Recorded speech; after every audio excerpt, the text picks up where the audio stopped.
Oh, we had to get in here because the dope ones. I'm in the dark. I don't even know what it is. There's a new player drop today. I ain't even seen it. I ain't even get a sneak peek. I don't know what it is. I'm ready to see.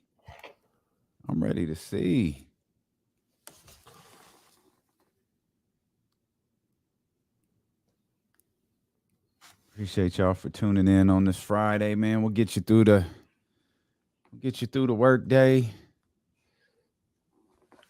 Hey Damon, I got a new bit of sound. Oh, okay. You want it now or you want it on the show? Oh, give it to me on the show. Give it to you. We got to work it in organically because I gotta work on the soundboard this week. Or look, you say Kenny Caraway, I say yes, sir, and let me just rock for a second. All right. I'll say that. Okay. Okay.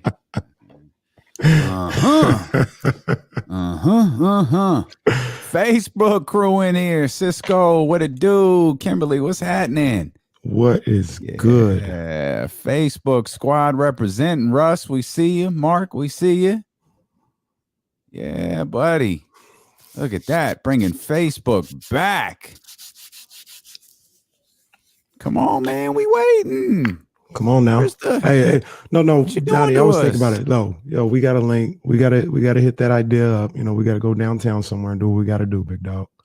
Hey, you gotta pull up. Everybody pull up, man. Pull up to the crib. We'll champagne and campaign. We got a lot of champagne over here, and not as much as out in Roseville, but we got a lot over here too. Oh, that's cap. I ain't get a visit from we don't have. I ain't get a. Damien looked like the Dre Day video when they opened up the refrigerator and they got all the 40s. Black Bottles 916 ain't come to see me this week. I'm sitting over here.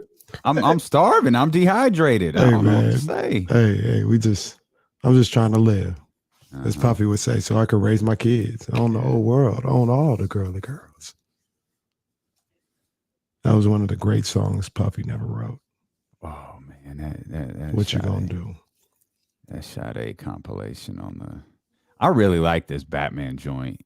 Yeah, I do too. I like that a lot. I think so too. I might have to get that Batman '89 joint. That is dope. That's hot. That movie doesn't live up, but it's still a classic. It's fun to watch. Oh yeah, I mean, I'll watch it, but I'll be looking at it like, you know what I saw the other day that I was like, this was made in the 2000s. Was like one of them Spider-Mans with Toby. What's his name? Toby Maguire. Some of the it's like this was made in the what? Mm-hmm.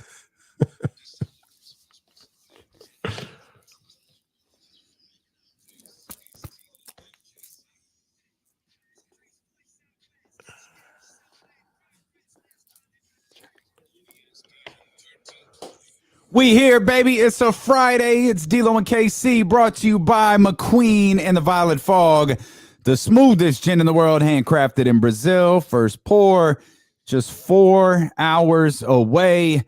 I'm Damian Barling. He's Kenny Caraway. Yes, sir. And Sacramento, California. Acknowledge me.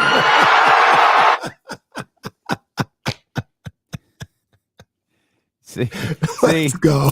Let me tell you something. I put sound on the board to try to get a pop out of Kenny. What's funny is Kenny put sound on the board to also get a pop from Kenny. Once again, Sacramento, California. Acknowledge me. Man, so good God, man. I'm glad you saved that for a Friday because I ain't ready for that. I'll tell you, that's my favorite bit in WWE right now. When he says acknowledge me and the crowd goes berserk. Oh, that's good stuff. That's good stuff. Well, wherever you are, we're happy that you're acknowledging D-Lo and KC here on twitch.tv/ESPN1320, youtube.com/ESPN1320, Facebook Live as well. Facebook representing strong today. Yeah, man, Facebook. Y'all hit that thumbs up. Hit the Friday share Facebook. button. Let Friday Facebook indeed. Let the world know that we're making Facebook Live again. Trysta Krick, 2:00. You know the deal, man. It's Friday. Kyle Madson coming up. 2:17. Kyle's final appearance as an honest man, or before he becomes an honest man. Wait, which is it? She made an honest man out of him. That's what she did. She absolutely did. Like, Heather is the epitome of your better half. That's what Kyle is about to emerge on. It is very literally his better half, but we can't get her on the show weekly, so we get Kyle. No, I mean, wedding bells all over the place. Shout out to Sarah Hodges. Last time we say Sarah Hodges, CBS 13. Perhaps. Yeah. I think she was undecided on. Going on. I think she was undecided on professionally known, but all love she's tying the knot too. To Sarah. She definitely won't hear this because, she might. They listen to D'Lo and Casey in Mexico. They do. We're really big in Mexico, from what I've heard. We've shipped some hoodies down there, so I gotta imagine the fan base is strong. And James Ham, of course, will close things out. Coming up at the top of the 3:00 hour. No Kings last night. No Kings tonight. Go ahead to Utah to take on the Utah Jazz. And I said something stupid once we cut the stream off yesterday. I don't know if it's stupid. I wouldn't say that. I think anytime you use the phrase that I used, it especially at this juncture in the season, it's a bit silly. But I'll let you know what that is and why I said it to Kenny and Jesse yesterday. But I'm anxious to see the long-awaited return of Domantas Sabonis. After that tumultuous one-game suspension, Domantas will be back. I really, he's going to step in there. He's going to do what he does. But KC, I feel like, man, for God knows how many games in a row now, we're just kind of locked into that number 2 spot. And it's okay. Boy, everybody in that position has had, and I hate this phrase, I just can't think of a better one, a short leash, except for Justin Holiday. Yeah. And it's not a knock on Justin Holiday. It's like, you got other options. Try him. Like let's see what Davion looks there next to De'Aaron Fox. That was one of the things I was looking forward to the most in the second half of the season, seeing those two together, or excuse me, the second part of the season, seeing those two together. We haven't really gotten that, at least not in the starting way. And I know a lot of people, what I think sparked this coming into the show today is Christina Warner was tweeting, can I get Dante or Davion once in the starting lineup? Yeah. And Christina, Kings fans, I believe you cannot. But it's weird. I don't know why. Yeah, and I'm really, I'm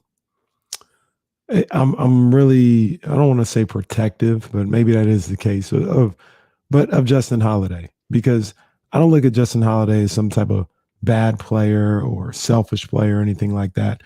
I look at what's going on with him being the starting shooting guard, and I just feel like he's miscast. That's not that shouldn't be his role on this team. That's not where he's most effective, I believe. I believe he's a third or fourth guard on a team, somebody that can come off the bench, give you solid play. He has a scoring ability to every now and then go off, from the bench position. But at the starting shooting guard spot, you're expecting, double digits every game, possibly 15 to 20 points a game in some circumstances. High percentage shooting, or at least average percentage shooting, being able to knock down the three, coming off screens, all this other stuff. And I just don't think that's his game. And I think he's miscast. And I think not only would it serve the Kings possibly a little better to have somebody else at the starting shooting guard position, it would help Justin Holiday as well. I think if he went to the bench and came off the bench, I think you would see more efficient scoring numbers from Justin Holiday. So Alvin has his reasons for doing it. Nobody really knows, but he's got his reasons.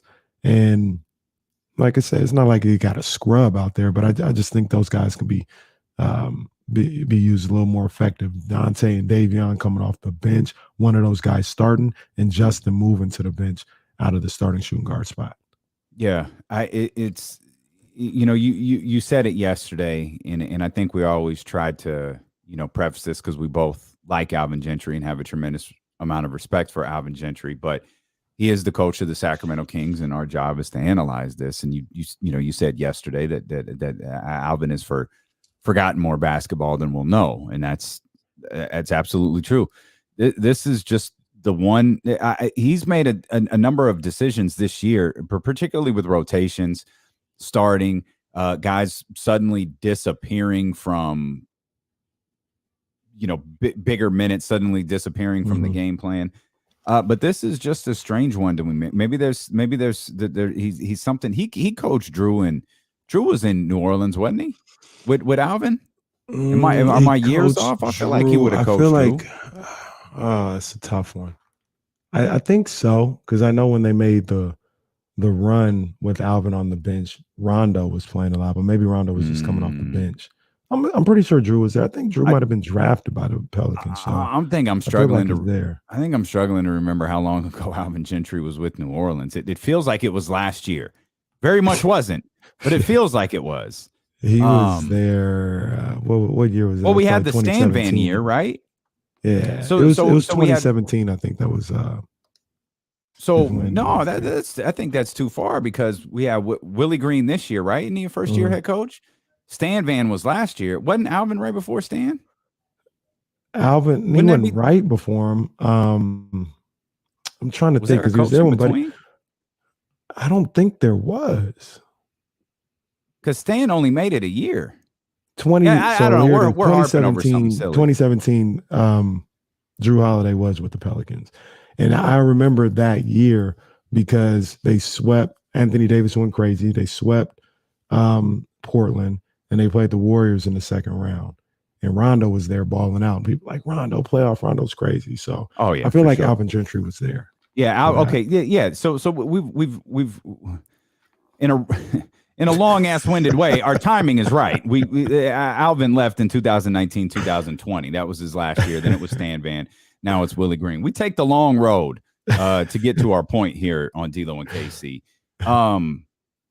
Point being, maybe there's something that he's comfortable with, knowing his brother, knowing the basketball IQ of Drew Holiday. Maybe there's something where it's like, I'm comfortable with him out here. I know I know he can do enough of the things that I need him to do, even if he's not hitting his shot. Maybe he doesn't have that same comfort level with Dante or Davion. Yeah, that's completely understandable. And Justin, aside from one mistake at the end of the Dallas Mavericks games, he doesn't really, at least in my mind, I could be wrong. Maybe I'm overlooking some stuff. He doesn't kill you in other ways, like turning over the ball or not making the right play or on defense or anything like that. His biggest thing right now is he just hasn't made any shots, and that's obviously a pretty big thing for your starting shooting guard. But there's like you just mentioned, he has the IQ, he has the experience that you can be comfortable having him out there. And he's not going to take much else off the table if he's not making shots. But unfortunately for the Kings, like, he's not making shots. Like, he's not hitting anything right now. As Gigi would say, my grandmother, he can't hit the broadside of the barn. He can't. Which is a familiar phrase that Gigi would use here when referencing the Sacramento Kings in that 2 spot. And I do think, unlike, Buddy Hield, that with Buddy, we were in a perpetual state of waiting for him to get hot. With Justin Holiday, I don't think anyone's waiting for him to hit 8 threes and drop 26 or 27 or 28. Right. I think you look at some of these games in recent days, recent weeks, Drew gets to 17. Or I'm sorry, not Drew, Justin.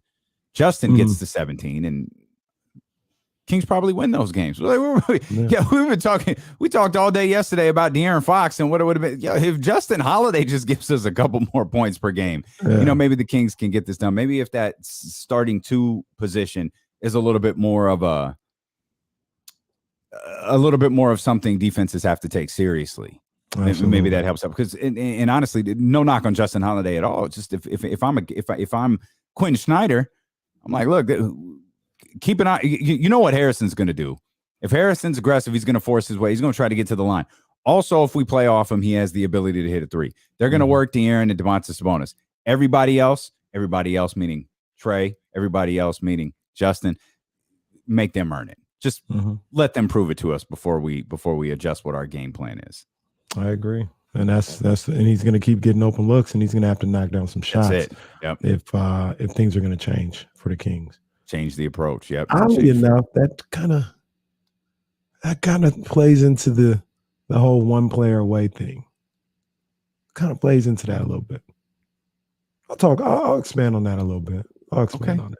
All right. Yeah. We're still one player away. Still one player. Kenny would tell us about it. Maybe that one player played in Stockton last night, but not for the Stockton Kings. Got a chance to hear Deuce and Mo on the call. We'll talk a little bit about James Wiseman. Plus, acknowledge me. What I tell you about Philadelphia. We'll dive into all that. And of course, also, Jesse made a great point before the show started. Take a look at the Jazz and how they've built their team, particularly their two most important components. Now take a look at Sacramento. We'll draw the parallels between those two when D'Lo and KC return here on Sacramento's #1 sports station, ESPN 1320. Acknowledge me. That's a good clip.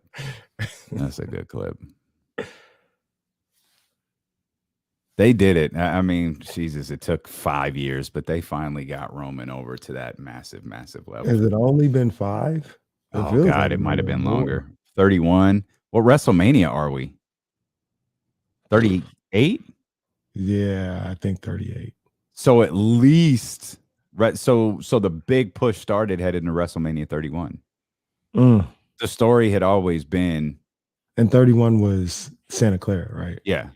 The story had always been Brock beat The Undertaker so Roman could beat Brock. That was always the story, that Brock is this unbeatable monster because he beat The Undertaker at WrestleMania, and Roman's going to be basically Brock was supposed to be what Roman is now, and Roman was going to be the guy who comes in and puts that to rest.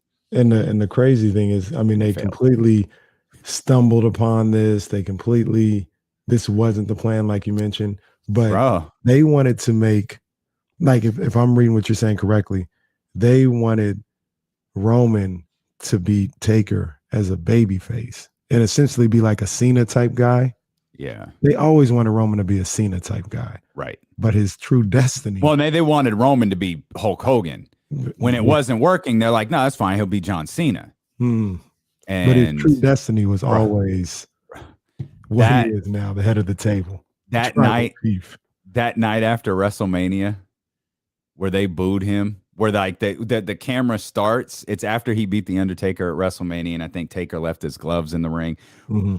Raw starts with the crowd chanting Undertaker, doing that hockey chant with the clap, and they're chanting and they're milking it, and like it's all framed beautifully. Then you hear dun dun. Oh my! And God. the crowd erupts and boos, and they booed that man. They booed that man. I timed it once. I feel like it was like 11 minutes. It was something outrageous. He didn't say a word, and I can't remember when he finally. Oh, he waited. He'd put the mic to his face. There it is. This is my yard now. Woo. Woo. That was good stuff. So do you know, like, when they decided to turn him heel? So you know what I think did it?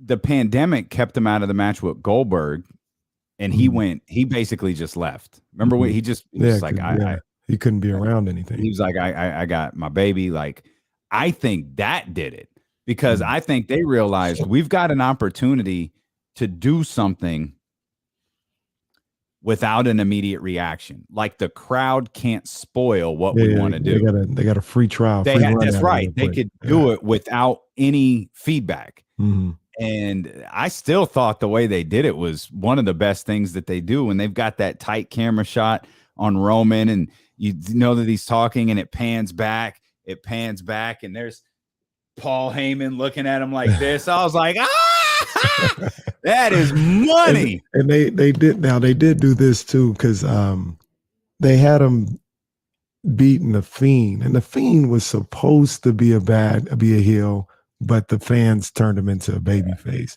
Yeah. So like it was a gray area. It felt like we all know the Fiend's supposed to be a heel, but he's not. And then Roman comes down and beats him.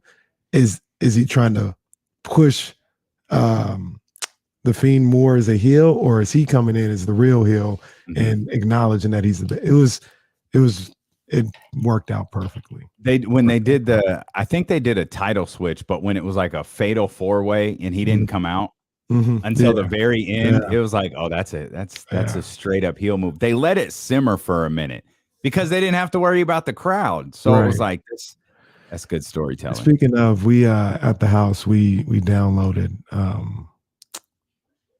WWE 2K22. And during the pandemic, 2K20 almost got us through the pandemic. Me and Reese were on that game so tough to the point where we stopped playing because we had seen everything we could ever see in that game and we were done. So 2K22, like he's been playing like Fortnite and Roblox on his phone and stuff like that. He didn't really mess with the PS too much. And then my cousin Ace, he got I'll tell you another time. Hey. Odyssey app is the best way to catch D-Lo and KC. You can download the Odyssey app on your smart device, on your tablet. You can head over to the website on your desktop, laptop, whatever it may be, and you never have to miss a single minute of D-Lo and KC. Of course, you can watch the show, jump in the chat house here on twitch.tv/ESPN1320, youtube.com/ESPN1320, Facebook Live as well. It was a big morning at the Caraway compound this morning. Oh my! As the download completed on the PS4, I don't have a 5. I ain't balling like that. I ain't got the 5. I got the 4. Right. But the download completed on WWE 2K22, and I was telling everybody during the break, 2K20 got me and my son Reese damn near through the pandemic. Like we wore that game out to the point where we didn't play nothing for like a year because of it. Because we'd seen everything we needed to see on that game. It was like, I can't take this anymore. We played it so much. You ate ice cream every night. Now you hate ice cream. Exactly. So he had gone and he's playing his little Roblox and Fortnite. He didn't really mess with the PS too much. But shout out to Ace. Ace he called him out. He called Reese out yesterday. He's like, where's Reese at? And sent the pictures of the screenshot of 2K22.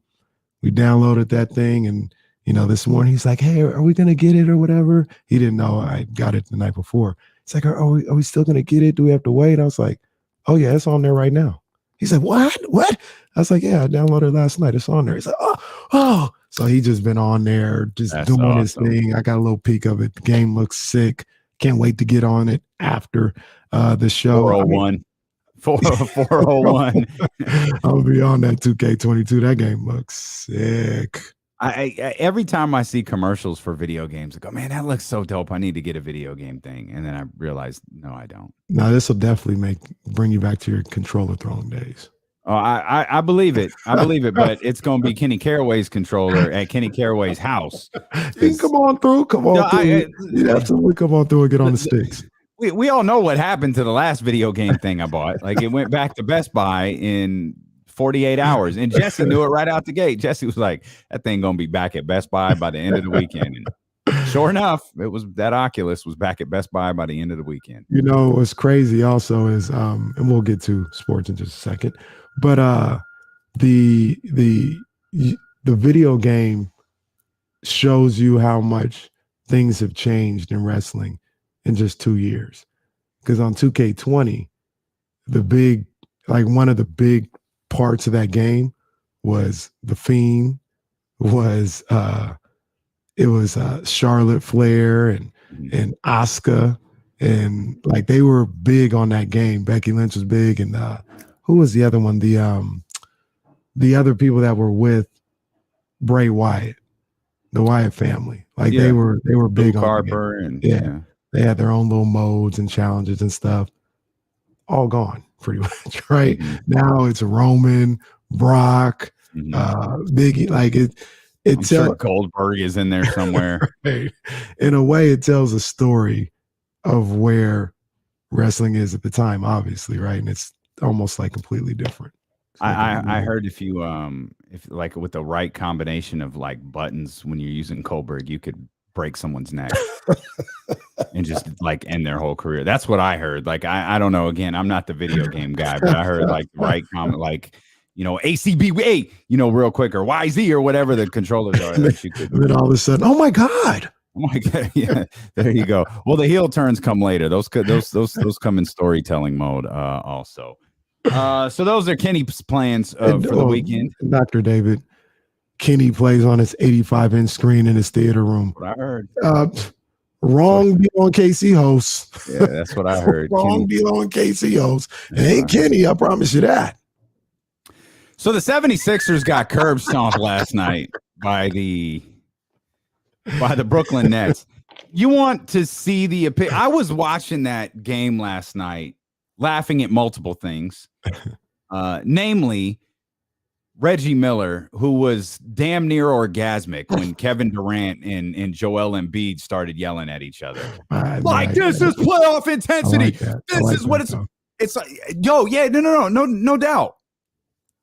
Bruh, Philadelphia at the start of yesterday's game was 40-24. Brooklyn was 33-33. And we were talking like this was the irresistible force meeting the immovable object. Like, Brooklyn hasn't been able to string games together, been able to string wins together for months, weeks. Months isn't fair, but weeks for sure. Now we're over here talking about this is a playoff preview.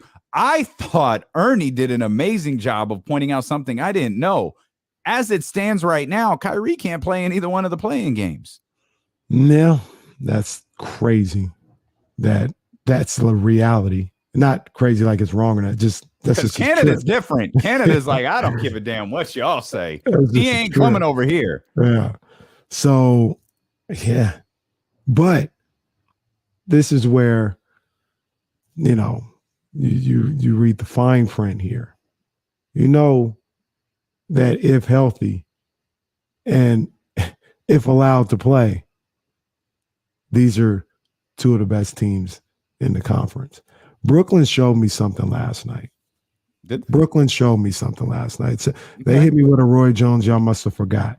Because when Kyrie and KD are there, I think I had them going to the finals last year before they got James Harden. You did. And when Kyrie and KD are there, that's a lot. That's a lot. They can go at anybody. And I ain't gonna lie to you, I forgot. And they got it now. And look, I like Joe Harris a lot. I think Seth Curry's better. You got Seth Curry out there now. And whatever you can get from Ben Simmons. Ben Simmons can provide. I was waiting to see if you were going to throw his name in there. No, but I don't look at him as like an X factor, but he's not a nobody either. You know what I'm saying? Like I feel like he's the ultimate X factor. See, I don't look at him like an X factor. You walk because you don't know in that X factor. Like you don't know what you really have no idea what Ben Simmons is going to look like the first time he steps on the ball. Well, okay, maybe that's better than saying X factor. He's a wild card for sure. Because if he's going out there and doing 15 and 10, or with that group out there 15 and 12, yeah, and playing top flight defense, it could change everything. Absolutely. He can change defender now. If he's playing top flight defense. He plays good defense late in games. Or maybe now he'll just play defense all game because he's like the fourth option. I don't know. We'll find out. He's a good defender. Now, make no bones about it. He is a top flight defender. I don't want to take that away from him. I just saw when he plays defense. Like I would watch the games and he's not 48 hours or 48 minutes like locking you down. Like he picks and chooses spots, and that's fine too. There's no problem with that. Is Kyrie a top flight defender and we just forgot? Because he was all over Harden last night. He's got the ability. I don't know if he's going to be able to do that on a regular basis, but yeah, absolutely. It felt like he wanted to last night. Yeah. Oh, it felt like it was personal. Yeah, it absolutely felt like Kyrie and Kevin Durant had some sort of point to prove last night.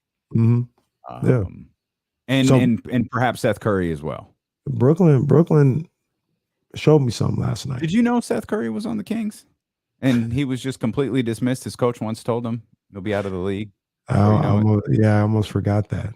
Yeah, he had 24 last night. I was going hard in the paint saying they should have kept Kyrie. Not as hard as I was for when they let IT Curry go. Who did I say? You said Kyrie. Oh, I would have gone hard for that one too. I would have raised some noise about the Kings keeping Kyrie, definitely. Seth, when they had Seth, I wasn't as angry as when they got rid of Isaiah Thomas, but it was like 70% of that. I was like, come on, man, he's right there for you. And the Kings need shooters. Seth was 4 of 8 from 3 last night, 10 of 14 from the field. His 24 along with Kyrie's 22 in the defense that he played. Kevin Durant 25. It was an absolute blowout. Those Philly fans made. Oh man, Damian. Once again, I'll acknowledge you. I text you 5 minutes into that broadcast. I said you were right. These guys, this is a circus. These people are ridiculous. They talked about the prices that were paid to get into the building. Then, Philly fans, I had a couple of them in my mentions last night. They wanted to say, it's not true. It's not true. Look, if it's not true, it's not true. I'm just telling you what was on the broadcast. When Stephanie Reddy, is that her name? Reddy? Stephanie Reddy? Yeah, she was, breaking down everything. And she said the reports have it that this is the most sought after ticket in the last 10 years of Sixers basketball, including the playoffs. Nosebleeds just to get into the building, $200, lower level, $4,000. Jesus. I said, these people have lost their mind. So the guys are not even playing tonight. That's the truly funny part about it to me. He didn't step on the floor. He was never going to step on the floor. He didn't have any reason to even be there. He chose to be there. And they couldn't. They sat there chanting and cursing and just making absolute circus clowns out of themselves. Meanwhile, their basketball team lost by 30. Getting curb stomped out there. There your boy James Harden was again. There it was again, doing what he did. Playoff James. That's playoff James right there. Get used to it, Philly. Hey man, I ain't no hater. And if I'm wrong, I'm wrong. I'm telling you, that Brooklyn team, it's when KD and Kyrie are there that they just, and we haven't seen that much at all this year. So I guess you kind of seen that much at all for like 2 years. This is true. Since the formation of this team happened. But because come on, man, y'all know how I feel about Kyrie. With Kyrie out on the floor, it gets a little different. Did you see Kyrie talking to the courtside fan? I didn't see that. Every once in a while, Kyrie does something that reminds me, I rock with Kyrie. I like Kyrie. He had some things to say to a courtside fan, and I think the best part about it was the way he was looking at him as he was chanting. Like Kyrie heard it and kind of didn't really respond. And then he kept the guy kept yelling about, I can't remember what it was, like a settlement. Ben Simmons, we're gonna get a settlement for what you did. And Kyrie's just sitting here, and the dude keeps yelling, and Kyrie kind of finally looks at him, and he's just staring at him like, dude, what are you doing? And he saw his boy with the phone, and he goes, is that like your little lackey who just walks around and films everything that you do? And in that moment, I was like, yeah, I rock with Kyrie every once in a while. I got a question about Kyrie Irving. Then we'll get to it later. We'll get to it later because did you stick around for Denver and Golden State, by the way? I saw the end of the game. I didn't stick around. Hey, look, man. With all due respect to the association, this is for the young boys right now. This time of year is for the young boys. So I was heavy on my champ week stuff. So I didn't stick around for much of that game, but I did see the fourth quarter of that game. Yeah, it was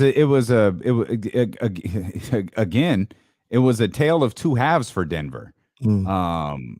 I stuck around and kind of watched that one. It was like, wow, Denver's cooking, man. Like they're like, watch out. Yeah. And then I saw all of our friends in the Bay Area firing off their tweets. Like, it was dark. It was dark. It was dark. And then the third quarter came, and it was a fresh reminder. The Warriors are capable of scoring a whole bunch of points in quick bursts, and obviously the Warriors go on to win that one last night. But you know what I did see last night? I got on these airwaves yesterday, and I talked about how Jokic is going to do what Jokic does. You can't slow him down. You can't stop him. None of that other stuff. In that fourth quarter, they had Jokic kind of flustered. The Warriors did a really good job on him. Kevon Looney did a really good job. They collapsed. They picked his pocket a couple times, forced him in some turnovers. Jokic, he looked flustered in that fourth quarter. And my guy, Go Blue, future Sacramento King, Jordan Poole, giving him the daggers at the end of the game. Another in a long list of Kenny Caraway's future Sacramento Kings. Wiseman returned last night against Deuce Mo on the call for the Stockton. Yeah, I saw some highlights. I saw met Nemias Keita. Yeah. Got introduced to Portugal's finest on his way to the rack, which was nice to see. Welcome to the league, the G League. But yeah, I mean, I was able to catch quite a bit of it. Like, I never know what to make of that stuff. Like, I think Keita had 22, 23, a couple of nights ago. I don't remember exactly when it was. Wiseman, I think it was 18 last night. I never really know what to make of it. Now, obviously, Wiseman, or I shouldn't say obviously. Wiseman, I'm pretty sure, is a certified NBA player. Mm-hmm. Yes. But I never know what to make of those performances. When you see a guy return, I think Steve Kerr said it's 2 games. I think that was the plan. Get him out there, play 2 games in the G League, and I don't know what they're going to do once that's over. I don't know if they're going to work him in, if they're going to try to figure things out. Like, sometimes I just look at what they're doing. Last night in the same case, I'm not sure where this team is going, and it's I hate a hell of a problem to have. We know, I hate when I have to acknowledge Kenny made sense in that. Like, are they gonna be able to hold on to all of these dudes? Like, how are they gonna? It's what we were talking to Logan Murdoch the other day about. It's unique to be able. It's great that you draft the talent. You got the established talent, but when you got the established talent, how are you going to develop the talent that you drafted? And there's no question that they drafted talented players, but those guys need actual NBA minutes. And with the goals of the Golden State Warriors and the roster of the Golden State Warriors, it makes doing both really difficult, in my opinion. Absolutely. Like I said, it's a great problem to have, but you got a lot of guys.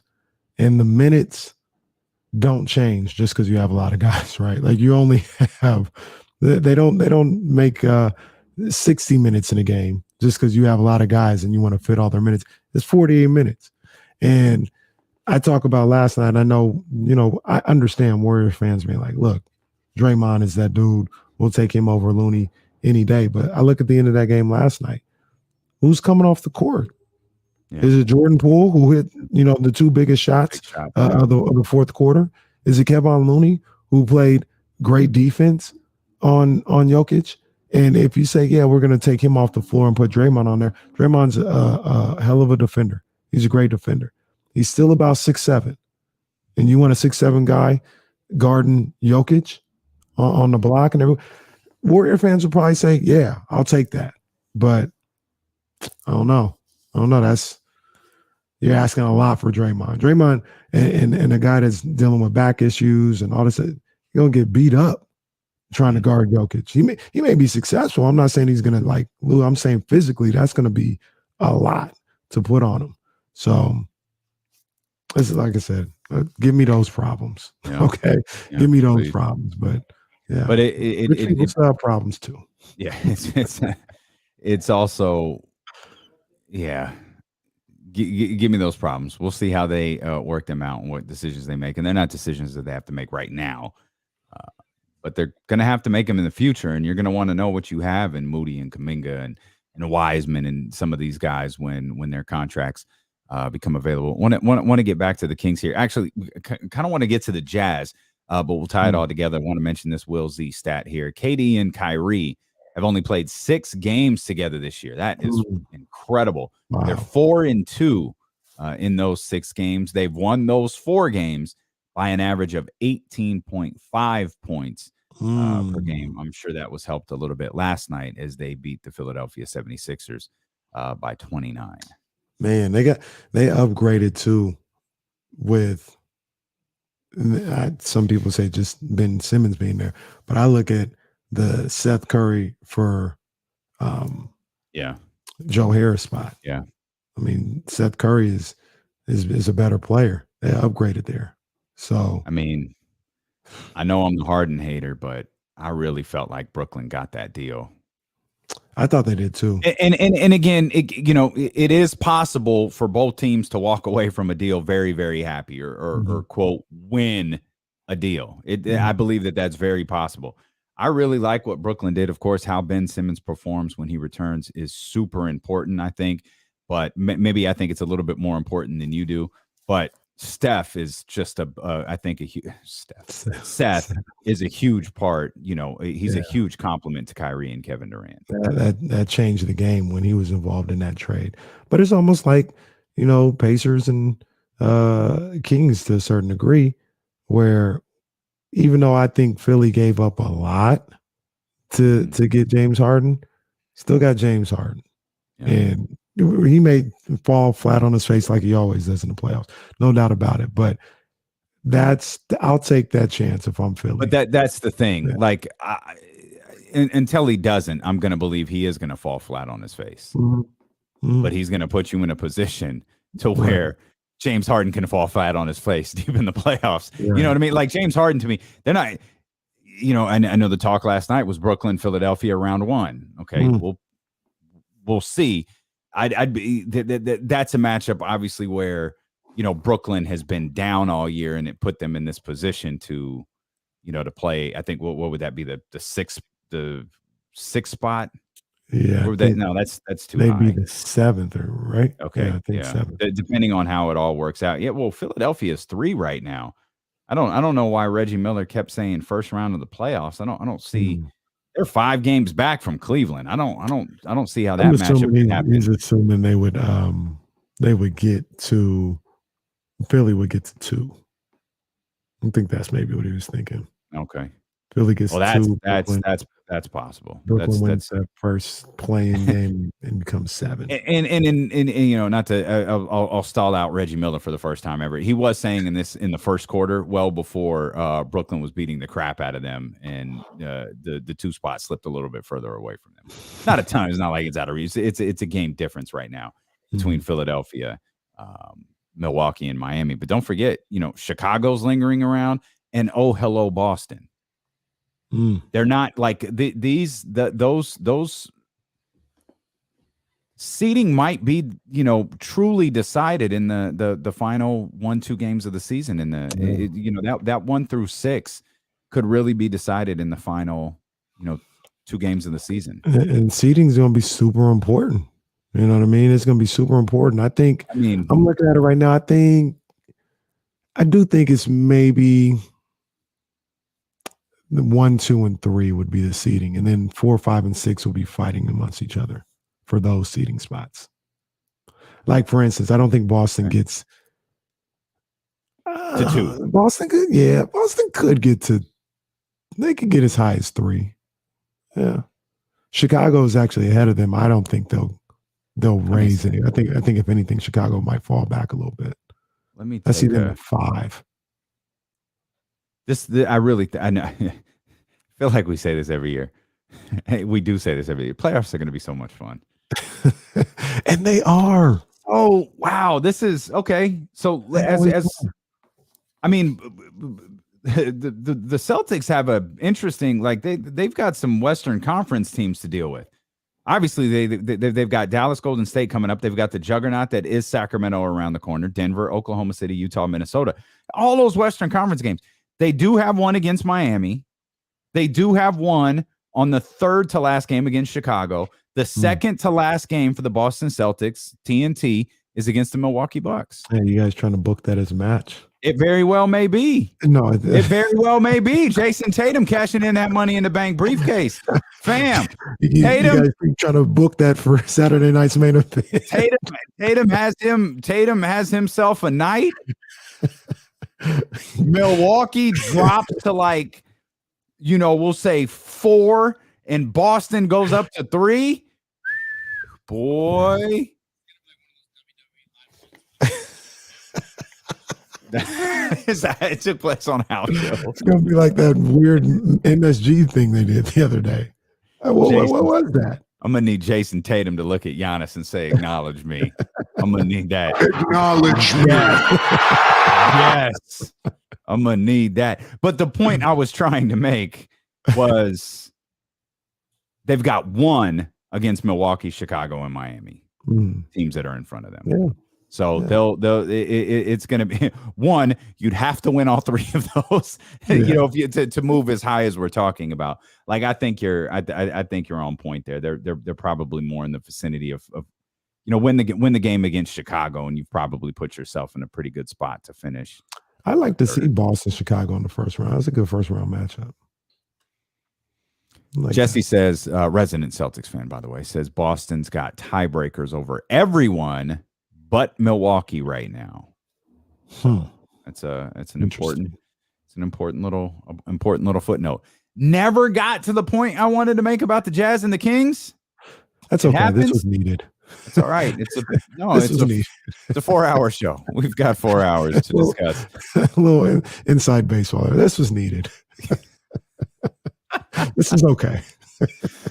Lots of white space on this rundown here. We'll step out. We'll come back as D'Lo and KC continue here. D'Lo and KC brought to you by McQueen and the Violet Fog, the smoothest gin in the world, handcrafted in Brazil, here on Sacramento's home for real Kings coverage. I heard some people are taking exception to that. Oh, what? It's ESPN 1320.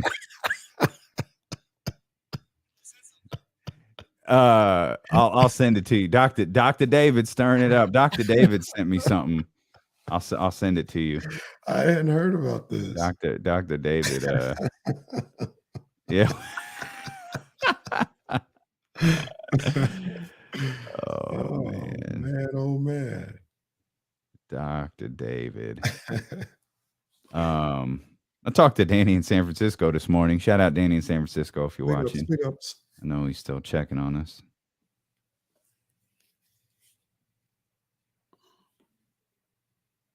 So last night I made a tweet, and it didn't. I love when you say I made a tweet. It makes me laugh.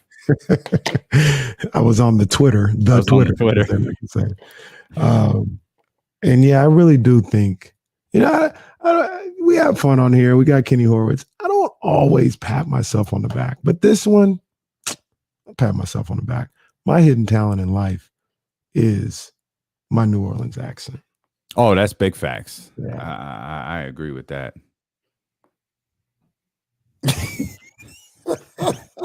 Yeah, he's just waiting on the invite, man. Just want to come hang out. I get it. Hey, he ain't the only one over there who want to come hang out. We literally had to tell someone at the game, like, fam, like, I know you want to come on the show, aren't you? Don't you think you might get fired? This is crazy. This is crazy. Hey, man. It's just crazy. Will be. My wife asks what I'm doing sometimes. I say I'm drafting a tweet. That's funny. That's funny. Yo, head over to thedopeones.com.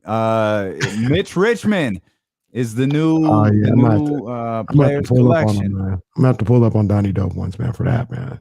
Yeah, man, that Batman joint, boy. I think that's got my name on it.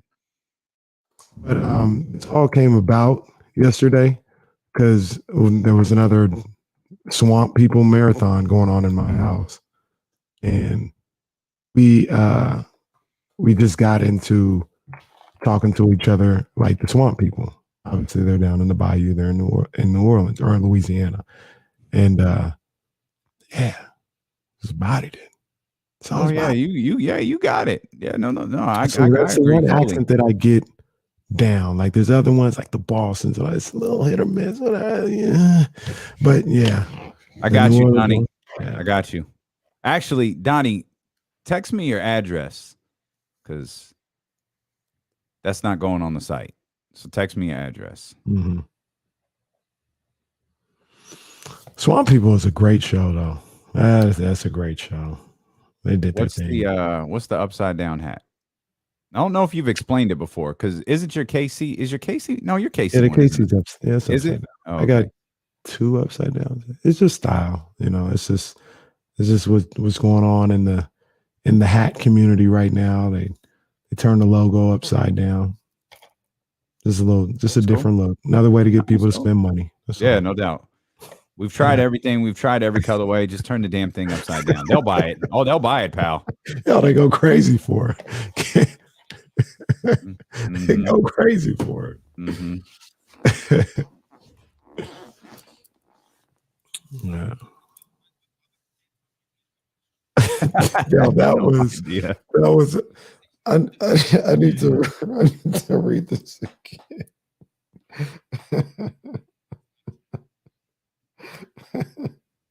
That'll push that up to like 17.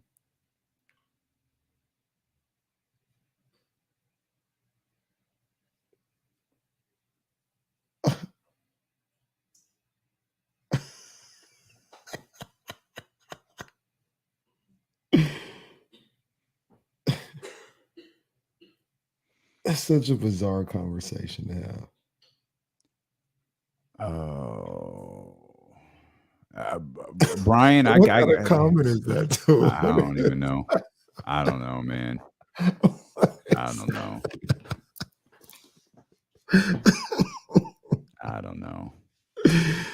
Oh man.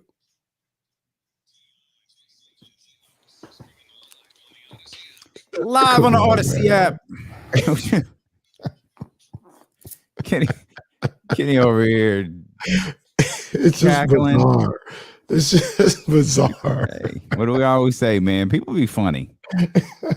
People be funny. And they know what it means when we say Sacramento's home for real Kings coverage, man. We've got you. You can find all the fake stuff all over the place, but you know where it's real, man. It's Twitter, YouTube, it's Facebook. It's just bizarre. Like it's almost bizarre as this. Isolating the sweet science of the sport, doctrinating my style. We're going back to the rugged streets. You're just That's full on. I never followed no athletes growing up. Bro, you're just full on goofy at this point. All this college basketball, all this staying up till 3 a.m. to watch nonsensical tournaments has got you goofy right now. I followed the hustlers. Stop it. Stop it. It's that bizarre. Jesse, am I lying? It's on par with that bizarreness. Hey, man, D-Lo and KC is where it's at. Even people at other stations want to come on. I don't know what to say. I'm telling you, he ain't the only one. We had some way. Hey, when y'all gonna have me on your show? I've been telling D-Lo I'll come on the show. Like, fam, don't you think you might get fired if you do that? He looks straight at us and goes, yeah. No, that's good looking out. Turned around, went back to work. What you doing? Hey, it's all love, man. That is a true story, bro. That is a true story, man. True story. It is, man. It's awful, man. We're happy that everyone is here listening and watching. We appreciate it. Okay, the Kings play the Jazz. Not tonight. The Kings play the Jazz tomorrow. I hate no more Friday night basketball. You know I love Friday night basketball. You act like you ain't got no Friday night basketball to watch tonight. Yeah, I mean, you know, you think. Bro, I literally just saw a tweet from you that you're going to watch so much basketball it's going to make you head spin. Man, I'm praying I can get you for 3 more hours and 5 more minutes. Look, man, you know, the Mountain West tournament is going on. The WAC tournament is going on. Big West is popping off. Pac-12 is popping off. All starting their last games at 8:30. So, like, it's just going to be really crazy. You know, we're going to talk about Kings and Jazz, I promise. But I just have to say this. I gotta acknowledge this. You want to acknowledge somebody? I gotta acknowledge this. Oh, in a world where everything is overpriced, sound like a movie trailer. In a world where everything is overpriced, where we're spending $9 for gas, you go to the grocery store, you can't get out of there without spending $150 at least. Everything is overpriced. I gotta tip my hat. And as Chris Rock once said, I got to thank Yeezy. I got to thank ESPN. Because you talking to me about $5 for ESPN Plus? Come on, man. Come on, man. It almost feels like an illegal stream sometimes. Did you get the email? I don't think it's $5 anymore. What? It can't. But look, it might have gone up to 6 or 7 or something like that. It can't. The point is, don't tell nobody this. I know we're on a platform. I'd spend $20 a month for ESPN Plus and be happy. Just wait. Amazon Prime went up, Hulu went up, Netflix went up. It's only a matter of time. Netflix has lost their damn mind. Yeah, Netflix really has. They really need to calm down. They didn't come out with that Kanye. They might have been gone at that point. Well, Netflix want to raise the price to damn near, was it $20 a month? Like, y'all might want to figure out this password sharing thing you got, because you about to turn everybody away. But no, I got emails. I got like 3 emails in a 4-day span from Hulu, Netflix, and I'm missing Disney one. Plus? Disney Plus. Mhm. That's exactly what it was, and that the price has gotten hiked up on all of them. Yeah, but in moments like this, days like this, nights like this, when you got all this basketball on, I mean, damn, ESPN Plus, damn. Like I said, it almost feels like an illegal stream sometimes, as much as I get to watch with them dudes, man. Wow. Yeah, and the wild part is you're probably watching stuff that no one else outside the parents and family of those young men and women are watching. Well, I'm watching, guys. Like, I have never gone to ESPN3 like, yo, I got to watch this. You tell me you ain't tried to go see the SWAC basketball tournament. Nah. Cool on the SWAC. I think it's where's Co at? Is it Florida A&M today? I don't know. Actually, I think it's Grambling versus Texas Southern. That's one of the games. Alabama versus Alabama A&M. Shout out to my man JT. I think they're playing as well. Come on, man. It's a SWAC. You know, if I don't keep up on nothing, I got to keep up on the SWAC and the CIAA. One day I got to go to the CIAA tournament. I could be 50 and still go to that one. I wish there was a device that could just record the thoughts that run through your head, because your thought process with sports is just fascinating. And now I'm low-key watching Sac State baseball too, nationally ranked. I got to check. Oh, they doing something. That's worth keeping an eye on. They doing something. Yeah, they doing something for real. I had to say that. I had to acknowledge them, because on nights like this, they just give complete gold. All right. Well, I'm glad it's worth the $6 or $7 or whatever it costs now. It soon enough it'll be $9.99, and then it'll be $12.99, and then $14.99, and then I don't know when I'll bat an eye. To be honest with you, here, just take it. You know what the problem with ESPN? I'm not going anywhere anyway, because I'm not getting gas and I'm not driving. So sure. You know what the problem? Just wait, pal. You know what the problem with ESPN Plus for me is? I don't want the network. I want the articles. I want the Bobby Marks articles. I want the Zach Lowe articles. That's what that's where they steal my money from. Right. Why the hell haven't? Now I write it off. How have I not tried to expense this yet? Like, why are we not expensing all of this stuff to Odyssey? Like, hey boss. Not to worry about all that this weekend. New boss. No, we don't have Danny in San Francisco anymore. So PDX, we wouldn't get this stuff if it wasn't for the gig here, man. And PDX, come on, man. We gotta work this out. We got Kings Jazz tomorrow. Kings Jazz tomorrow. And, okay, I'm just making sure we got Kings Jazz tomorrow.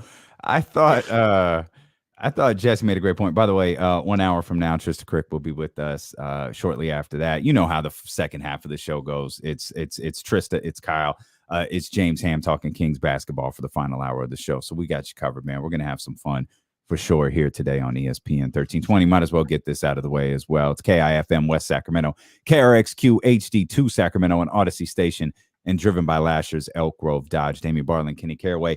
The Sacramento Kings take on the Utah Jazz tomorrow.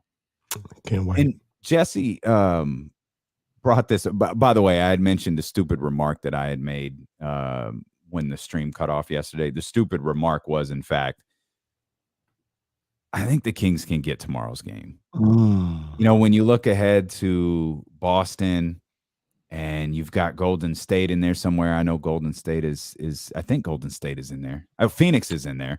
Golden State might not be in there. I'm thinking of Phoenix. Chicago, Milwaukee. If you're going to get one, Utah, I think, is a team that you're capable of playing really well against. Missing Sabonis, despite the fact for why he was suspended one game, I don't think Domantas Sabonis is a guy who gets angry, but I think you can get his attention. And I think what happened a couple of nights ago got his attention.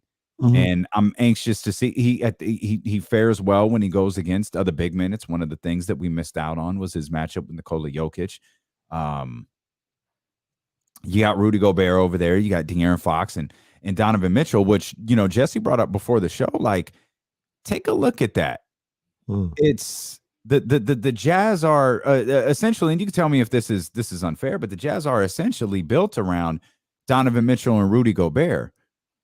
Our belief moving forward is the Sacramento Kings are going to be built around De'Aaron Fox and Domantas Sabonis. You've got your guards, you've got your big. Not everybody builds like that. So at least they're the two best players are their guard and their big. And I thought, okay, like, let's look around the Utah Jazz and see who they've surrounded those guys with and see if there's a pathway for the Sacramento Kings to kind of do the same thing this offseason. I thought that was a great point. Yeah, I like that train of thought. I like that thinking. Even looking at it a little deeper, I mean, their Kings' big guy is a little better. This is give and take, right? He's better offensively. Gobert's better defensively. So you've got that. And then you use that to try and surround complementary pieces around, that guard. So Donovan wasn't a point guard. They went out and traded for a point guard, got Mike Conley. And then, you got your Joe Ingles, you got Bogdanovic and, the shooters around him. They got the super sixth man in Jordan Clarkson. But the basis, the foundation of it all was the inside, outside of Donovan Mitchell and Gobert. I like that. I could see that happening. Per our conversation last segment, talking about shooters, what if the Kings went out and found a way to go get somebody like Joe Harris this offseason? Be a good piece. I mean, I only say that because, now with Seth Curry there, you can always you're always going to need shooting. I'm not going to say the Nets don't need shooting, but maybe there's not a place for him. Plus with Cam Thomas there, they may look to incorporate him into the scheme and into the rotation a little bit more. Maybe he's a guy they look to move on from. And that could be your version of Bogdanovic, maybe, or Joe Ingles or something like that. If you can start putting those type of pieces around Sabonis and De'Aaron Fox. Rashawn works in Brooklyn, doesn't he? I think so. Absolutely. I think so. Okay. And they also got a decision to make with Claxton. I think he's a free agent. So there may be a hole at that center position in Brooklyn. Okay. And that's King's killer, Nick Claxton, for those. King's killer, Nick Claxton. I wouldn't even mind having Nick Claxton back here in Sacramento. It's King's killer. Yeah, I feel like they're, and I guess again, this speaks to the one player away. I mean, you have Mike Conley, who he does so many things at a high level where you don't have to depend on him to carry the load scoring. Mm-hmm. You need him to be that veteran leader. God, we're back on that word. You need him to be that veteran leader. And I'll use the term, I guess it was Bertha, you need that calming presence, right? And I think that's what Mike Conley brings to this team. I don't think you're bringing Mike Conley expecting him to do anything other than he could be a vet, he can keep things under control, he could be a leader, and he's kind of the guy who can tie all of this stuff together. Yeah. I don't know why in Sacramento.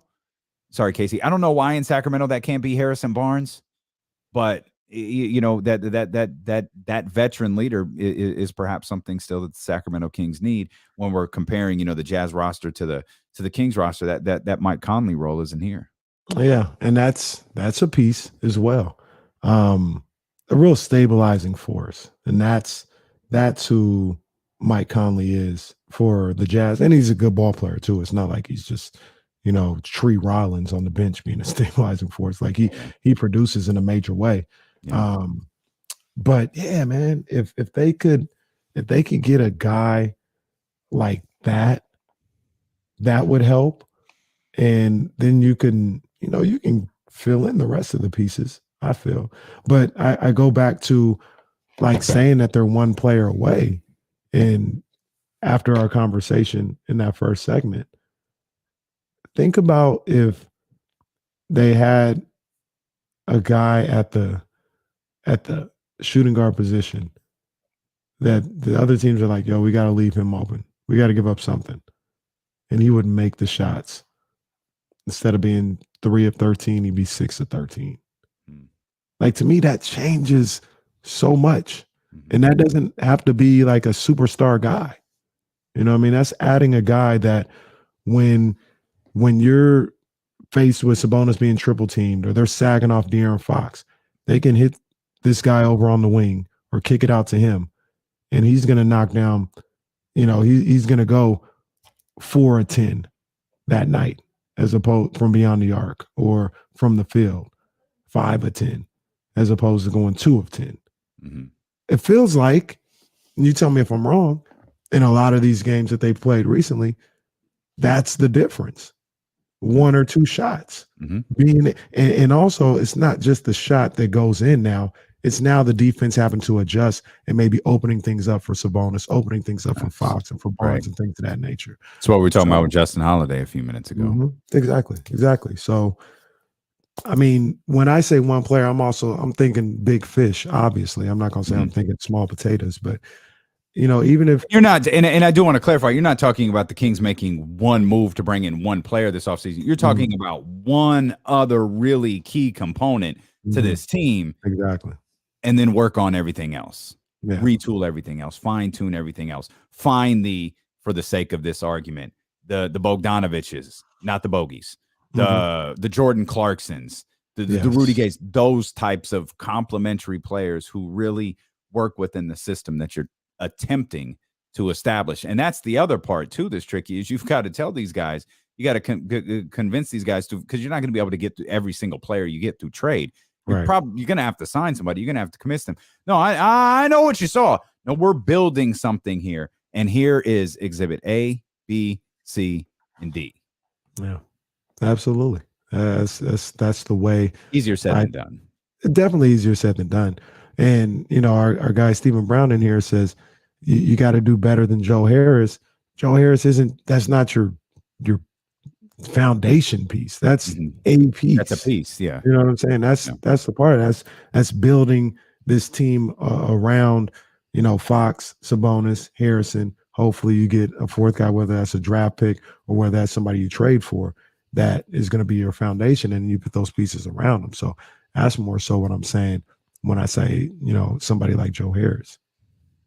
Yeah, no, I completely understood what you mean. It was similar to the Cam Reddish thing. It's what we were talking about at the trade deadline for the longest trade deadline in the history of the National Basketball Association. It wasn't that there was a difference between the deal and a deal. Mm-hmm. A deal was Cam Reddish. Yeah. The deal was Domantas Sabonis. Yes. Right. Like that. And so that's kind of what we're talking about.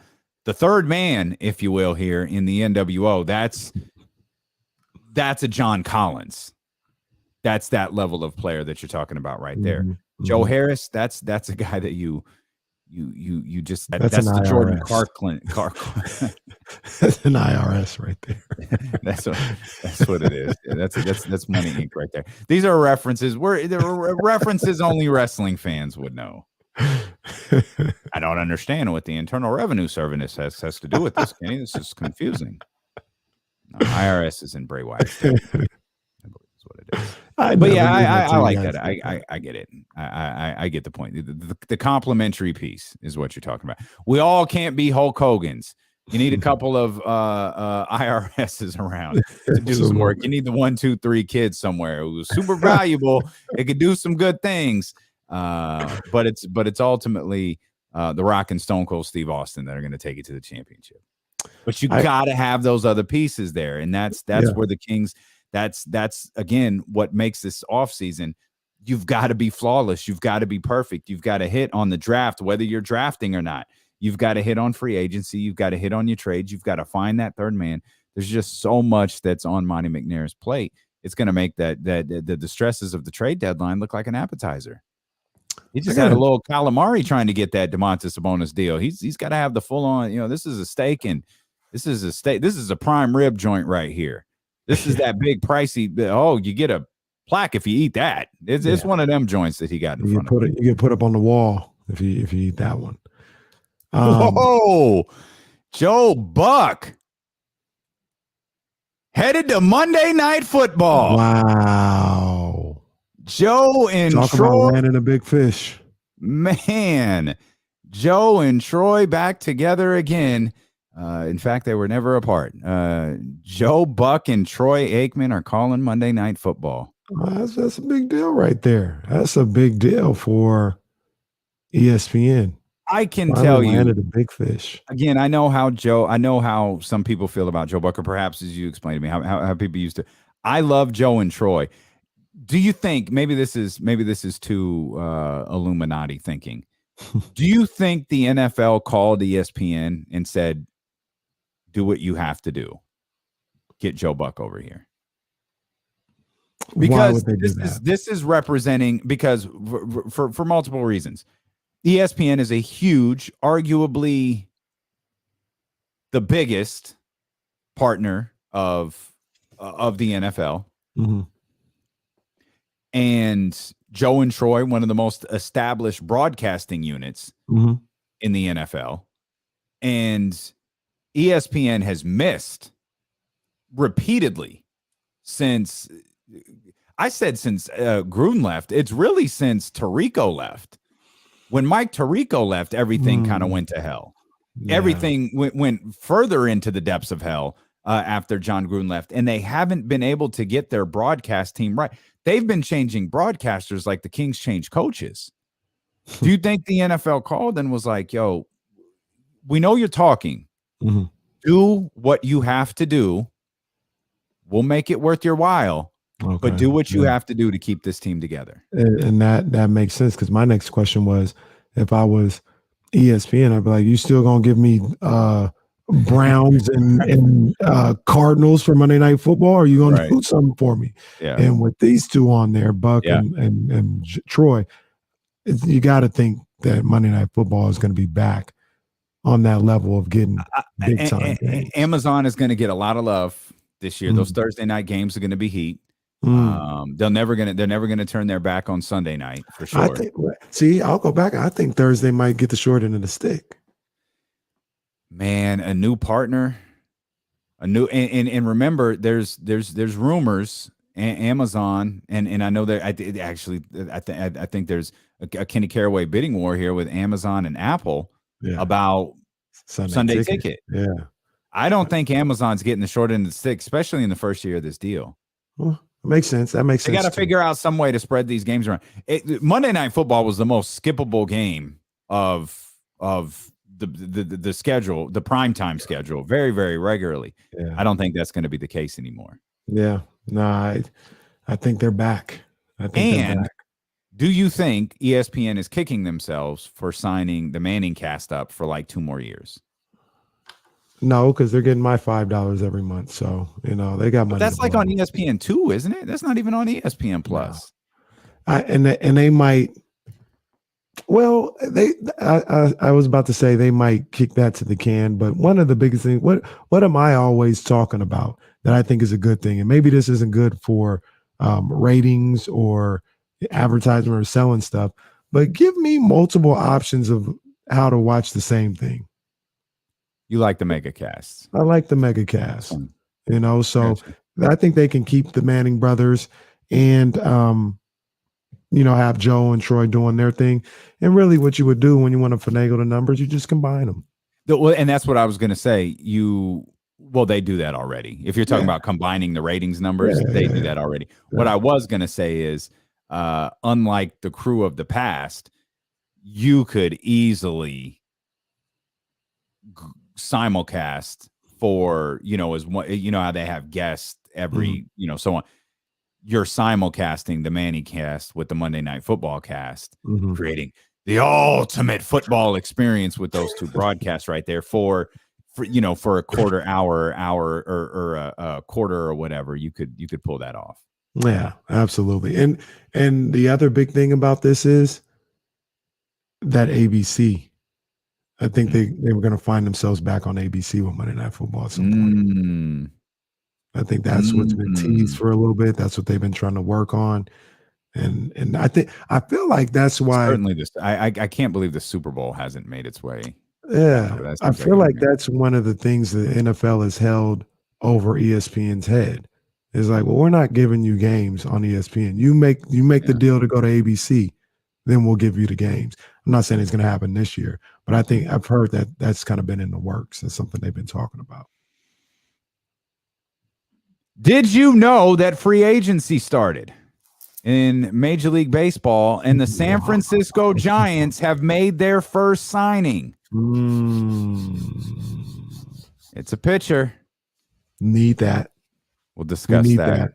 We may need a lot. Now, as I was looking at some stuff with the Giants, we may need a lot. Okay. We'll talk about it. Trysta Krick's going to join us coming up at the top of the hour. More Kings basketball ahead, more NBA, lots more ahead here. Is Dealing with KC, brought to you by McQueen and the Violet Fog. The smoothest gin in the world, handcrafted in Brazil, continues here on ESPN 1320.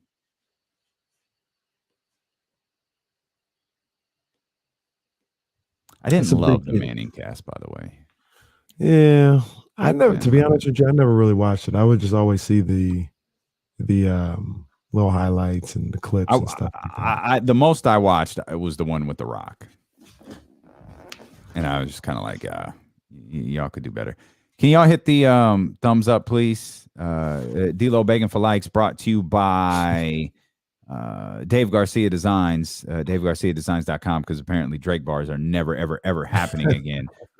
So we've got to mention our man DaveGarciaDesigns.com somewhere, and we'll do it while I beg you to like the stream. YouTube.com/ESPN1320. 176 people watching. We got to be triple digit likes by now. Come on, guys. So one of the things when I came up with when I didn't come up with it, but I recorded the Acknowledge Me drop. So I was like, well, when do I debut this? Like, maybe it should be like a joke where if the Kings win, there's a lot of bravado. Like, even though we suck, acknowledge me. And I was like, I may never play this damn drop. I wait for that. This may never happen. And by the time the Kings win, acknowledge me may not even be a thing. So I don't know if it can be that. Roman might have finally been beaten by the time the Kings win again. Let's get 10 more likes. 10 more likes. Pretty please. Pretty please. Absolutely. Yeah. You just have to you have to build a contender. Like you have to build a challenge. You have to make it seem like he can lose it. Mm-hmm. Like you have to put someone in a position where it looks like they can get the best of Roman and then Roman wins. Otherwise it'll get dull. But they could do it. They could absolutely do it.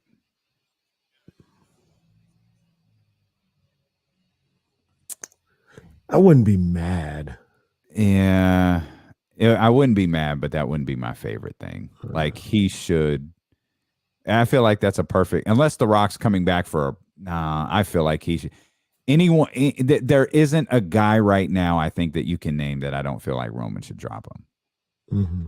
Even the biggest matches, Brock, The Rock, all of them. You know who's going to do it. I can't believe I just thought of this. I know who's going to beat him. Triple H. Triple H is going to walk out in the suit, pedigree his ass, take the 2 titles, and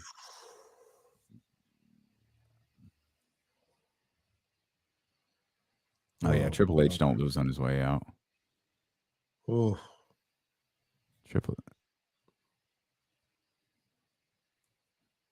They were supposed to do that. Was it WrestleMania 32? The year after Santa Clara. That Santa Clara setup was for the thing with Ronda and all of that. That was to set up Rock and Hunter and Stephanie and Ronda the next year. What happened? The Rock couldn't do it. It didn't work out. So I think they went with Angle. How do you say his name? Rodon? It's got the little It's got the little accent over it. Rodon. 2-year, $44 million. Opt out Big after deal. first season. Opt out for who? Him? I would assume it'd be him. Carlos Rodon, San Francisco Giants signed an agreement on a 2-year, $44 million, and that includes an opt out after the first season. Could be.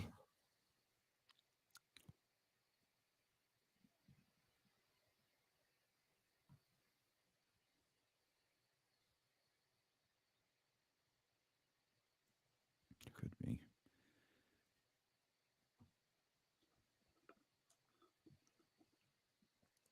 Oh, that's the one I think a lot of people are waiting on, Jared. We ain't got that news yet. Yeah, it's gonna be. Somebody asked earlier, do I think he's coming back? I got a feeling he's not coming back.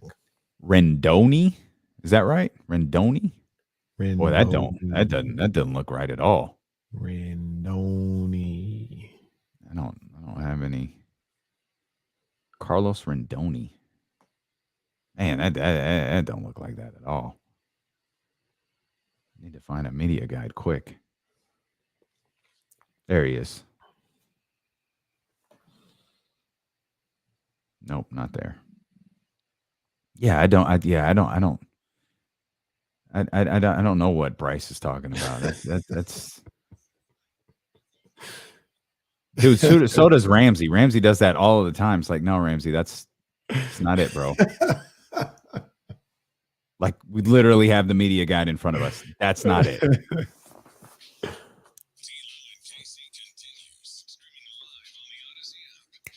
Odyssey app, you could check out Trysta Krick there. Bet MGM tonight in the Heat Check podcast. She's going to join us coming up at the top of the 2:00 hour. You can check out Candlestick Chronicles from Kyle Madson. He's going to join us at 2:17. And, of course, you could check out the King's Beat with our man James Ham and Brendan Nunez. He's going to join us at the top of the 3:00 hour. Real quick, man. Want to give a big shout out.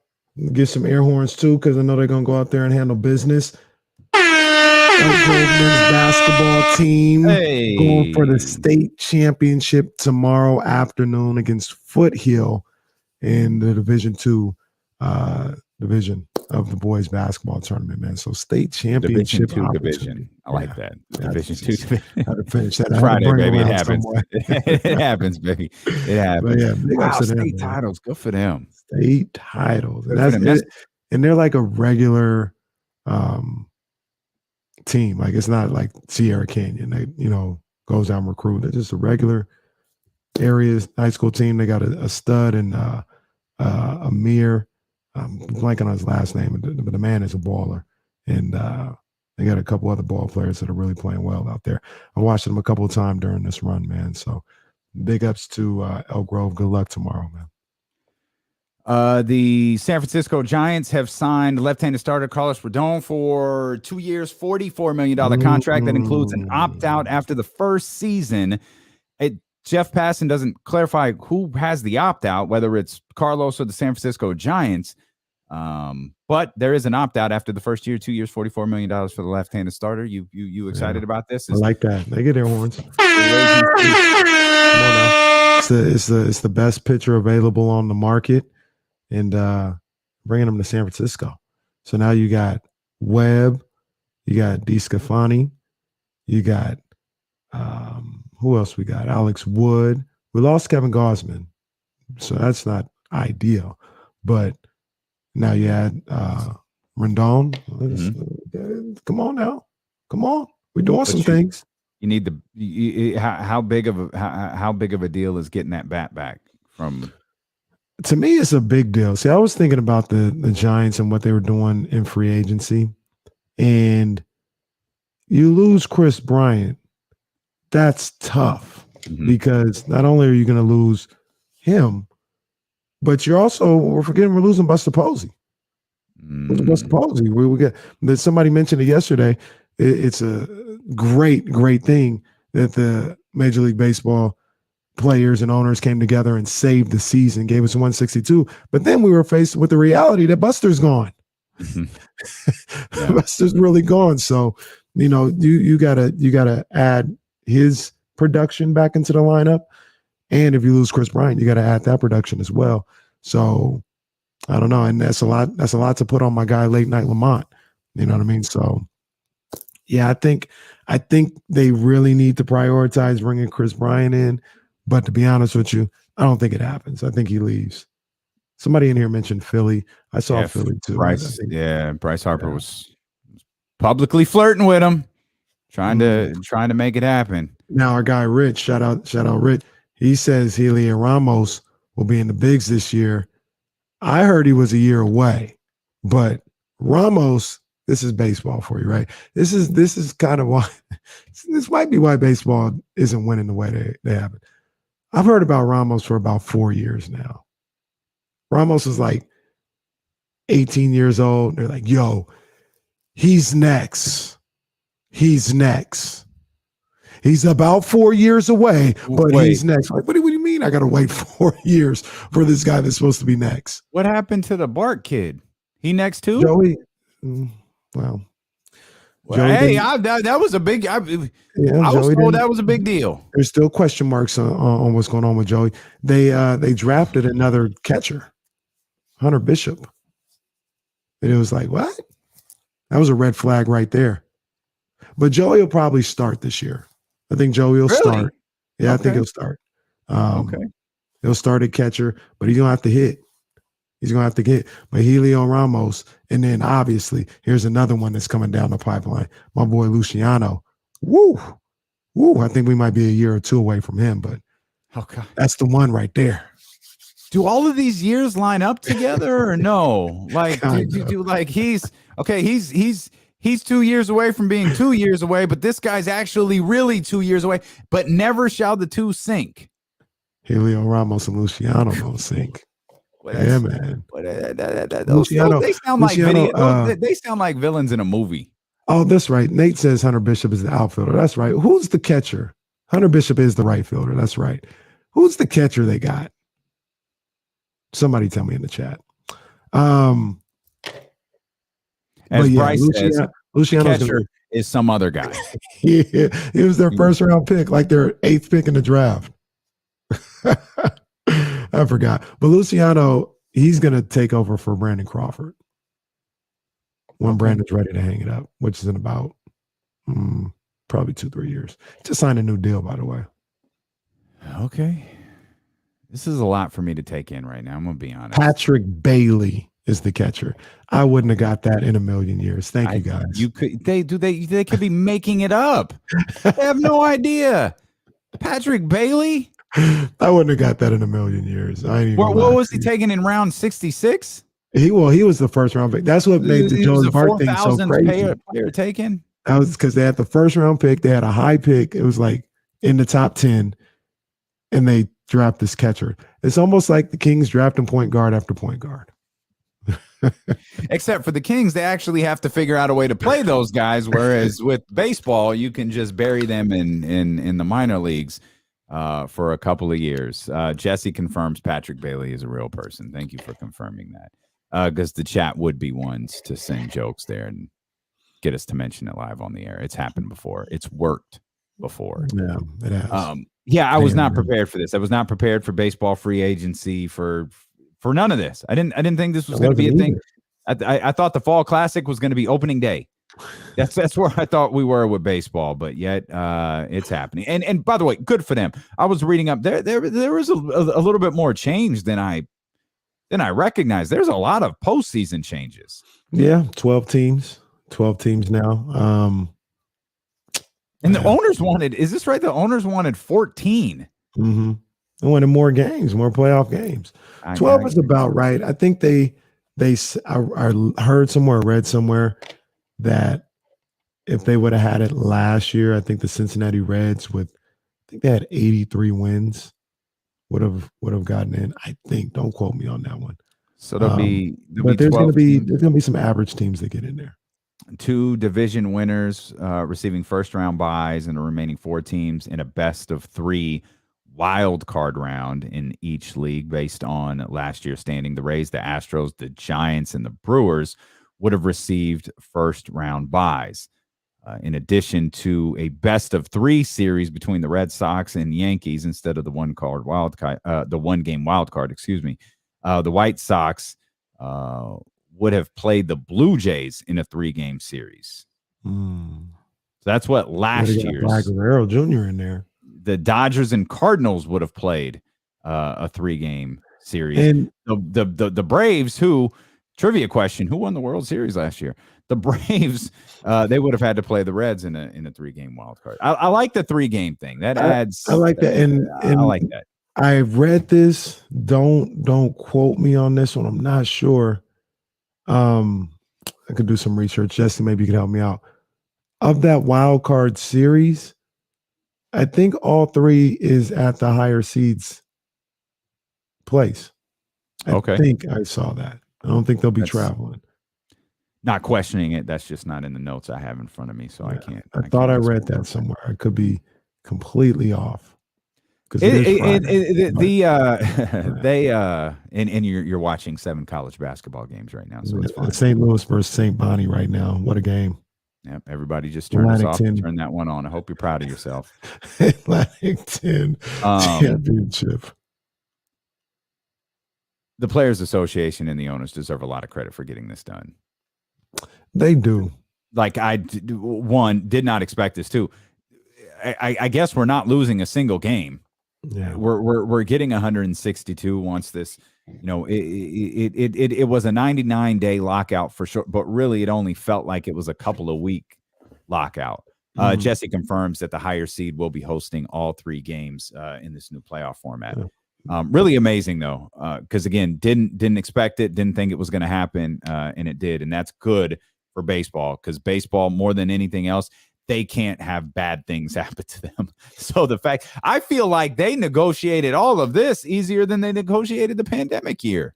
Yeah, seriously, right? I mean, they obviously got the pandemic year, the starts, they got that done quicker. Because they had no choice, but it felt like that was much more contentious than this wound up being. Yeah, and from everything that I've heard, feels like the players got a win here. That's kind of what I've heard. A couple of different signs. The players, they got the win they're looking for. They said the owners will find a way to get that money one way or another, whether it's through the players or through us at the concession stand. They're going to get the money back. But they said the players, they got themselves a win there. And also the whole process of how this went down. So apparently there's like a super committee in the union, and I know Scherzer's on there, and they're all Scott Boras guys, right? Sounds right. And there's 8 of them, and they they're almost like the authority or something, right? Like the teams, the players unions, they all the team representatives, they go to them, and the authority says, no, we shouldn't do this. It's not good. We for vote business. against it. Yeah, it's not good for business. And essentially on this last deal, because Boras is like really trying to bleed the owners out and get as much money as he can, the authority, as we call them, voted against it. And the players came back and said, to hell with you. We want to play. We're voting for it. The deal's good enough. Like, stop doing the most. Like, the deal's good enough. Let's get it done. Let's play. And that's how this thing got done. I wonder. That's interesting. I wonder if the authority was a little too close to it. Like, there, maybe because we're from the outside, I'm saying it wasn't as contentious as we thought, only because it ended. It could have been extremely contentious when the doors were shut and when they were talking to each other. And in those situations where you feel like you give, and then you present the deal to your players and you're pissed off because you gave so much. Like that's the difficult component with being a union rep, is you're thinking about you almost have to take your personal emotions out of it. And watching a union run, like I had the opportunity to kind of see how the WNBA union ran up close for a few. It's a wild thing, dude. It's like it's like the House and the Senate, and it's like Republicans and Democrats. It is so political. You have designated people calling players and star players to drum up votes to either shoot a proposal or embrace a proposal. It's wild. It is a wild thing to see. And if you have the outlier, oh man, and let you be the one who stands up and says, yo, this is weird. I don't think this is right. Like, we shouldn't do this. But you're the only one saying, yo, no, we shouldn't do this. You're the only one on the committee saying that. Yeah, you'll probably be voted off the committee the next year. That's crazy. And they from everything that I read and heard, the MLB Leadership Council, we'll just call them the authority. I like that. They I don't want to say they didn't have pure intentions, but maybe they had different intentions than what the rest of the players union had. And like it's been alluded, like these are Scott Boras guys for a reason. And Scott Boras is all about milking people dry. That's all he's about. Yeah. And you come with that energy to the owners, they're gonna get out of my face, right? So, the standoff with milking people dry, I guess, came from Scott Boras and his authority. And there was a deal, I guess, a week ago that people thought was a good deal. And the leadership authority said, no, we're not doing that. And they came and they got the deal a little bit better this time around. And they actually got some good things. So you got to give Boras credit on that. But it's generally the same thing, and they got some extra things, and they were about to shoot it down again. And the player said, stop. Like, good, no, it's good. Like, let's go, let's play. And that's how this thing got done, I guess.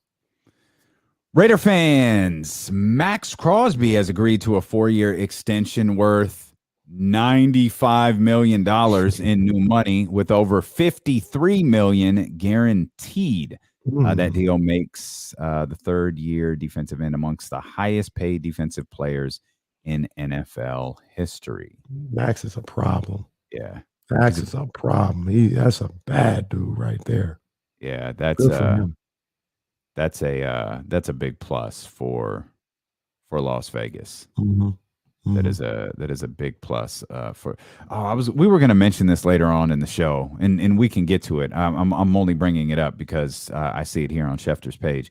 Deshaun Watson has completed his first 2 sessions of depositions as part of the 22 lawsuits filed against him.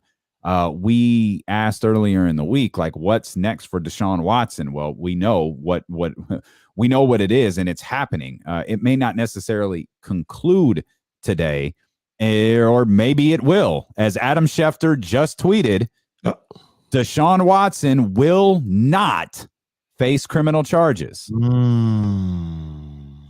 So whatever happened in those depositions. Now, I'm not a lawyer. I'm an idiot who sits at home and talks sports.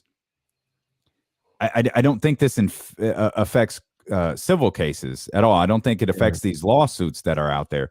This just means he will not face criminal charges. Now, that's noteworthy because the new league year starts in like 5 days.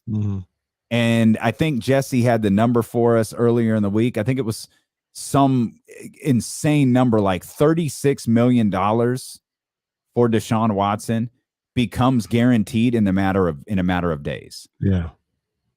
If they don't do anything with him, the Texans, before the league year starts, that's guaranteed. They got to pay that, or whoever trades from, or whatever the case may be, they've got to do that. So Ian Rappaport followed up that Schefter tweet with, now that criminal matters are over and Deshaun Watson won't be charged, expect his trade market to ramp up. Teams have been waiting. This clears the path for a deal by the start of the league year.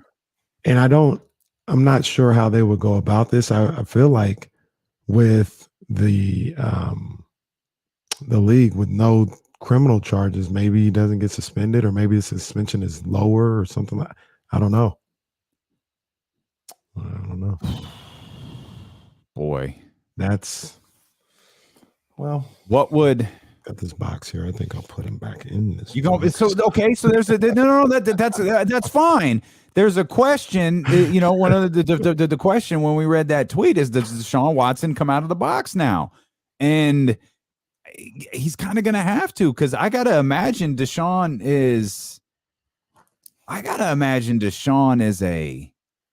is a huge focal point over the course of the next week. Mm-hmm. If the figure we have of that money being guaranteed at the start of the new league year is accurate, I'd imagine Houston. I mean, the money's going to be guaranteed no matter what team he's on, but I'd imagine Houston would want to get this deal done as soon as possible. Yeah, I think so too. And not to. This is kind of what I was thinking, and I don't know how to pronounce this YouTube name, so I'll just kind of throw it up there. But he said time served when you asked about, what does this mean for Deshaun Watson's suspension? And the crazy part about last year is he wasn't suspended. Mm-hmm. He was a healthy scratch. Yeah. Yeah, that's well, I think I'm with John. I was just about to say, put him back in the box. I don't. I'll say this about Deshaun Watson. I felt a certain way at the very beginning, and a very, very, very different way later. Mm-hmm. And I'll just leave it at that, because how I felt doesn't matter. Yeah. But I felt two very different ways through this Deshaun Watson saga. But it appears, at least, there is a pathway for him to be back in the NFL here soon. What this means for all the civil cases, in reality, it doesn't mean anything. But I'll be anxious to see how all of this plays out. I think Deshaun Watson and his attorney have played this in a very interesting way. While he may have been in a box, I have been following the story, and the way that Rusty Hardin and Deshaun have played this is interesting. And I'm anxious to see how it finally plays out when those civil cases and lawsuits and all of that stuff come to a conclusion. And our guy Rob W brings up a point. How mad are the Commanders for going after Wentz when they could have waited 3 days for Deshaun Watson? Yeah, it's probably not that simple. Like the asking price for Carson Wentz was probably, I mean, I don't remember what the trade was for. A couple third round picks. I can't remember what it was, but no one's stressing over it. Deshaun Watson probably, I don't even know if it's probably, Deshaun Watson nets more than Russell Wilson did. Man, maybe, I mean, two firsts, two twos. Was it 2 twos? Yeah. Okay. Two firsts, 3 starters, I think. And then it's a lot. It might be a little less than that, but it's in that neighborhood. I think Deshaun might net you another first, though. And if I was Washington, I'd do it. If you're Washington, you do it? Yeah. Ooh, okay. I think the teams to watch: Tampa, New Orleans. I mean, it's all the Jimmy G teams, right? They're all the same ones. Well, Tampa, New Orleans. Philly, I think, is number 1 on that watch list for Deshaun Watson. Okay. I'd say it's Philly. Panthers. Philly be first. Panthers are going back to that part of the country. No trade clauses in play here too. Mm-hmm. Deshaun Watson does have a no trade clause. So Roddy says Seattle's. You always got to watch out. They always got something up their sleeve. They're always sneaky, and they don't have a salary cap. So no salary cap. They just got another. The deal was reported. It was 2 ones they got. They really got about 22 ones. 22 ones, yeah. I mean, that would be interesting, though. You go grab your franchise quarterback, and you've got those picks. Well, but to your point, I agree with you that the price is going to be a Russell Wilson type price. Yeah. I'm just going to read Ian Rappaport's tweets, because Schefter's tweeting when maybe he shouldn't. Oh, boy. He really shouldn't. He really shouldn't tweet.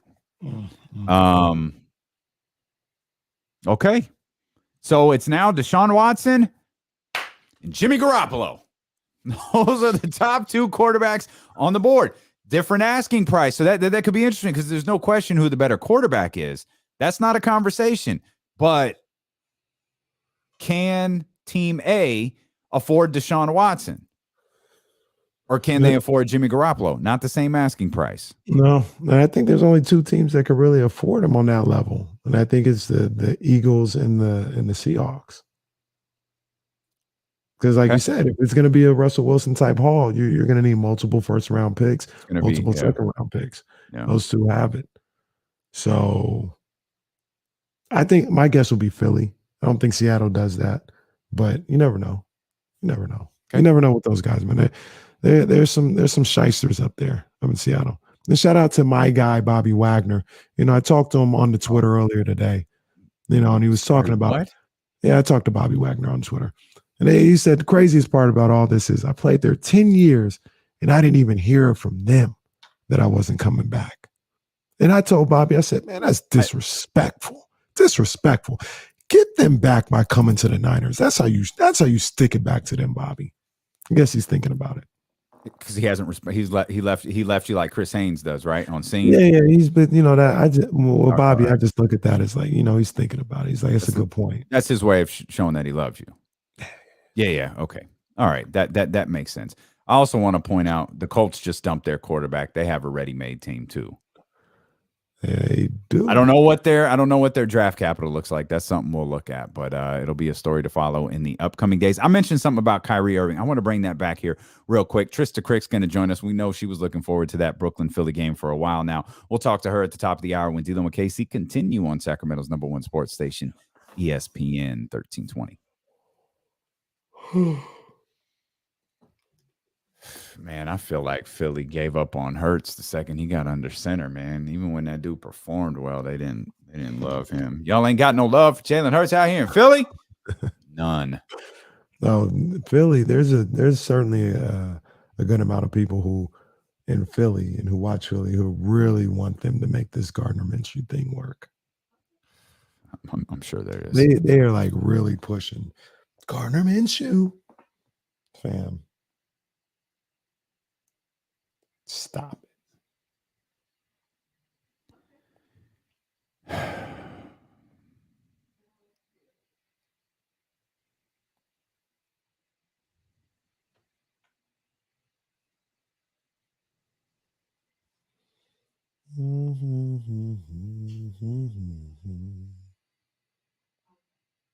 Yeah. Shout out to John who just saw Schefter's tweet. Yeah, I saw that too. Like, what are you doing, bro? Like, come on, man. Just stop. He's such a God, he's the fucking worst. He is just awful. And also, shout out, keep your head up, man, to Ryan Coogler. I mean, that disgusting scene that took place. It's just that is one of the scary. Most absurd things I have ever seen in my life. Scary, to be honest with you. Oh, no doubt. There's no doubt. That could have ended so many different ways, man. Yep. For no reason. Yep. Oh, you know the reason. Crazy thing is, you see the manager though.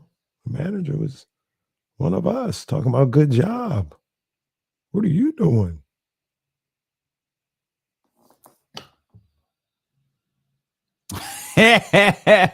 John.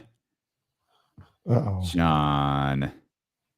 John got auto blocked by Twitter. What? Oh, he can't go after Schefter like that, John. What happened? Yeah, sure do. He quote tweeted he quote tweeted that awful tweet from Schefter. And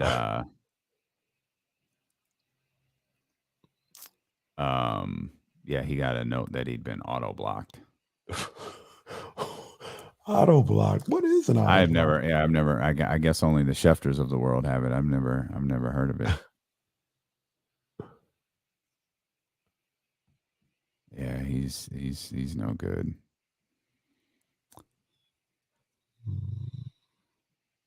Here's a tweet that matters. Trading Deshaun Watson. New team acquires 4 years, $136 million. 35 is guaranteed. 37 is guaranteed. So it looks like the last 2 years aren't guaranteed. So you're bringing in $72 million. Texans dead cap. So I guess these are the numbers to watch. Wait, what? Alex, This is confusing. I don't know anything about that, but I saw that finish just now between St. Louis and St. Bonnie. What a finish. Feel for the young man over at St. Bonaventure. Crazy. The Texans' dead cap before June 1st is $16 million. The Texans' dead cap after June 1st is $5.4 million. So you don't trade him before June 1st?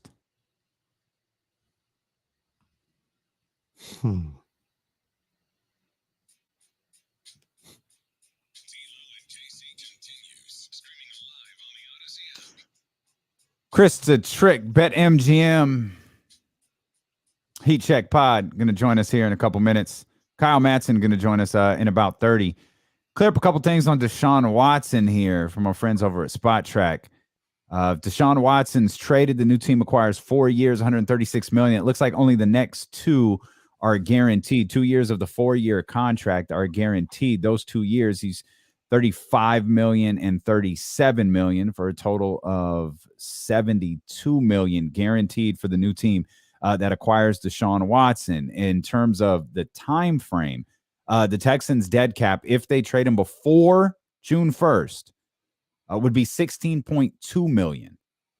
The Texans' dead cap, if they trade him after June 1st, would be $5.4 million. So if they trade him today, they save $24 million. If they trade him after June 1st, they'll save $35 million.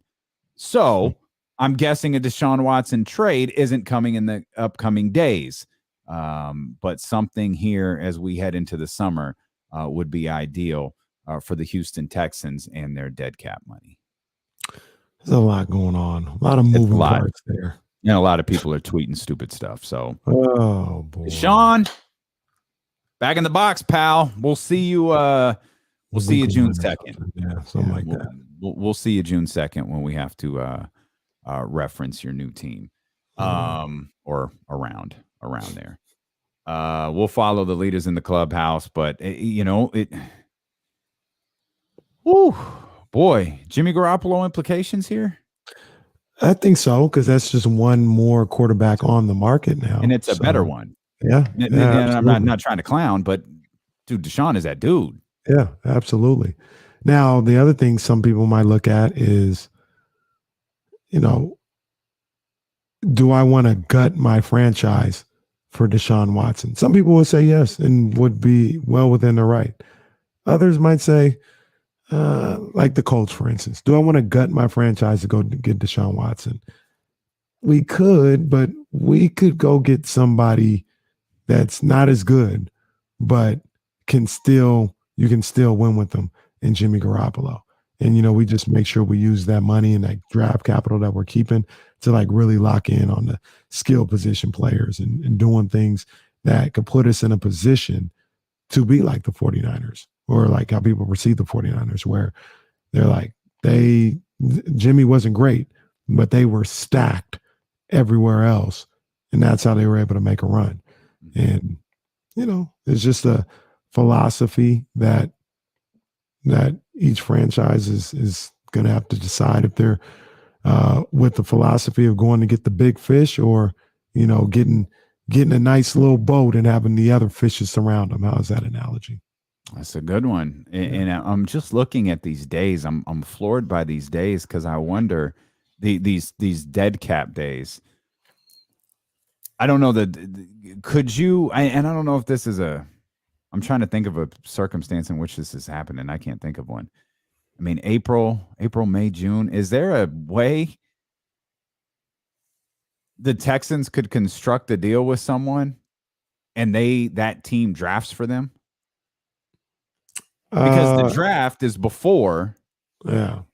I'm sure you could. I mean, I'm sure you could. Would it be legal? I don't know. Right. That's right. That's what like so much could go wrong between draft day and June 1st. Like I don't know. That's that's I don't know. That's interesting. Another guy who's interesting is your boy Kyrie. I told you there was something I saw last night that I loved from Kyrie Irving. I told you every once in a while, Kyrie reminds me he does a lot of stuff I can't stand. But every once in a while, Kyrie does something that I go, dude. And I'm not talking about on the court. He was sitting on the bench, and this courtside fan was yelling something at Ben Simmons. And Kyrie was sitting, and he kind of looked at him, and the dude kept on talking, and his boy was filming him on his phone. And Kyrie started like looking at him like, dude, what are you doing? It's like, what? Like, he said, don't you think we should file a grievance? It's like, what are you talking about? Like, is that your boy? Like, did your boy, is that your lackey right there? He walks around and he films everything you're doing. He's like, you look foolish right now. What are you doing? It's like, Kyrie, I ride with Kyrie. Yeah. A lot of stuff Kyrie does, like, Kyrie. It make you shake your head every now and then. But every once in a while, like Kyrie will wear one. Is Kyrie the most unique professional athlete in history? In history, unique. I mean, I don't know. That's tough to say. First one that comes to my mind is Rodman.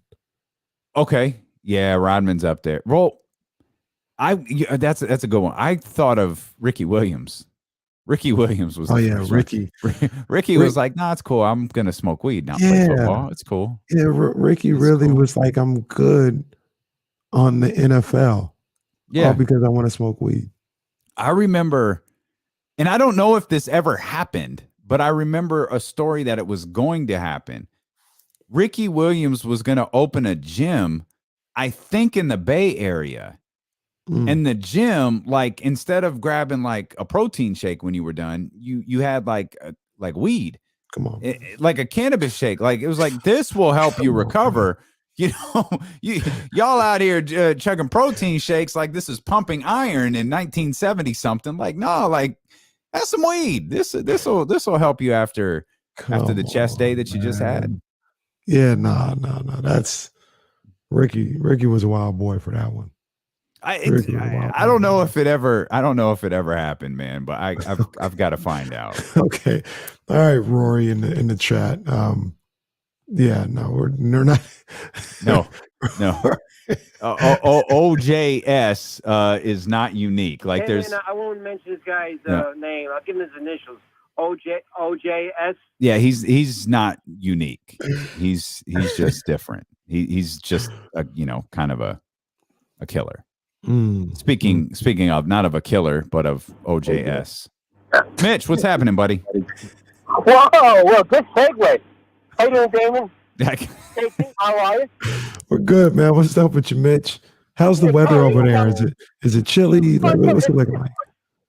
I was here on a couple hours ago. It was pretty nice. Tomorrow we might get a little snow and rain, you know. What? It's crazy. Snow. It's March. I'm sorry. It's like when you talk to me, you never know what you're getting. No, that's facts. That's facts, Mitch. Well, get to the baseball. Kyrie something goes to flag. Come on. I guess he believes it. It's true. It's all right if you believe it, right? To quote George Costanza. Where baseball's practice. You're gonna have some double headers. Yeah. I don't think you make it up. I hope you don't have too many teams. I don't want to be like ESPN. Okay, Jesse. Hello? No, Mitch. I'm sorry, Mitch. I couldn't. Hello. I'm sorry, Mitch. No, it wasn't that. I couldn't. The only word I could make out was doubleheader. Tell me you heard what Mitch said. After he said snow and rain, the only thing I made out was doubleheader. That was it. He brought up Kyrie Irving. Yeah, he said Kyrie talking about the earth is flat. I didn't. I swear I didn't hear Mitch say that. But we welcome in our homegirl, Trysta Krick. Trysta, what's happening? Just moving and shaking. I'm in New York. I'm going to go see Duke and Miami, and then I'm going to go see Villanova, UConn. Okay, big time, Duke. Oh man, you haven't. Harden, what? I see you stunting on him. Just got a little lips product on today for the first time in a while. Little, and this is, I assume, is all preps for weekends at WFAN. Yes, there's a one at Barclays, and then there's one at MSG. So we just pop over from 1 to 1, watch these Duke kids continue to be kids. Head out of there when Miami punches them in the mouth.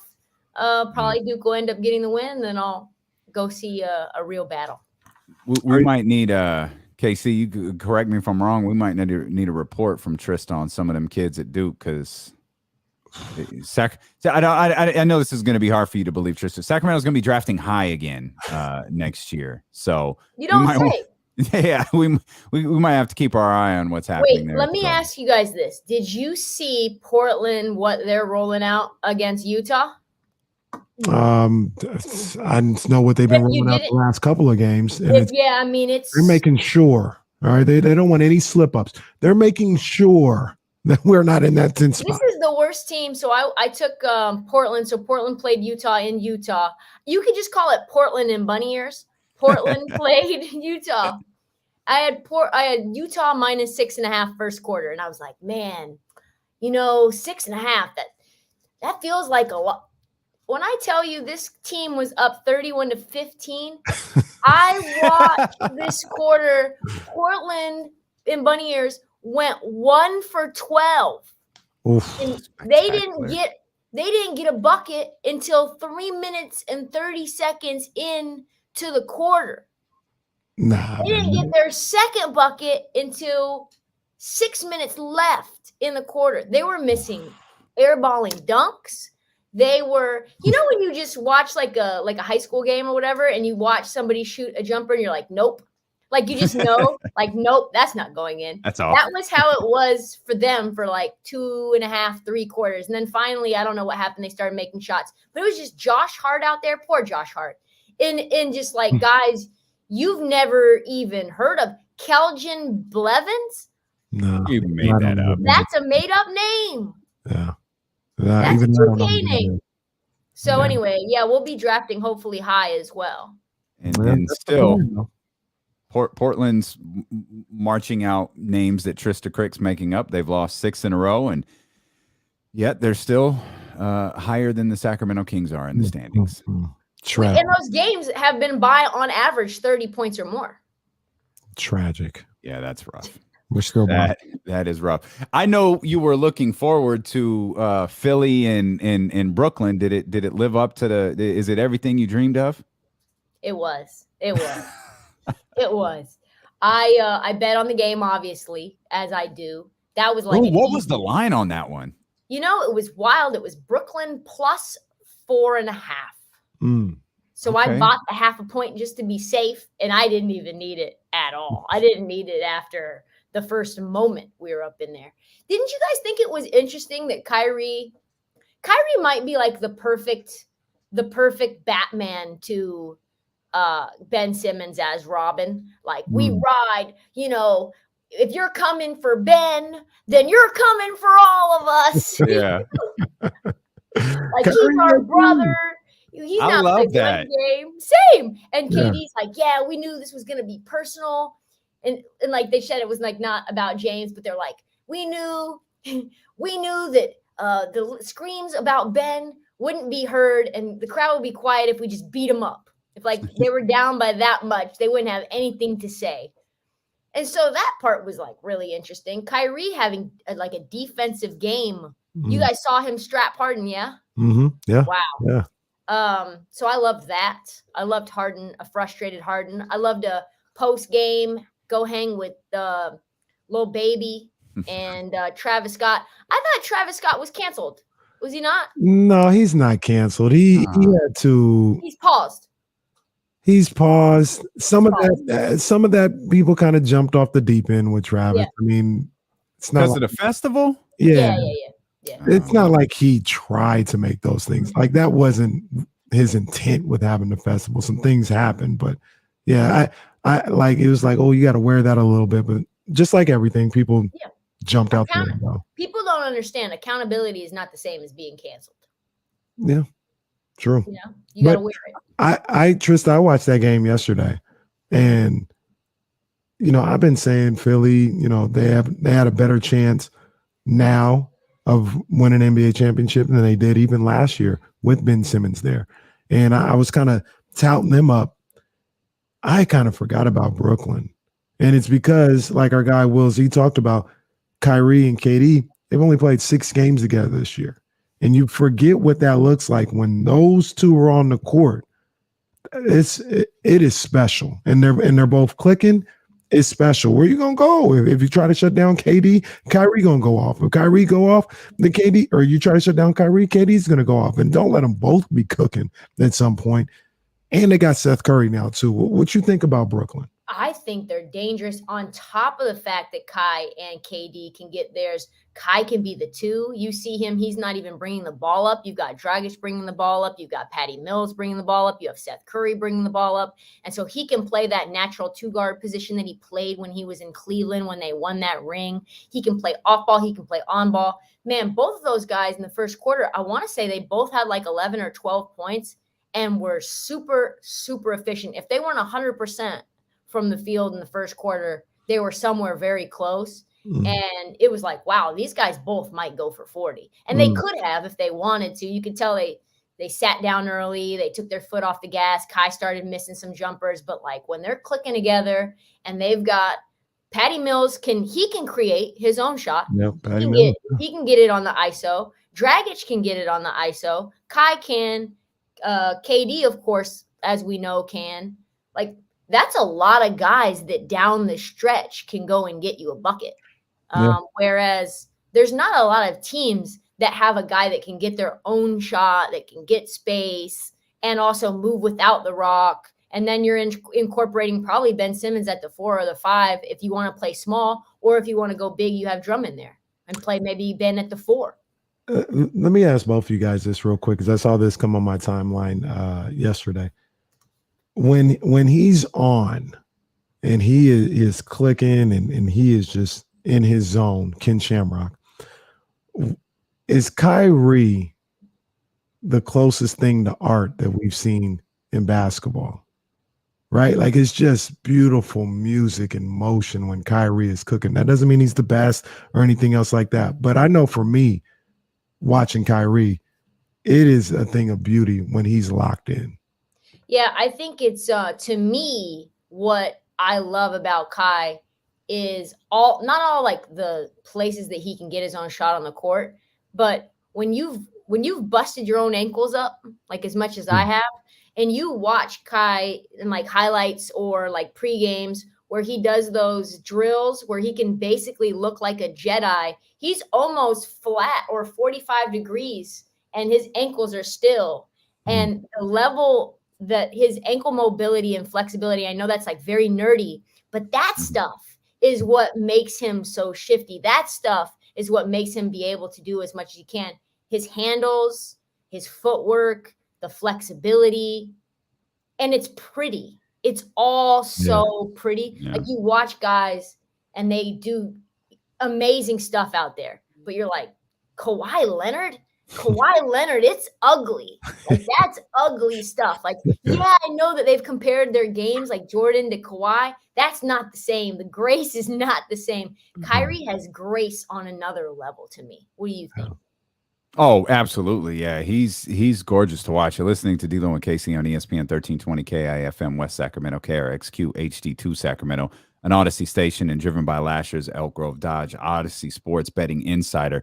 Trysta Krick with us here. Yeah, like Kyrie is gorgeous. On the other side of the court, though, James Harden, ugly.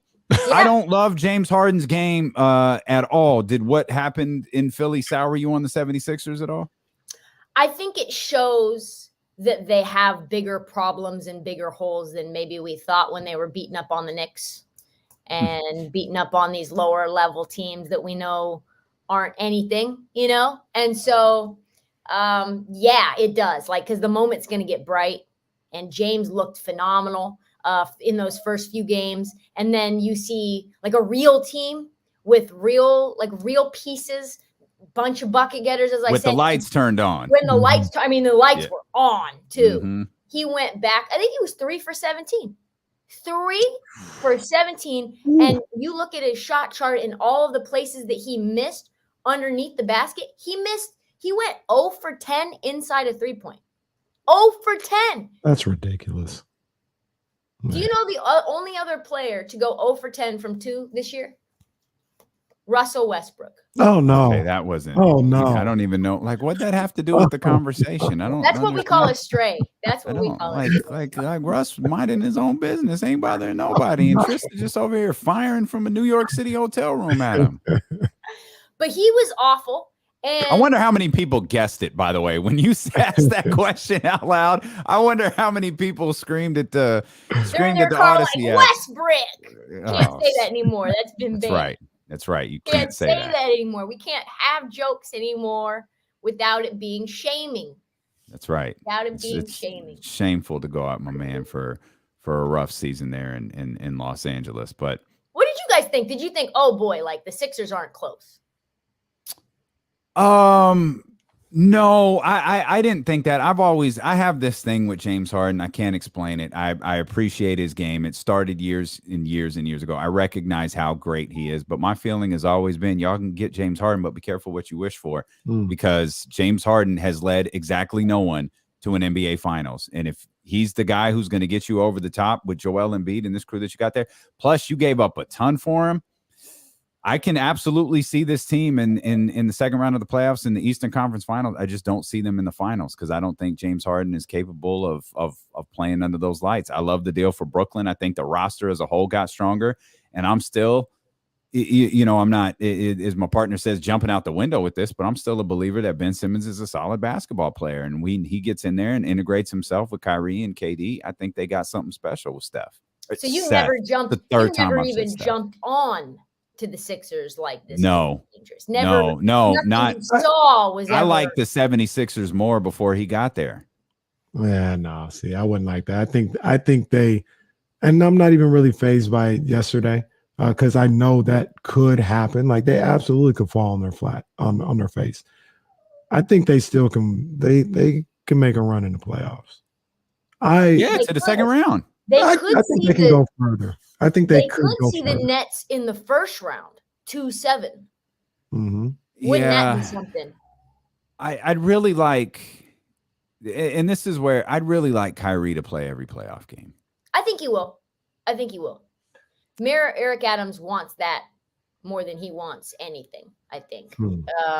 Kyrie's talking about having dinner with him and like how Eric Adams is his guy and how time's running out. Well, that's fine, but Canada don't care. Like they might have to get through Toronto. Like Canada's like, I don't care what y'all doing down there. You ain't. Not only are you not playing, you ain't coming.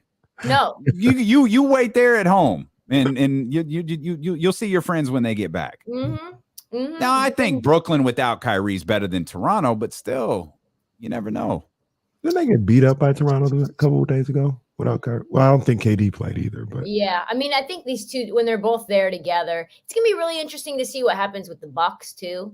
They don't look as dominant as they did last year. I think they're worse off, in fact, because they've got no Brook, no Connaughton, no PJ Tucker, no Dante DiVincenzo, who I know got injured in the first round, but he still played against the Heat. So they've got less depth, and then they added Grayson Allen. So I don't know. We're going to have to see. Giannis is on another level. But I think the Sixers thinking that this opens up the pathway for them to win a title when James is going to get like $50 million and there's not any other guys that can shoot the rock. Like you're seeing Tobias Harris, he's got to go. You're seeing George Nang, he's got like some issues 3-point wise. Danny Green's supposed to be a sniper. He's not.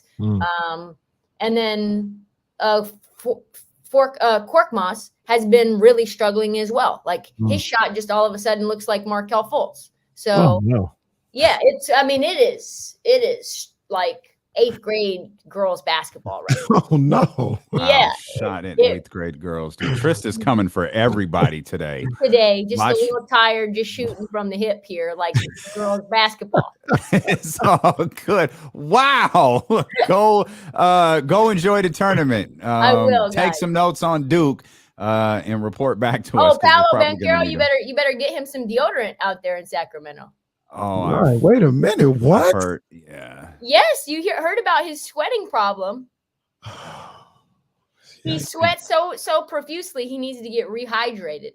Oh my! In the second half. You know what we say out here? Sweats like Patrick Ewing. Sweats like Patrick Ewing. You need to get him some like special secret deodorant, or like an IV treatment after.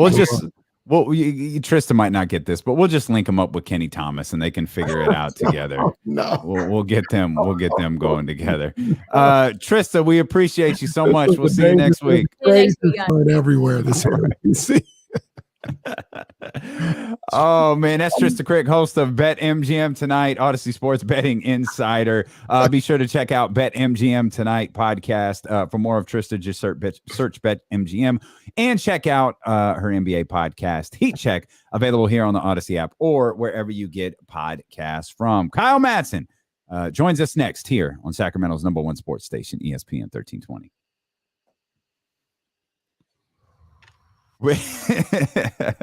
She was on fire today, man. I'll be right back, KC. Okay, I got. Are you switching back over? Do I need to pod you down? Yeah, probably. Oh, it doesn't matter. I'll stay. Okay, I can record the. Yes, good. Okay. Uh-oh. There we go.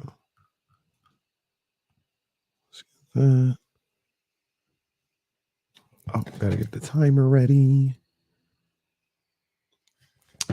13th round brought to you by my people over at Meister Watches. Shout out to Ryan and the whole family out there doing what they do, always putting on, man, with these beautiful watches.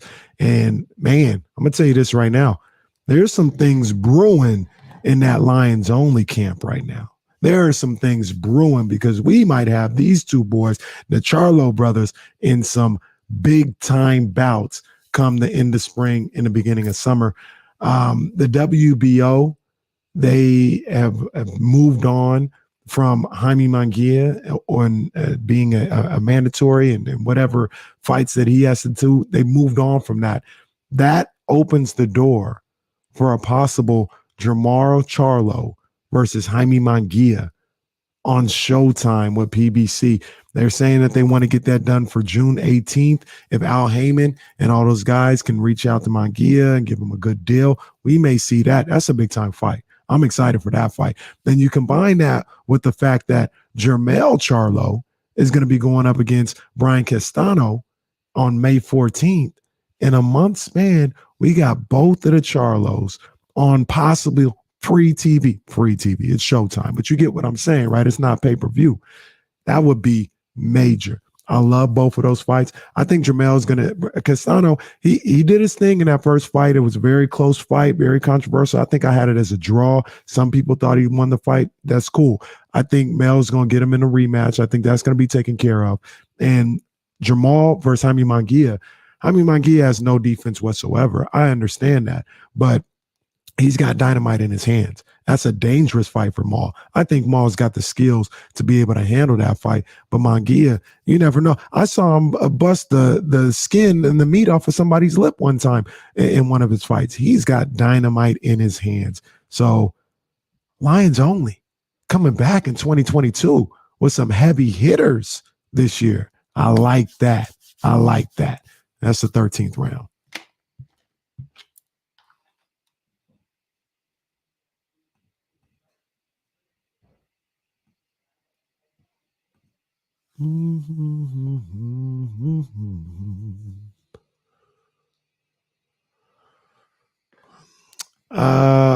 Dr. David, I don't think anybody beats Benavidez right now. Nobody. If he's locked in, I don't think anybody from 160 to 175 beats Benavidez. That includes Canelo Alvarez. He's a problem.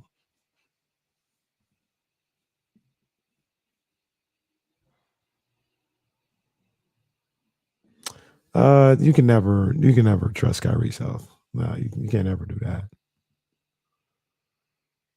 UCLA. I think they'll take care of business tonight.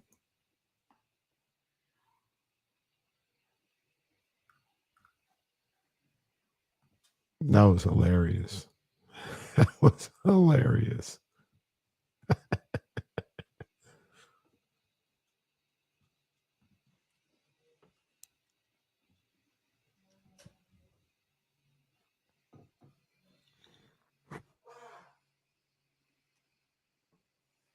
Oh, man. Paulo, you know what that is, Damian. That's some SLS. Shaq like sweat.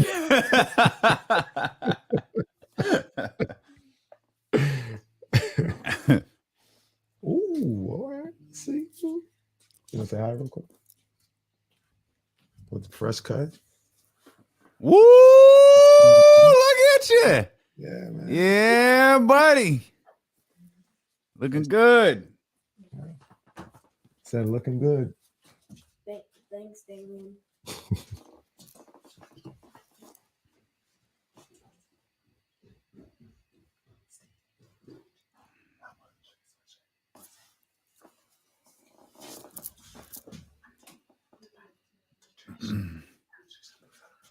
Okay.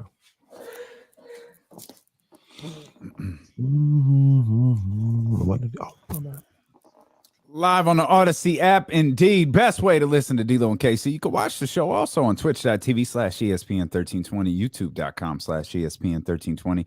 You can catch us on Facebook Live. Kyle Madson, Niners Wire, 95.7 The Game, Candlestick Chronicles. He's going to join us coming up here in just a couple of minutes. We'll talk a little 49ers with him, talk some Warriors with him, talk Kings with him. I don't know, talk about anything we want to. Kyle Madson really just wants to be on the show. That's all it is. We thought we want him on the show.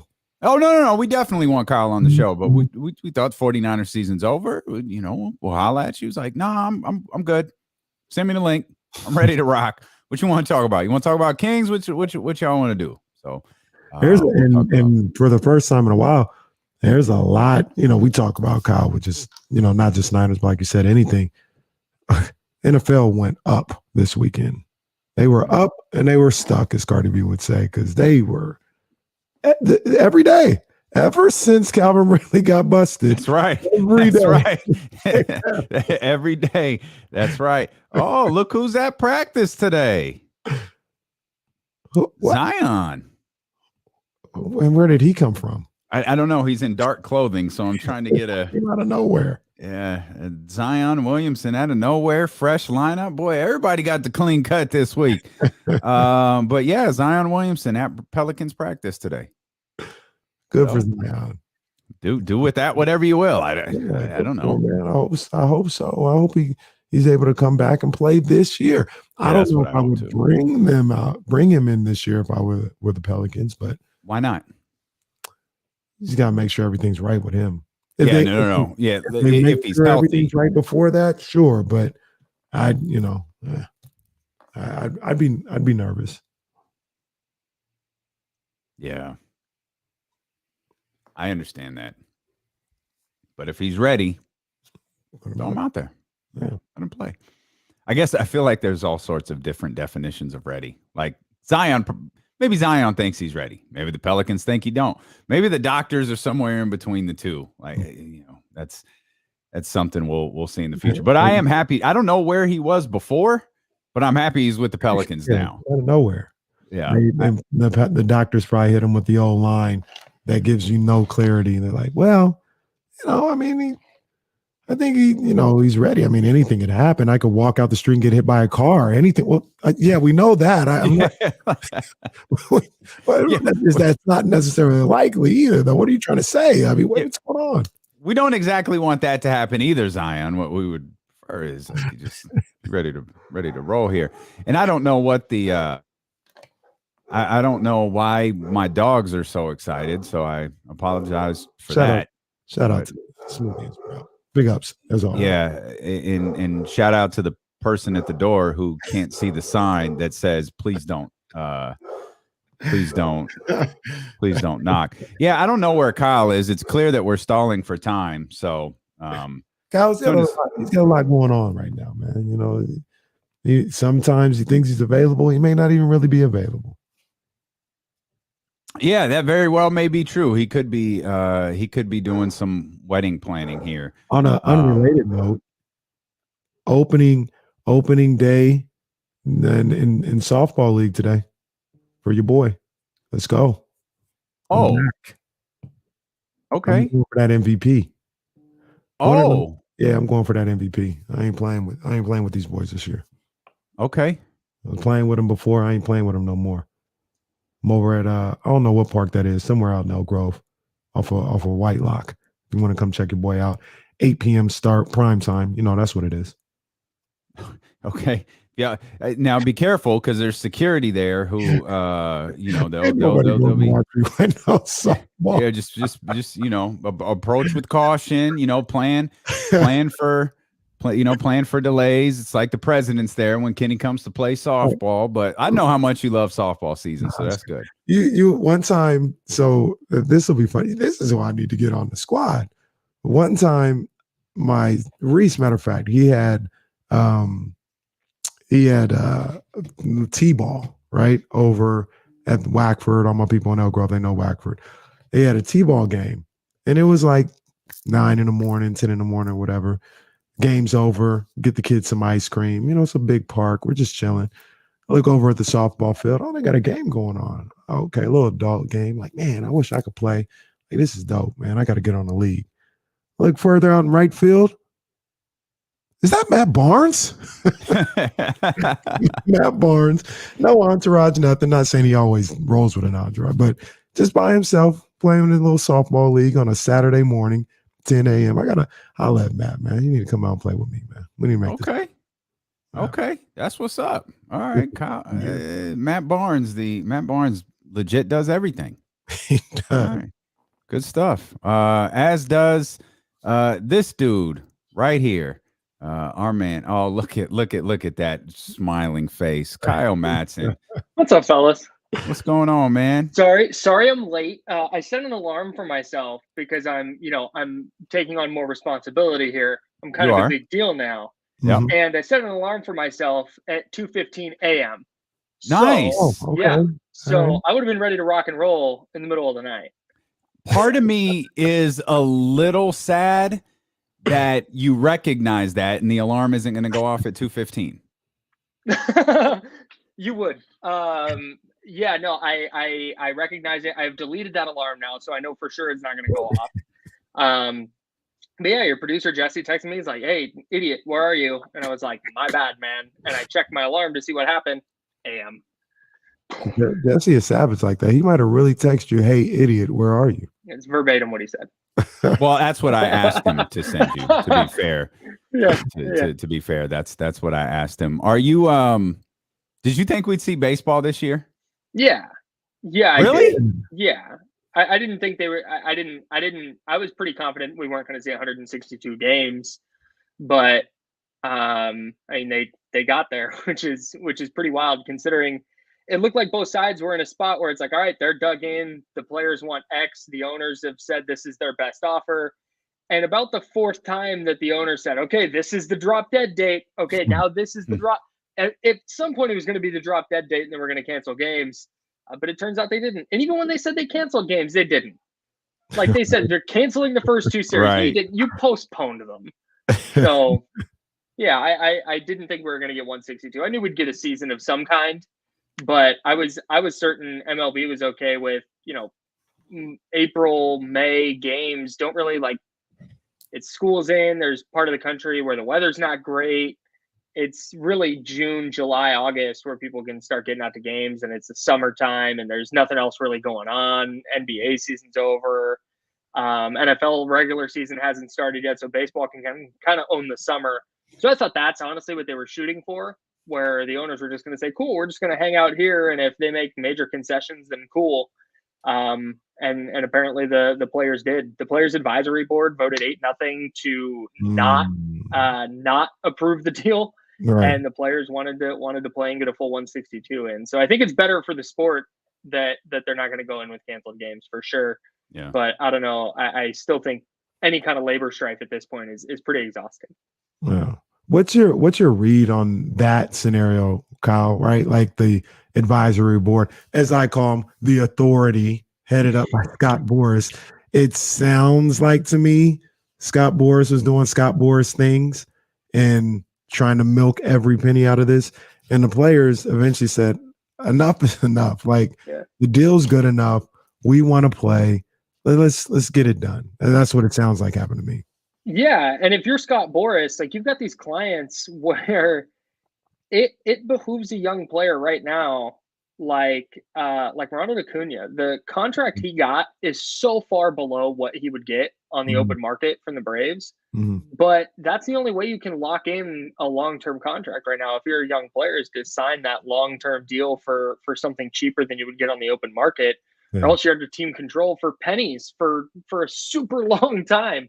So it stinks for the players, and you'd understand why Boras and agents would really want their guys to fight for those changes that would get players paid earlier. But on the other hand, you understand why the players, especially the ones who have already been paid, the older players, like, no, we need to play. Like, we don't want to lose money this year by missing games.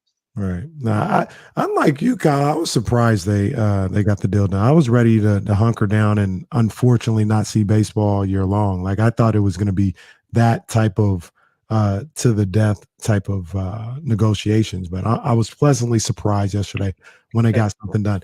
Now, when you talk about the actual game, talk about the two teams, the A's, your A's, my Giants. I keep hearing that the A's, I don't want to call it a fire sale, but you know, they're going to make their yearly trade of their best player or a couple best players. Is that on the horizon, or do you think this year might be a little different? Seems like it is. Seems like Matt Olson's probably gone. Sean Manaea is probably gone. It wouldn't surprise me if Matt Chapman goes, and that's just kind of it's at this point you just expect it. As an A's fan, you just kind of sit around and you wait for it and you hope that it doesn't happen. The fact that the A's are now back on the revenue sharing dime, they're back into the revenue sharing loop is maybe a little bit promising that maybe they keep a player or two, but I don't have any track record of them doing that to make me think that there's anything but a significant fire sale coming with, you know, Matt Olson's value as high as it's ever been. Sean Manaea's value is going to be super high. I don't know what Matt Chapman's value looks like. He wasn't very good last year, but he's still a young player with a ton of power and a great glove. So there will be some team interested in him. And that's just kind of how it goes. Like they've already let Bob Melvin walk. They didn't need to do that, but they're like, yeah, he can go. He can go down to San Diego and take a new job. And they hire Mark Kotsay, who has no track record of being a manager. Like this is just the very stereotypical A's tear down and rebuild. So it wouldn't surprise me to see now that the CBA is signed and free agency has started. It wouldn't surprise me to see the A's start to make those moves and dismantle what was a really fun team. Well, we saw some moves being made ever since Calvin Ridley got suspended. The NFL was like, yo, let's get it popping. Russell Wilson is out of the NFC West. We got some news on Deshaun Watson today. The new league year is right around the corner. Let's start there, not necessarily with Deshaun Watson, but the cornerback market. What's the news today with Deshaun Watson being clear of criminal charges mean for Jimmy Garoppolo's market here in the upcoming week or so? It throws another name in. And if you're Pittsburgh, first of all, you have to be a team that's comfortable with where Deshaun Watson's at. And I think given his level of talent, I think teams are going to find it a lot easier to be comfortable with whatever the outcome is of his civil charges and everything else he's got going on. A team's going to trade for him and trade a lot for him. Whether that team is Pittsburgh, I don't know if Indy's going to be interested, but it's another team that needs a quarterback is going to be taken off the board, which is bad news for San Francisco because they need all the options available if they're going to get the maximum value for Jimmy Garoppolo. On the other hand, I I think a team like Seattle, who just traded away Russell Wilson, I think probably had this domino in mind, like knowing that this was going to come down. And you don't, unless you're tearing it down entirely, you don't move off of Russell Wilson with Drew Lock as your backup plan. So I think Seattle's going to be really heavily involved. It doesn't sound like Miami or Tampa Bay are interested. So now you're looking at Indianapolis, who just traded Carson Wentz.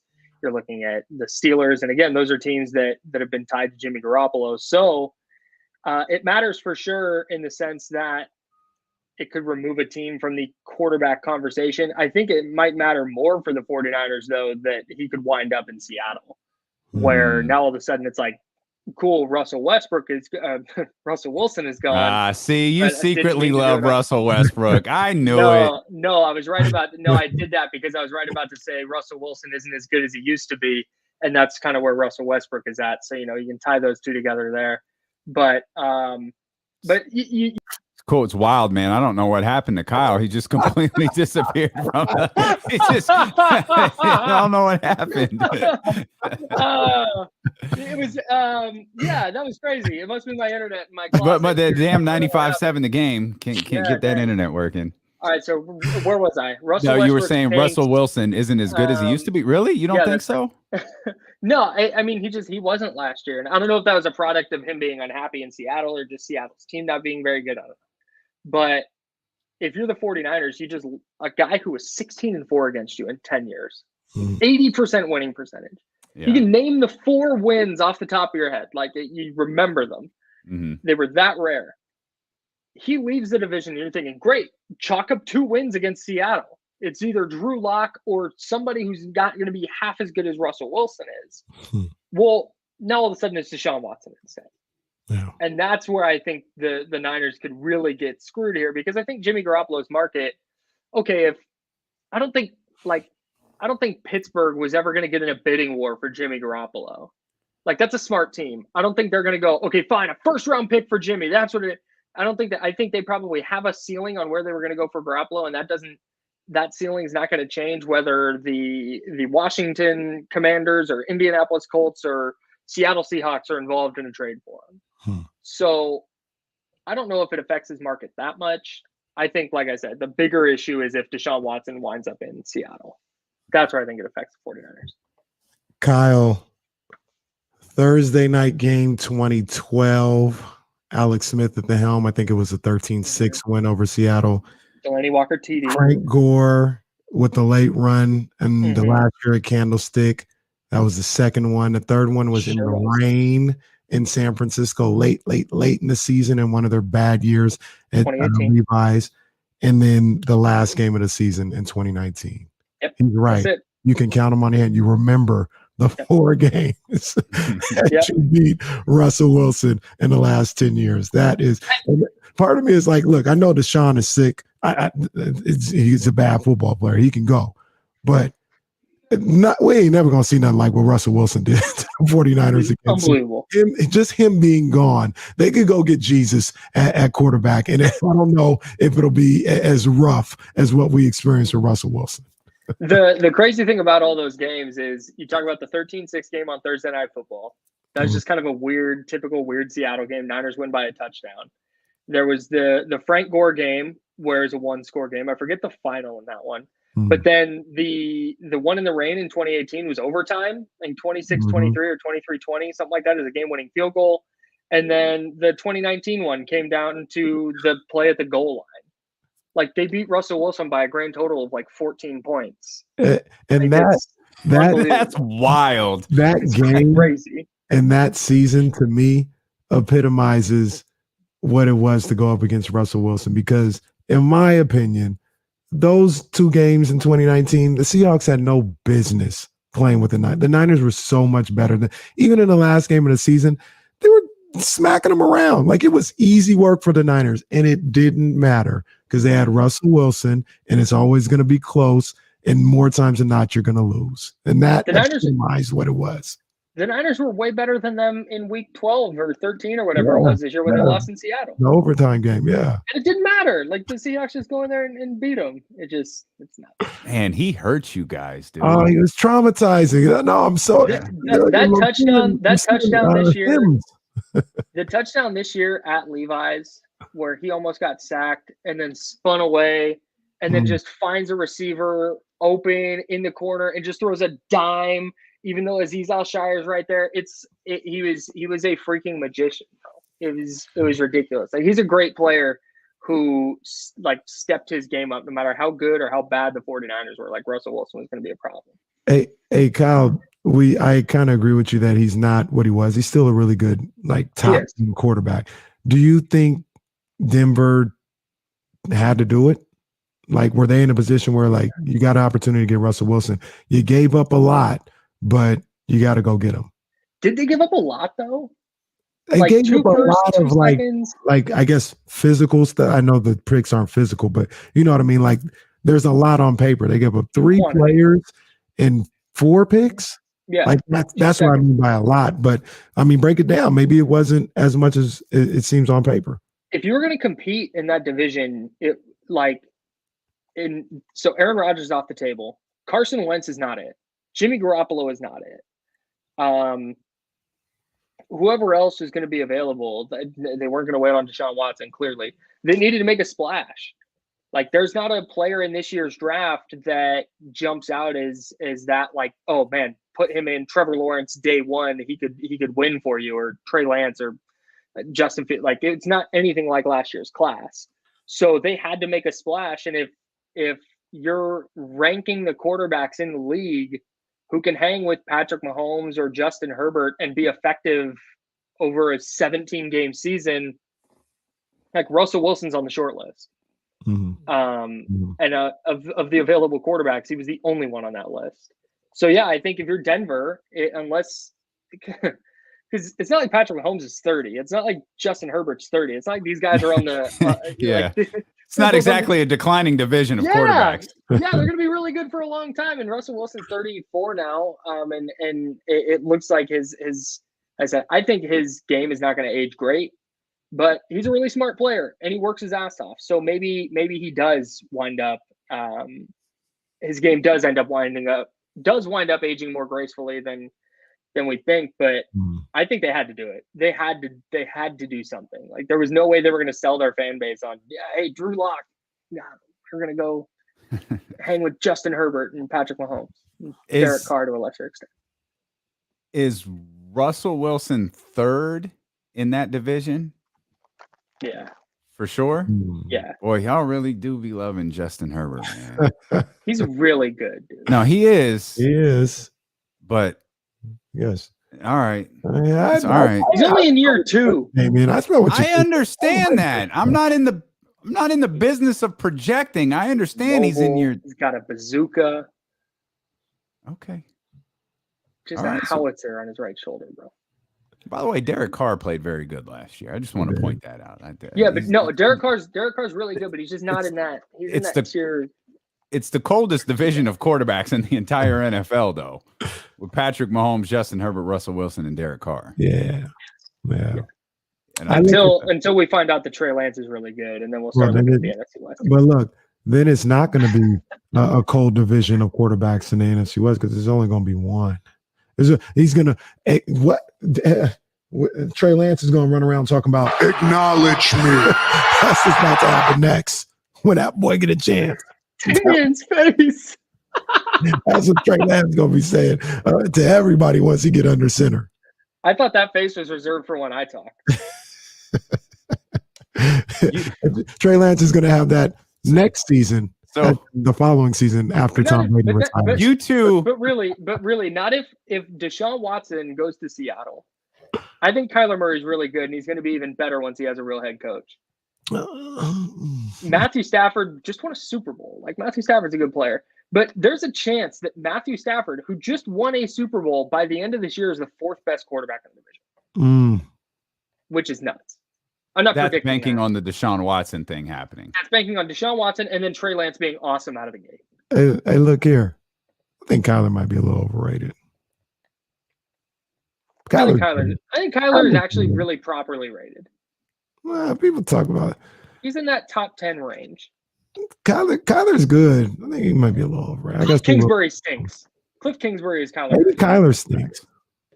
I don't think Kyler stinks. I think Cliff Kingsbury is not a very good coach. Did this offseason scream? Have you ever seen a team look as ill prepared for a playoff game as Arizona did this year?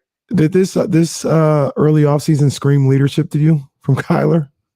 No, but I think it's a product Does that sound like somebody that would right the ship late in the season and make sure everything goes the right way? Like Kyler or Cliff Kingsbury, he's suspect. But what I saw for about a month from Kyler told me, maybe it's not all Kingsbury's fault that they falter down the stretch. Maybe. I'm not a psychologist. Neither am I. You two are so different when it comes to your teams. Like Kenny is like, yo, there's only going to be one. It's going to be Trey Lance. He's going to be so much better than everybody else. Kyle, like if I searched our text thread long enough, I could find like game one of an NBA finals with like Warriors Cavs where Kyle's like, it's over. Like we're such trash. Like it's over. We suck. It'd be the series that they went on to win 4-0. This is awful. I'm turning this off. It's like they're just so bad. I never turned the game off. Even when this is text thread from last night from my show. This is I bet this is good. Yeah, no, this is really good. This is right before Steph just went off.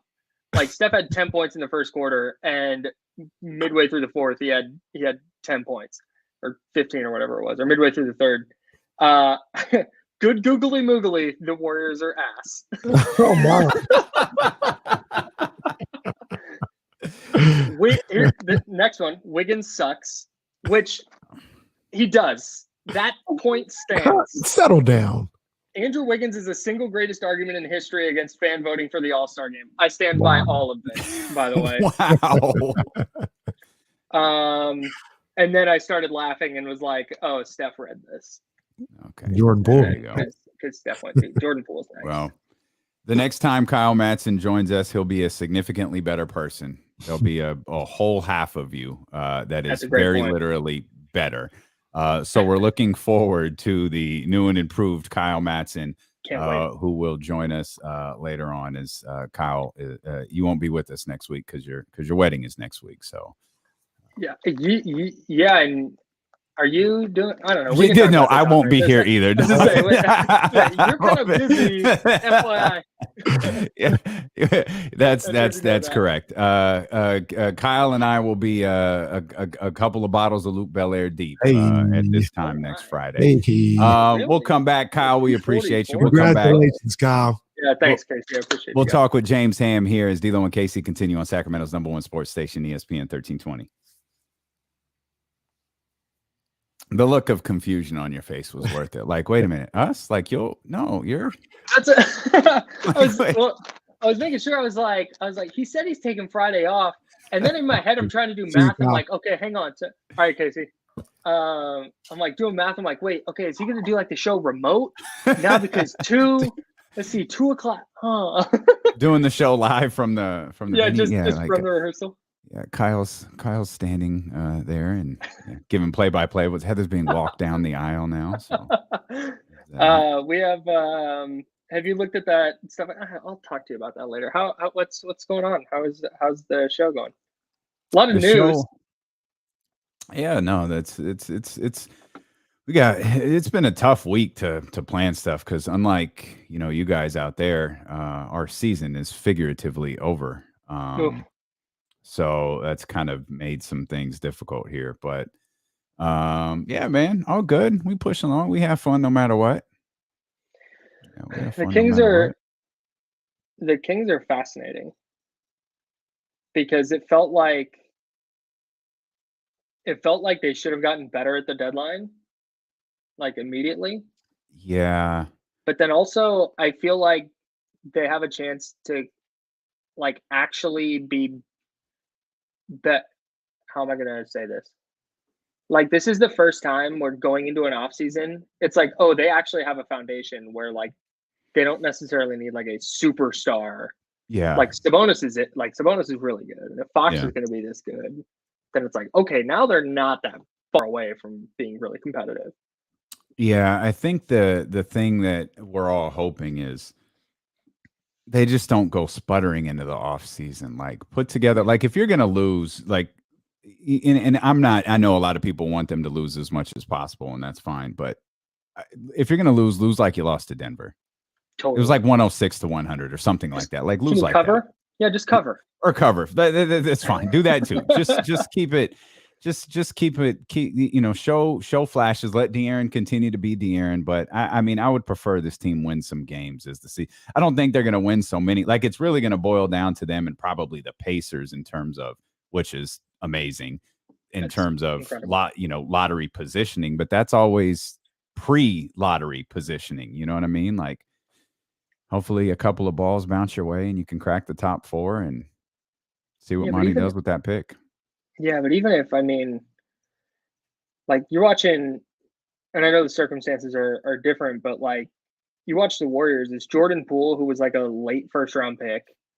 It's Jonathan Kuminga, who was 7, Moses Moody, who was, I already forgot, 15, 16. Like you can get effective players even if you're not a top. What are you going to do with all those guys? I have no idea. Like you have to extend Jordan Poole at this point. Dude, that's what we've been talking about. Like how much, like Joe Lacob just spend like no matter what? Yeah. Okay. If it's like he's not gonna, so he wasn't gonna go spend on Robin Lopez right in the buyout market, or re-sign Kelly Oubre. It has to be somebody where it's like, oh, that guy's, and Poole has been really. And it feels really like that's Jordan Poole. Yeah. All right, guys. All right, buddy. Thanks, Kyle. Appreciate you, man. Yeah. Okay.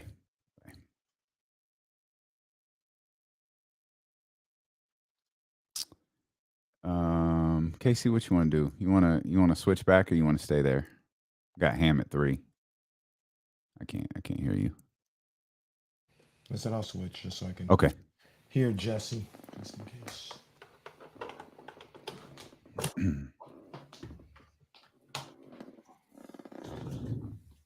Brussels sprouts. Dude, Brussels sprouts are legit. Bomb. Yeah, I don't know. What's yours? What do you? Oh, it's definitely not a burrito. Good burritos up there. Good burritos you know what? Up there. I had Chipotle for the first time in months, like 2 months ago. I don't think I like Chipotle as much as I've done a complete baby face on Chipotle.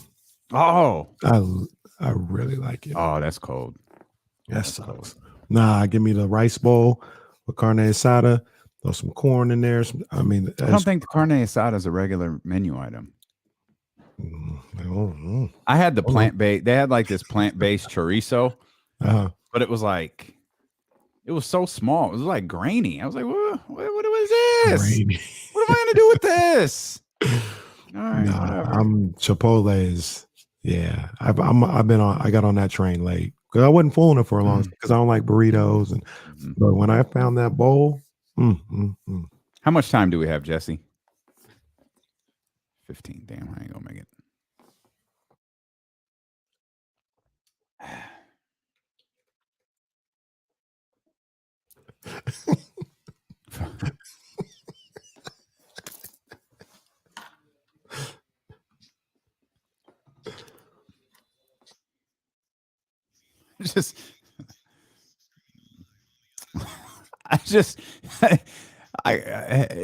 I gotta ask Ramsey.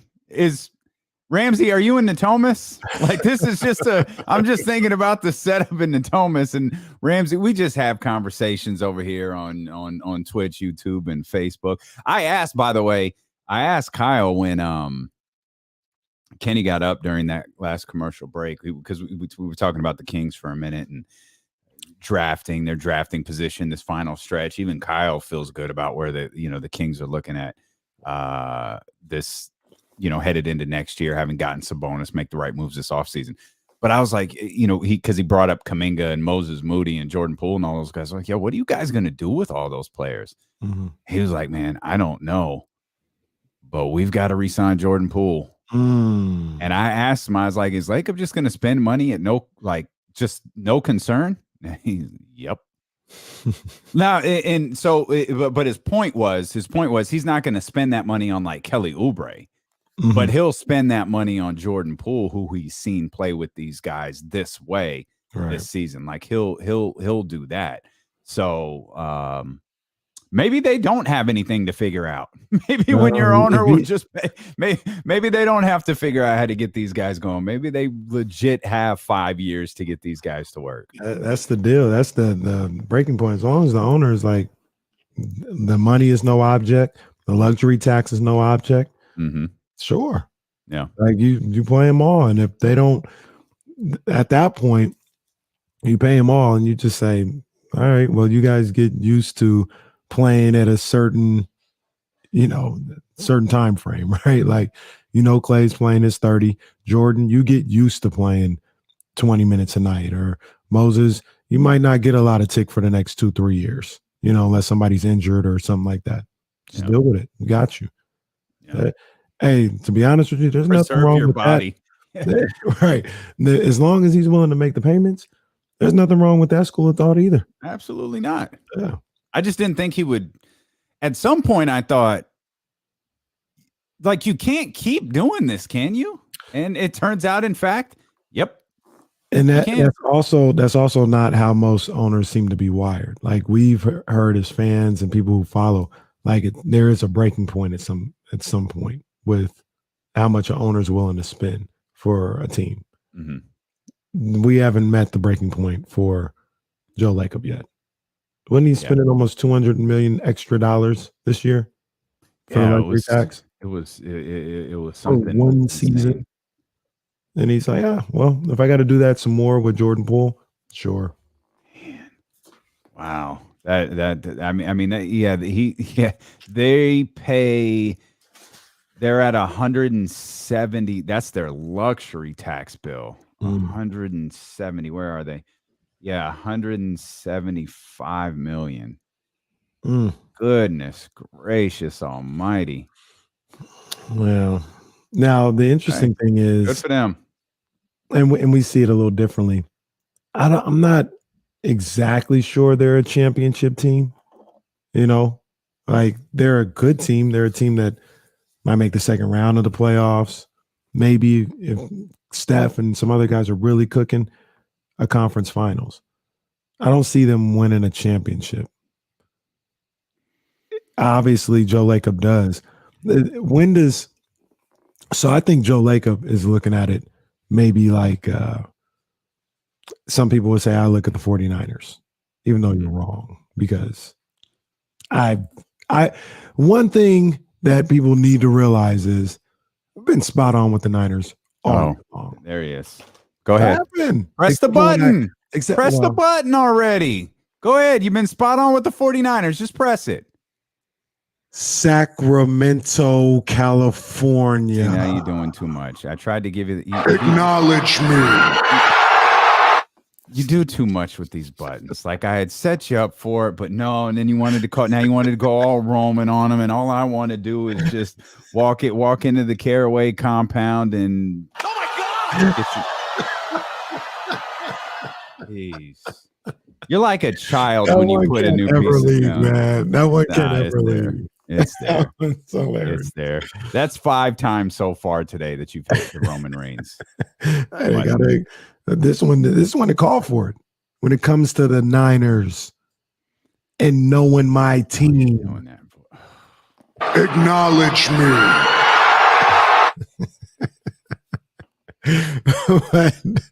But some people would be wrong when saying that I just blindly look at the 49ers. I feel like Joe Lacob might blindly look at the Warriors.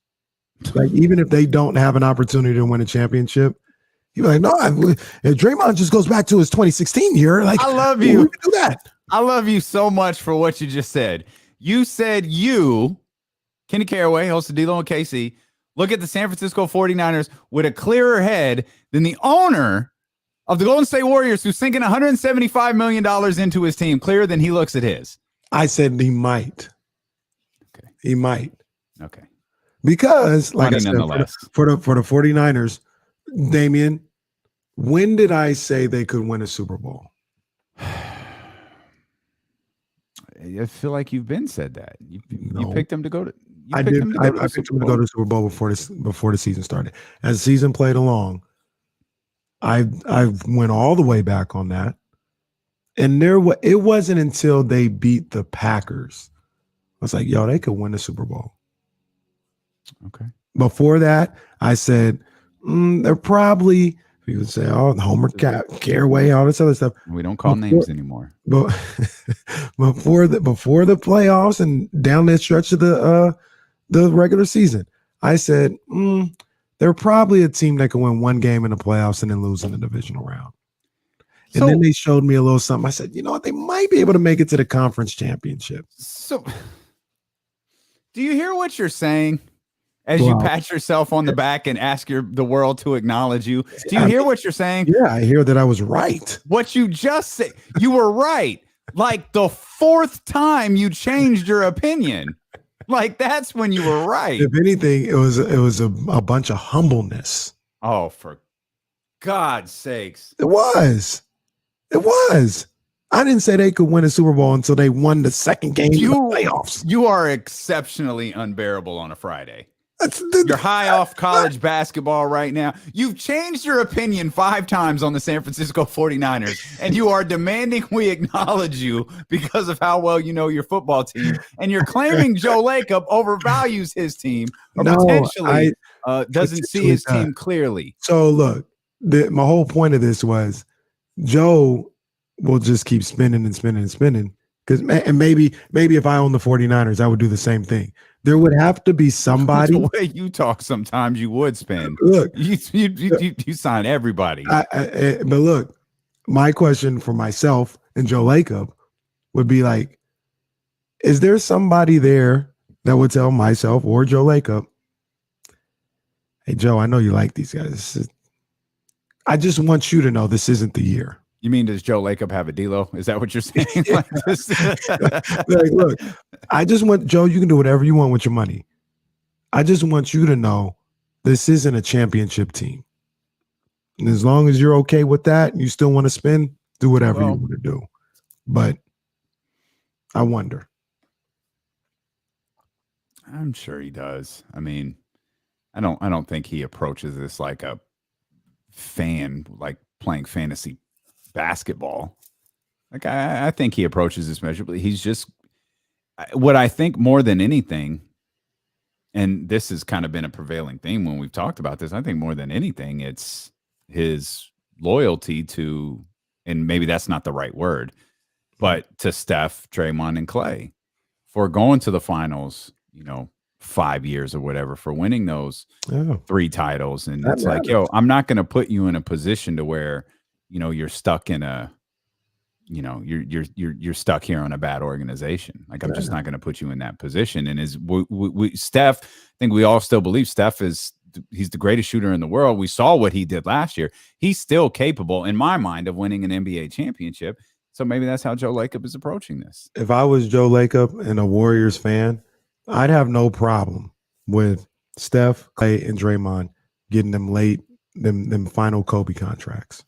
I'd have no problem with it. For what you brought to this franchise and this fan base, if you're over the hill and I still pay you for about 2 years, so be it. And let's not let history forget that Kobe was eviscerated for that contract.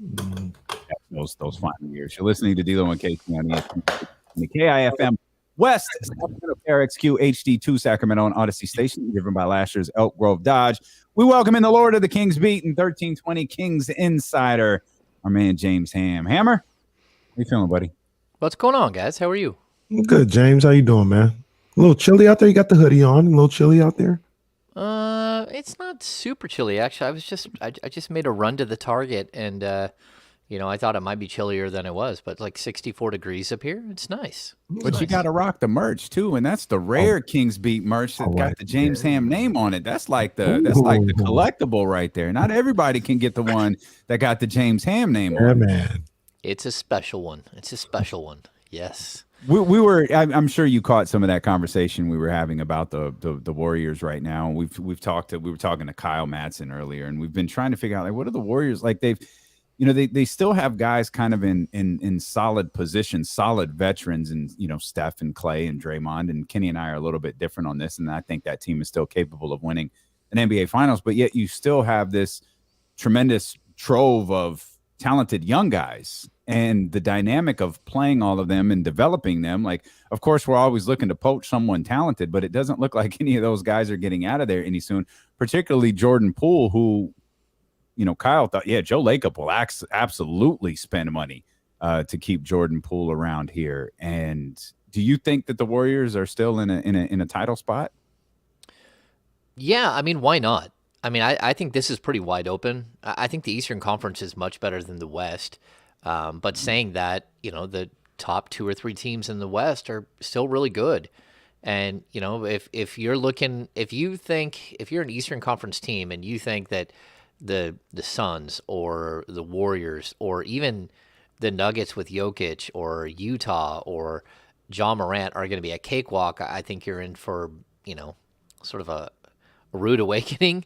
But when it comes to the Western Conference, I think it's still wide open. And, your first couple of rounds are going to be pretty simple if you're the Warriors. And I like their blend, what they've been able to do here, because I think we all thought that they were just going to dump these young players, even the Wiseman pick, and then you come back and you have 2 top 15 picks next year. I think most people just believed that they were going to dump those and go get veterans that could help them win now. But the Klay Thompson injury kind of opened a door for this team to take a 2-year hiatus after playing so many games for 5 years straight. They were all worn out. And now we're going to get to see, can they piece it back together? Can they be the team that they were before? And I think people should be excited to see it because this is a veteran team. They know how to win. They've been there before. And, I wouldn't count Steph out at any time. He's so good.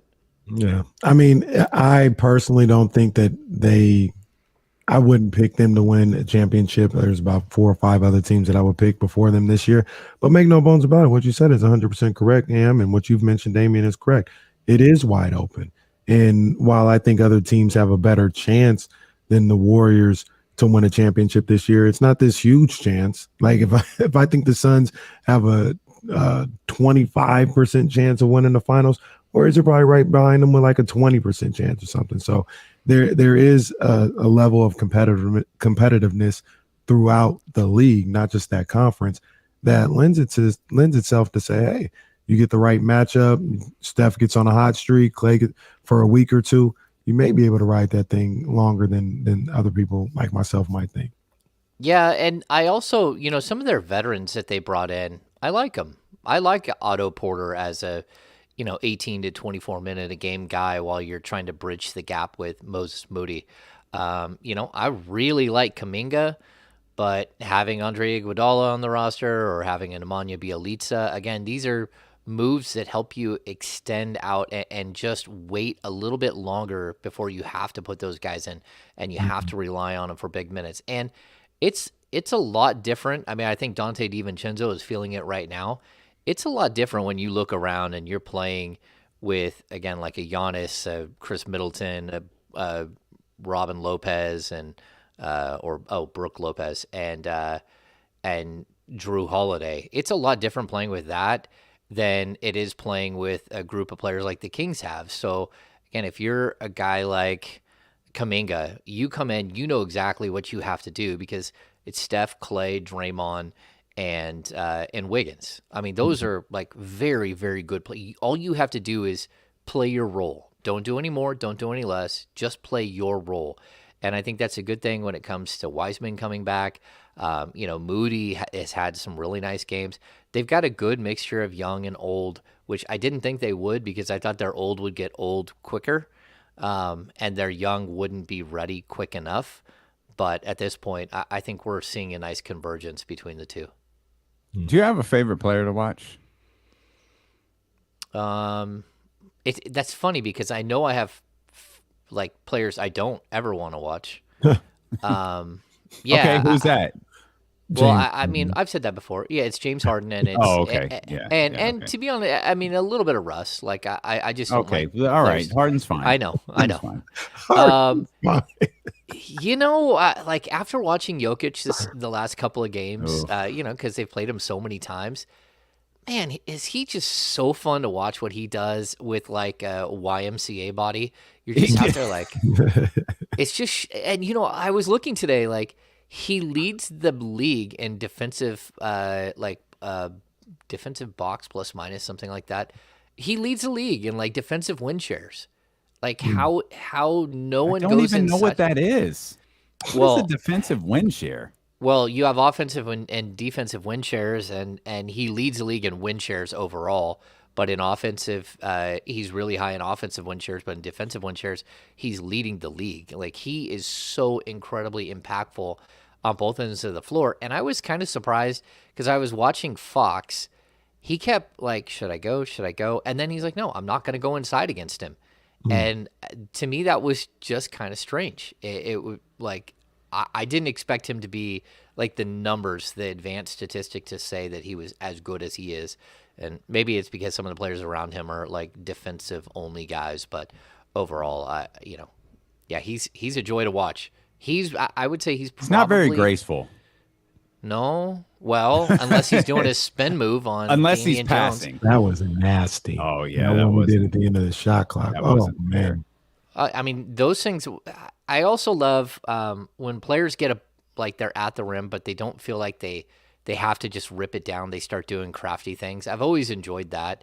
And again, watching, Vlade Divac for years, watching Arvydas Sabonis, I just appreciate passing big men. I just think it makes the game so much more like palatable to watch. And so, I don't know. Those are two of my tops. I mean, Jaw's got to be up there, though. Man, watching some of the things that guy does, you're just like, I don't know if you're going to hold up, but that was fun. That was fun to watch for that moment. So you see all these teams all the time, every night, every time they come to the Golden One Center, and and in the past and probably in the future too, you'll be going on the road and checking these guys out.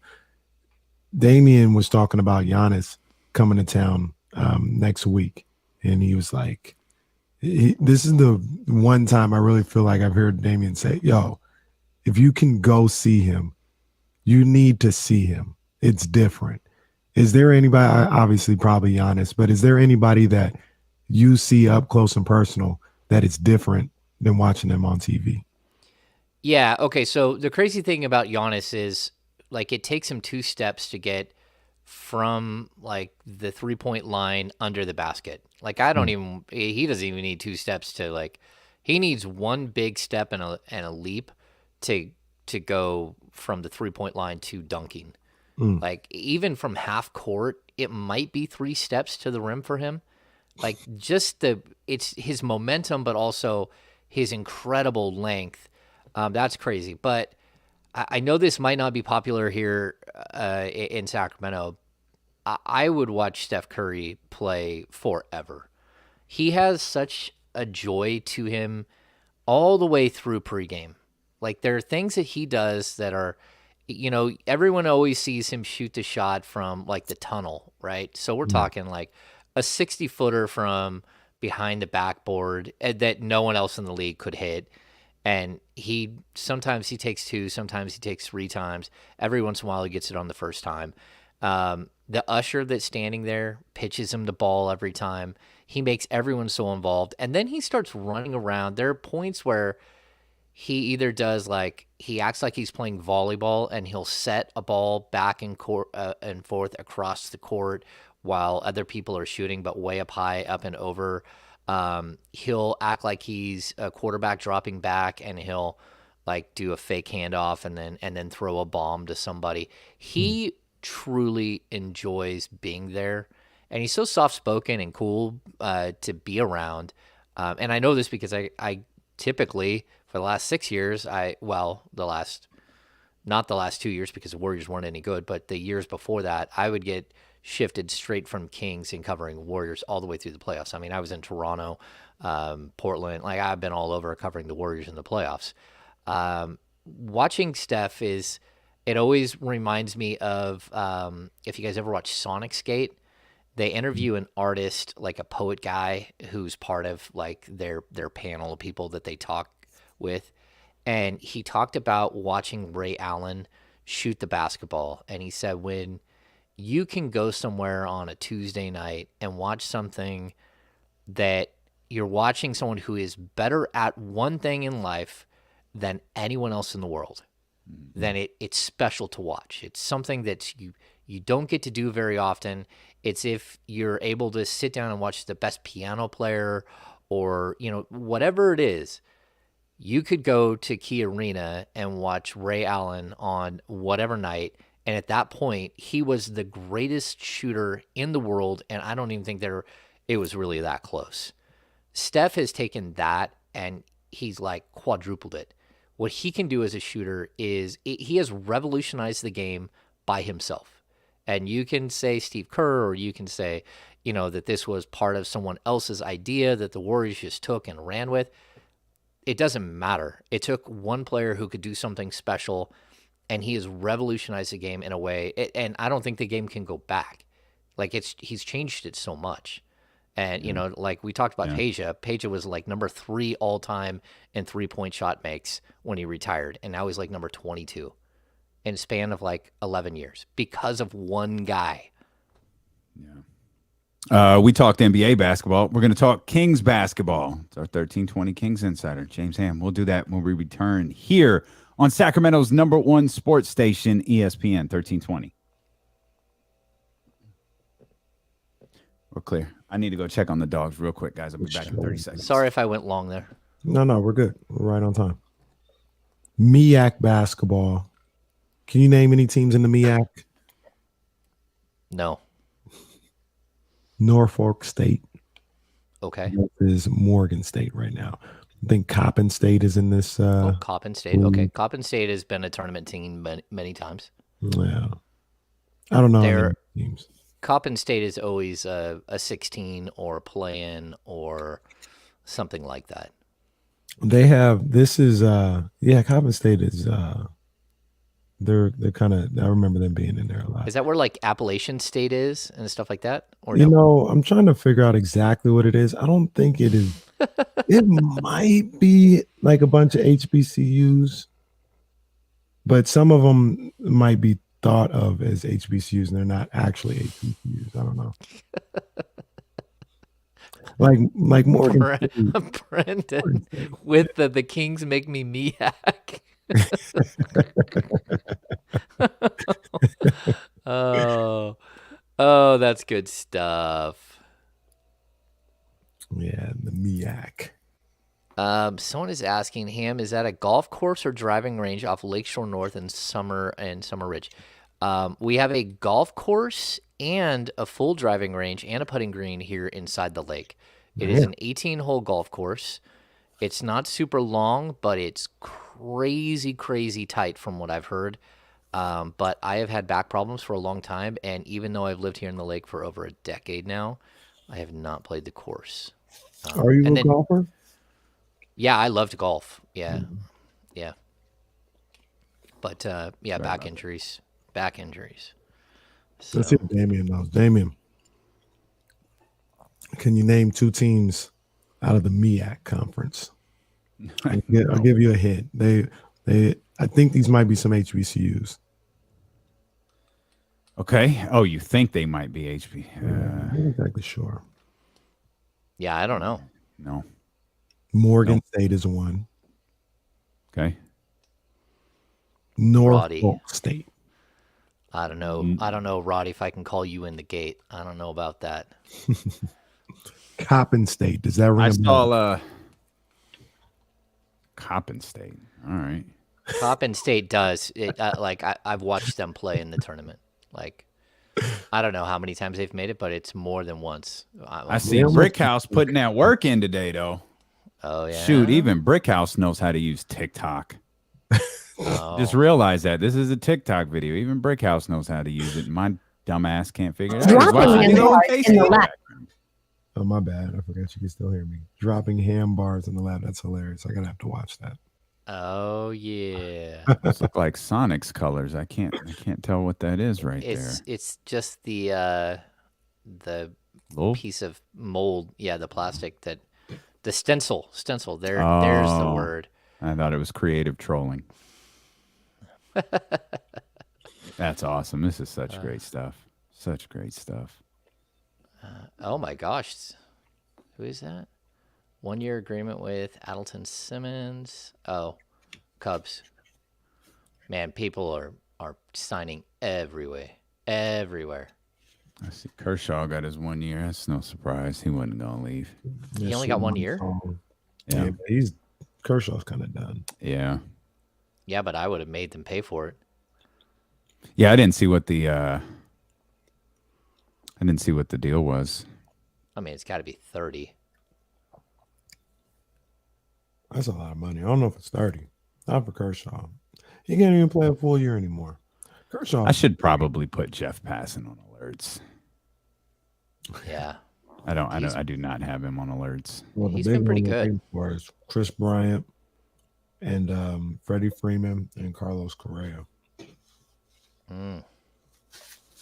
Not me. I'm an A's fan, so I'm waiting to see my entire team get traded for a bag of like. Oh, I corn feel nuts. bad for you guys. You're all saying the same thing. That's so sad. It's not even like a good bag of chips. It's a bag of corn nuts, and you're like, oh. Yeah. We got corn nuts for him. We got some pig skins for him. Corn nuts are bomb, man. We got some sunflower seeds for that guy, but not the good sunflower seeds, like the ones with a really bad flavor. Yeah. Ranch. The original Pringles, you get like the original flavor, which is actually not a flavor. You know, that's what they're gonna get. Like, I'm just waiting for it. You know? That's my new favorite thing. The original flavor. It's not a flavor. It's not a flavor. We're coming back.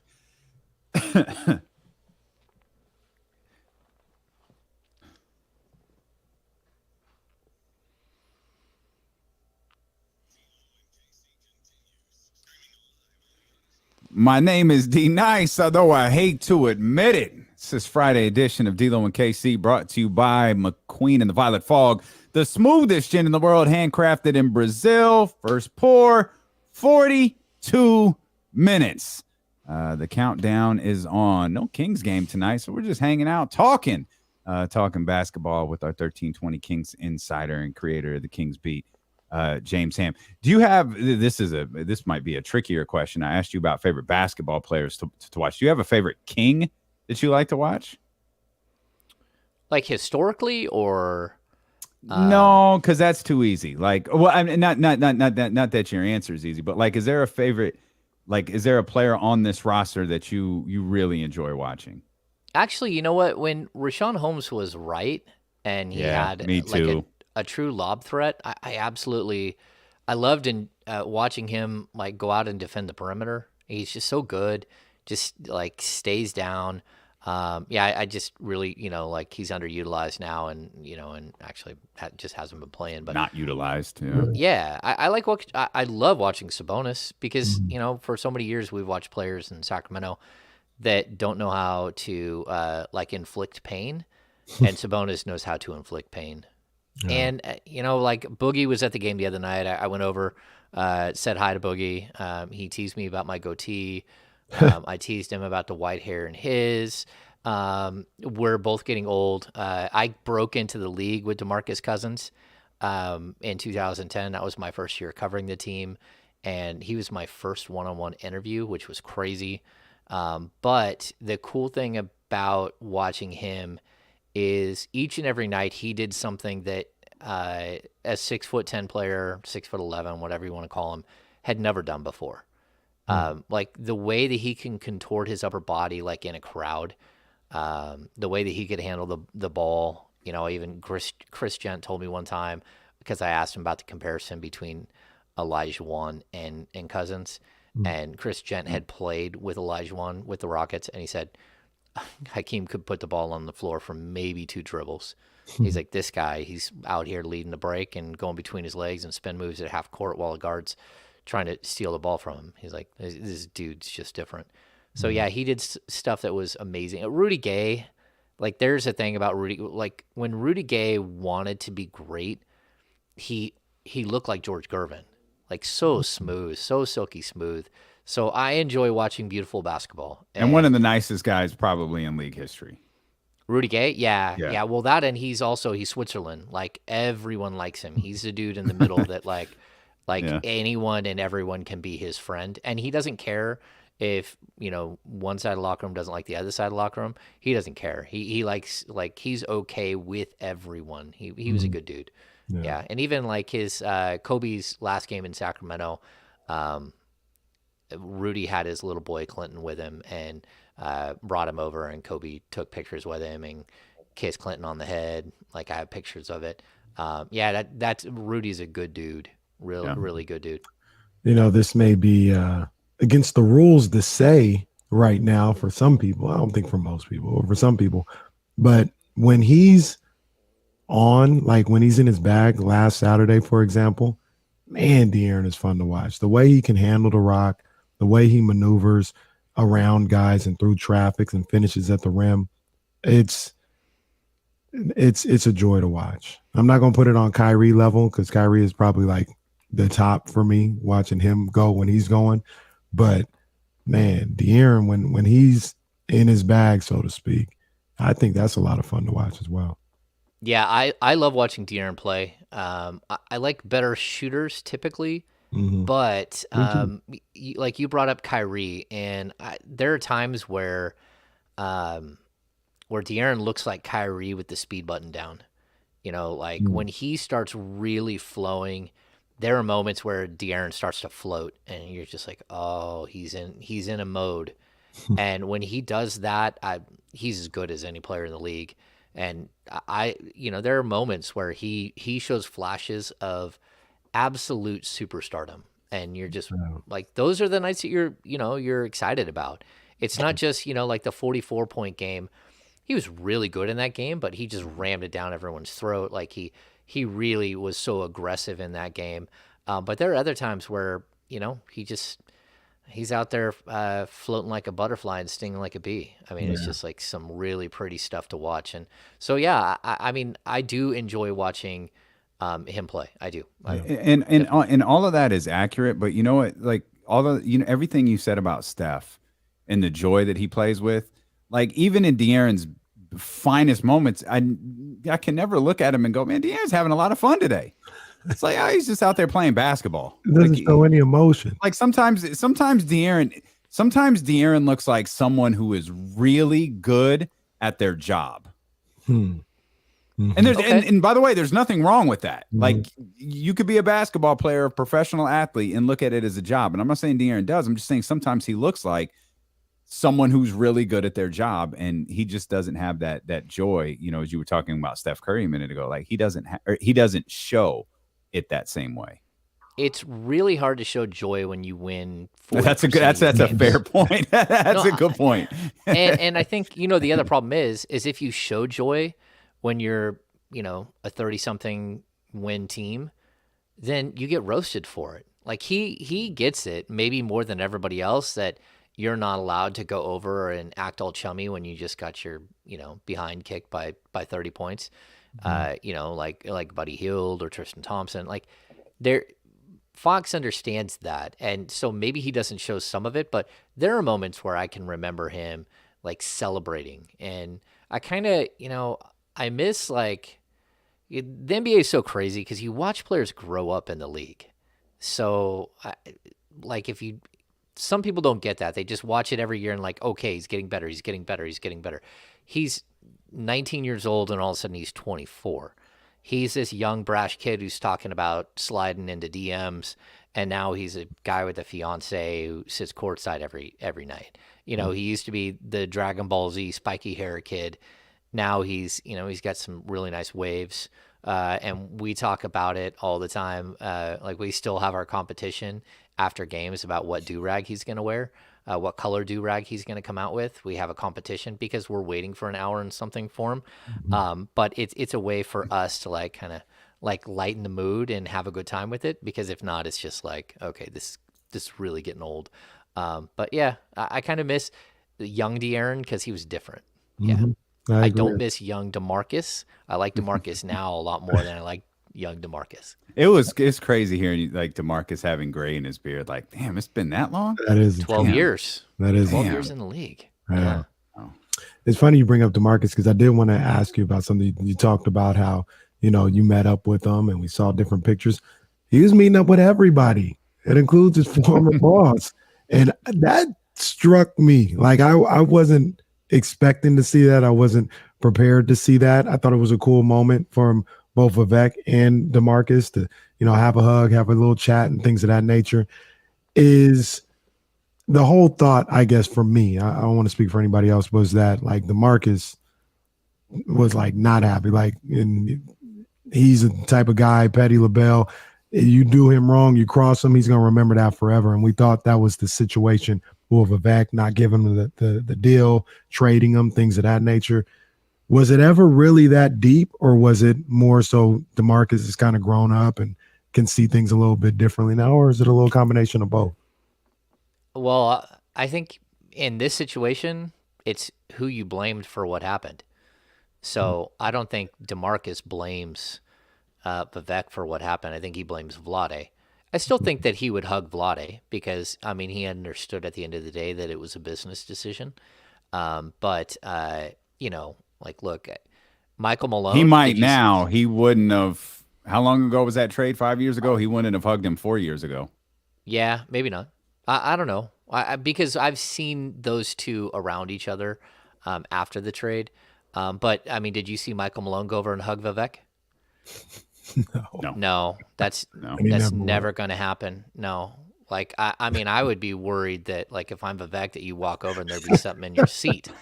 like that Michael Malone left you something in your Security, seat. Mike's coming over. Security. Hey, like, who did this to my seat? It's like, we don't know. Like, the Denver Nuggets coaches were over there. Like, Michael has always held a grudge and he hits us with zingers almost every single time. Like, like the fact that he got his 300th win as the Nuggets head coach in Sacramento, like, I mean, that guy, I guarantee you, if there's a good chance he tied one on after that. He was very excited about that. And yeah, so there was no picture of Vivek and Michael Malone. I guarantee that. All right. No picture. So no, I mean, can DeMarcus get the one day where he comes back? And I feel like this fan base still adores him. Half of it adores him. The other half doesn't. Does. Okay. Yeah. He's the most polarizing dude that's ever been here. There's no question. Yeah, for like, sure. I mean, around the league, like, for some reason, Isaiah Thomas is polarizing. In Sacramento, he was spectacular. Like, not only on the court, but as a personality.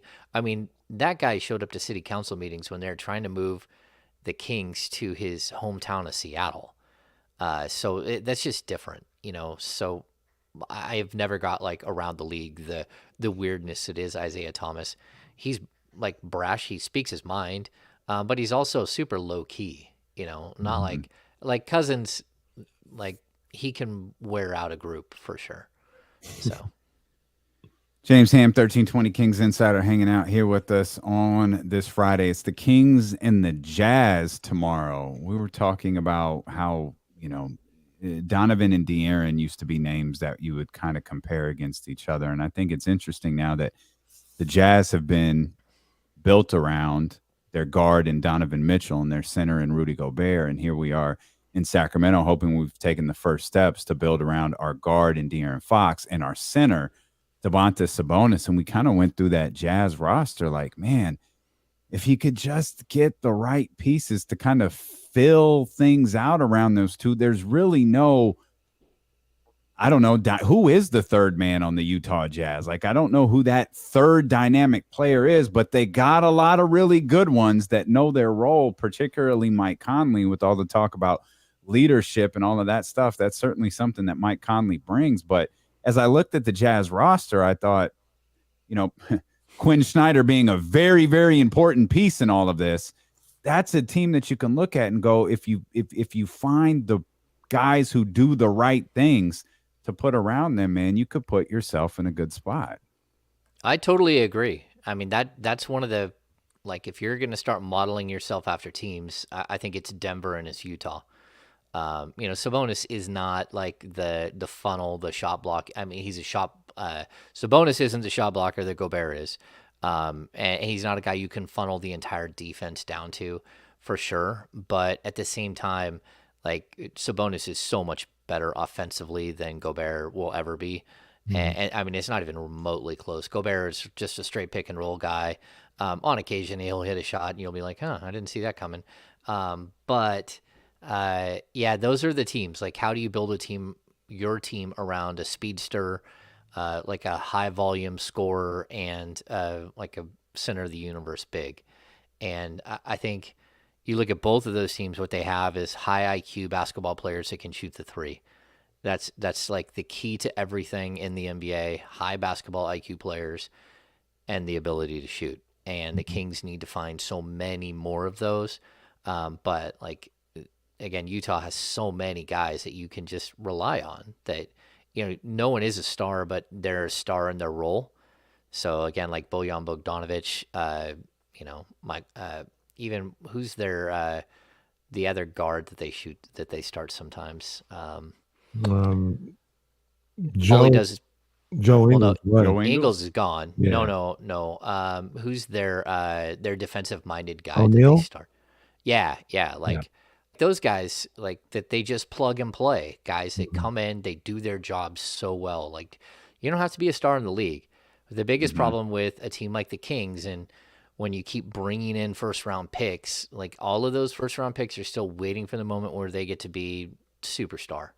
And it just doesn't happen for most of them. And so if they don't settle in and figure out that the NBA is filled with, for every superstar, there's 30 guys who are role players. And if you don't try to be the best role player in what you can do, then you're not going to find success in the league and you're going to be out of the league. And that's how guys stick. That's how guys work their way into the league from the outside, because they figure out, 2 or 3 things that they can do really good.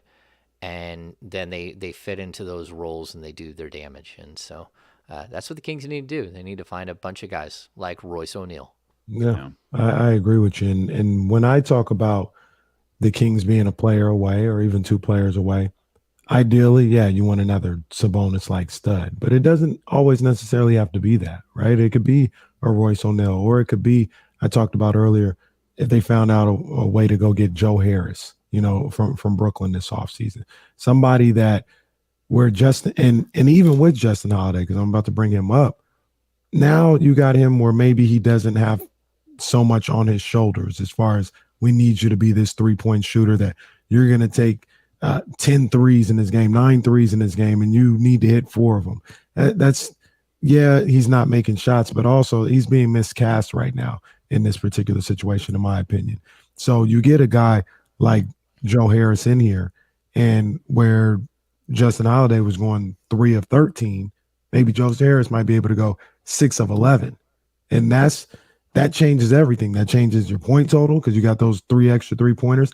That changes the way the defense defends Sabonis, the defense defends Fox, maybe opens up some more for them and everything else like that. So when you talk about the Kings being, a player or 2 away from being where Minnesota is, ideally, you want a superstar, but it might not have to be a superstar, just guys that fit better with what they're trying to build right now.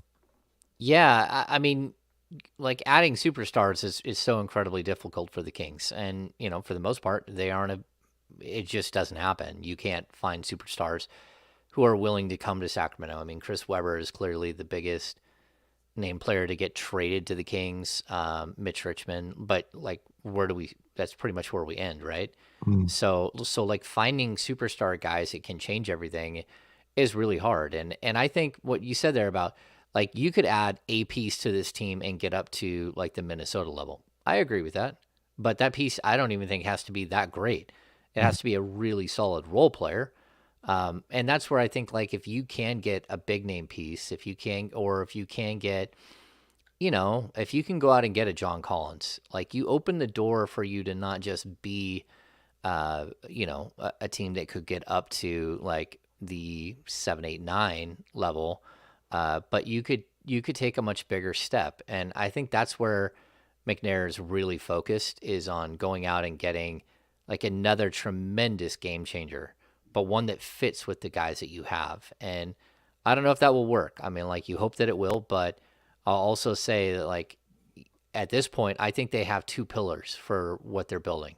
You know, you have Fox and you have Sabonis, and you know that those guys are really, really good with potential to be, like, as a pairing, like superb. Mm-hmm. And now, can you get the pieces that fit? And I mean, that's going to be the most difficult thing. And can you get pieces that fit, that know that they fit and know what they're coming here to do? And that's always the problem, you know, like, again, don't take this wrong way with Buddy, but like, Buddy still thinks he can be Kobe Bryant. Like, that's like, you're 29 years old. You've been in the league for 6 years. You can't keep having delusions of grandeur.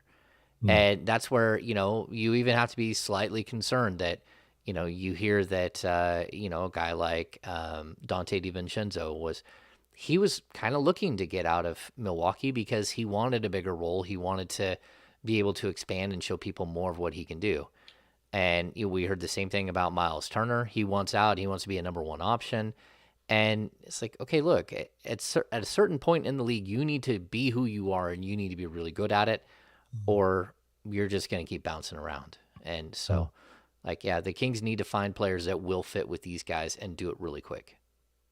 Is the biggest name out there this offseason, you think, for the Kings, John Collins? I mean, maybe. I mean, we never know how these things, you know, shape up, because they tend to change really quickly. I mean, like, who ever would have thought that this whole Ben Simmons thing would happen? Who thought that James Harden could be traded again mid-season? Like, you thought that team was going to be together for the next 3 or 4 years, like, trying to string together a bunch of championships as far as Brooklyn. But like, the league changes so quickly, and you need to change with it. But you have to be right. And so, like, again, we're watching Denver, and I was such a proponent of going out and getting Aaron Gordon for years. Like, go get Aaron Gordon. Like, because he reminded me of, like, Andre Karolinko. I watched him play on Denver, and I'm like, oh, whatever you do, don't go get Aaron Gordon. Like, that's not good enough. That's not, like, the player that you need.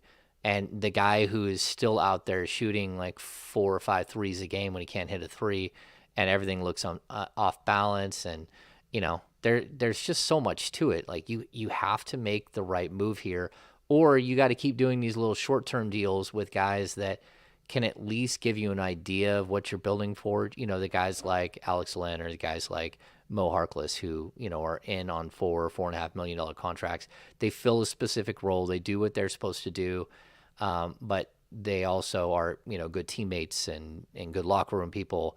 They're just not people who are going to change the fate of your season. All right. Yeah.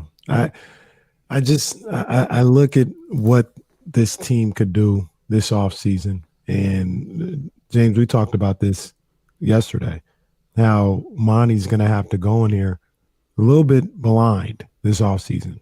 And we talked about somebody like Terrence Davis and how Terrence Davis might be the answer at shooting guard. But I almost feel like Monty has to approach this offseason, because unfortunately we weren't able to see Terrence Davis with Sabonis and all this other stuff.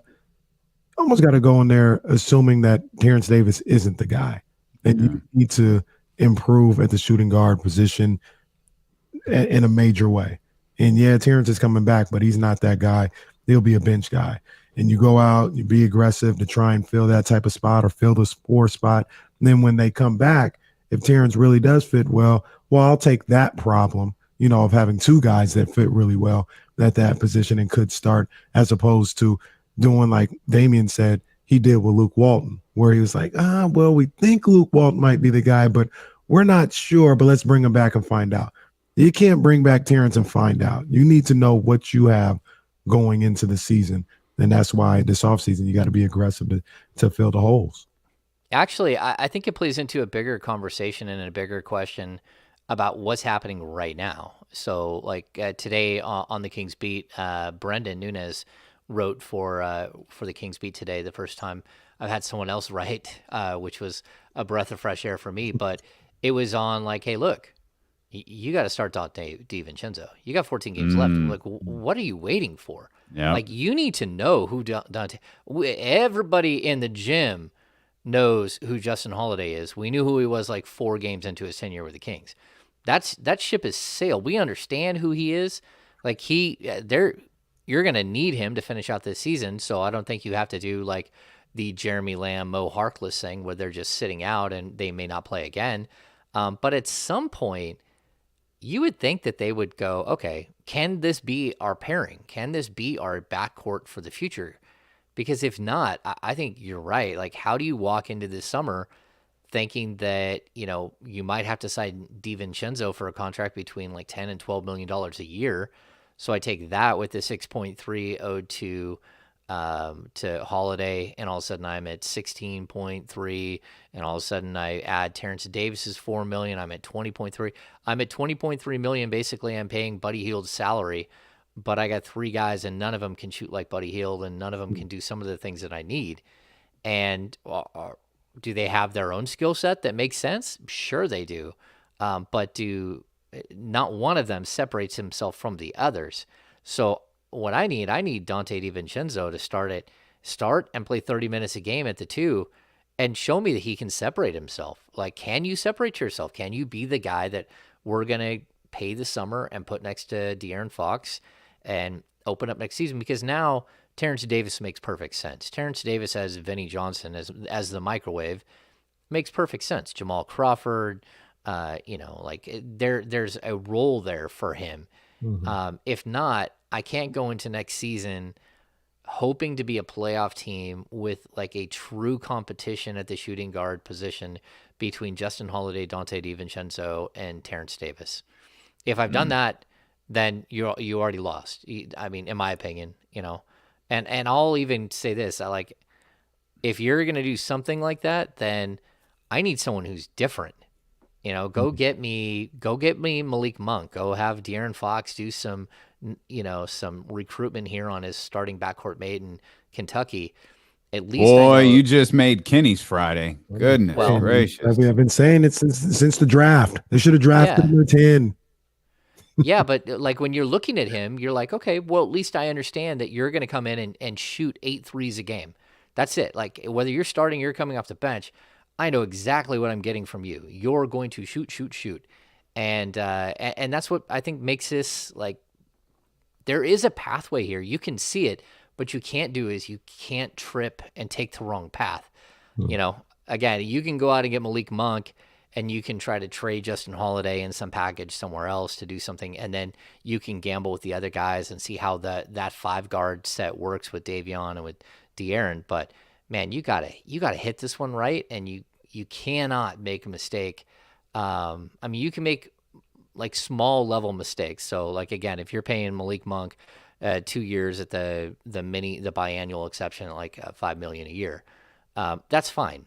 That's not a big extension, like where you're like going out multiple seasons. But man, you gotta do it right. And someone brought up like shade on Sharp. Like there's like going and getting a young player who doesn't understand that's not what we're talking about. I'll almost guarantee you this: if the Kings are outside of the top 3, there is a very good chance that they are trading that pick. Very good chance, because they do not want to wait around for somebody to, wait around 3 or 4 years. Now, if somehow you land in the top 3 and you're looking at Jabari Smith Jr. or you're looking at Chet Holmgren and you're like, okay, I'm willing to wait, give this kid 2 or 3 years to work with Sabonis because I think they can be great. That's one thing. But is that the cutoff? You think cutoff is the top 3? Yeah, because even like I think the top 3, and that's because you're hoping that someone else takes Paolo Banchero above one of the other 2. That would be the reason why I'd say 3. And I don't think it's much higher than that. Like there are some good players up there for sure. And there are some good players at like 8, 9, 10. We can break into those guys here in the coming weeks as we start doing draft prep stuff. But like Jabari Smith and Chet Holmgren, to me, Like they fit because they're stretch fours who can block shots and who project as that at the NBA level. You know, rebounders, multifaceted players, high ceiling players, Holmgren, you know, a stiff wind that you got to make sure the big glass windows are closed at Golden One because he could get, you know, blown out into the Delta at some point. But, you know, at 7'1", 195, like he's skinny, but he gets you 3 blocks a game. You know, there's a lot of things that I think they can do in this year's draft.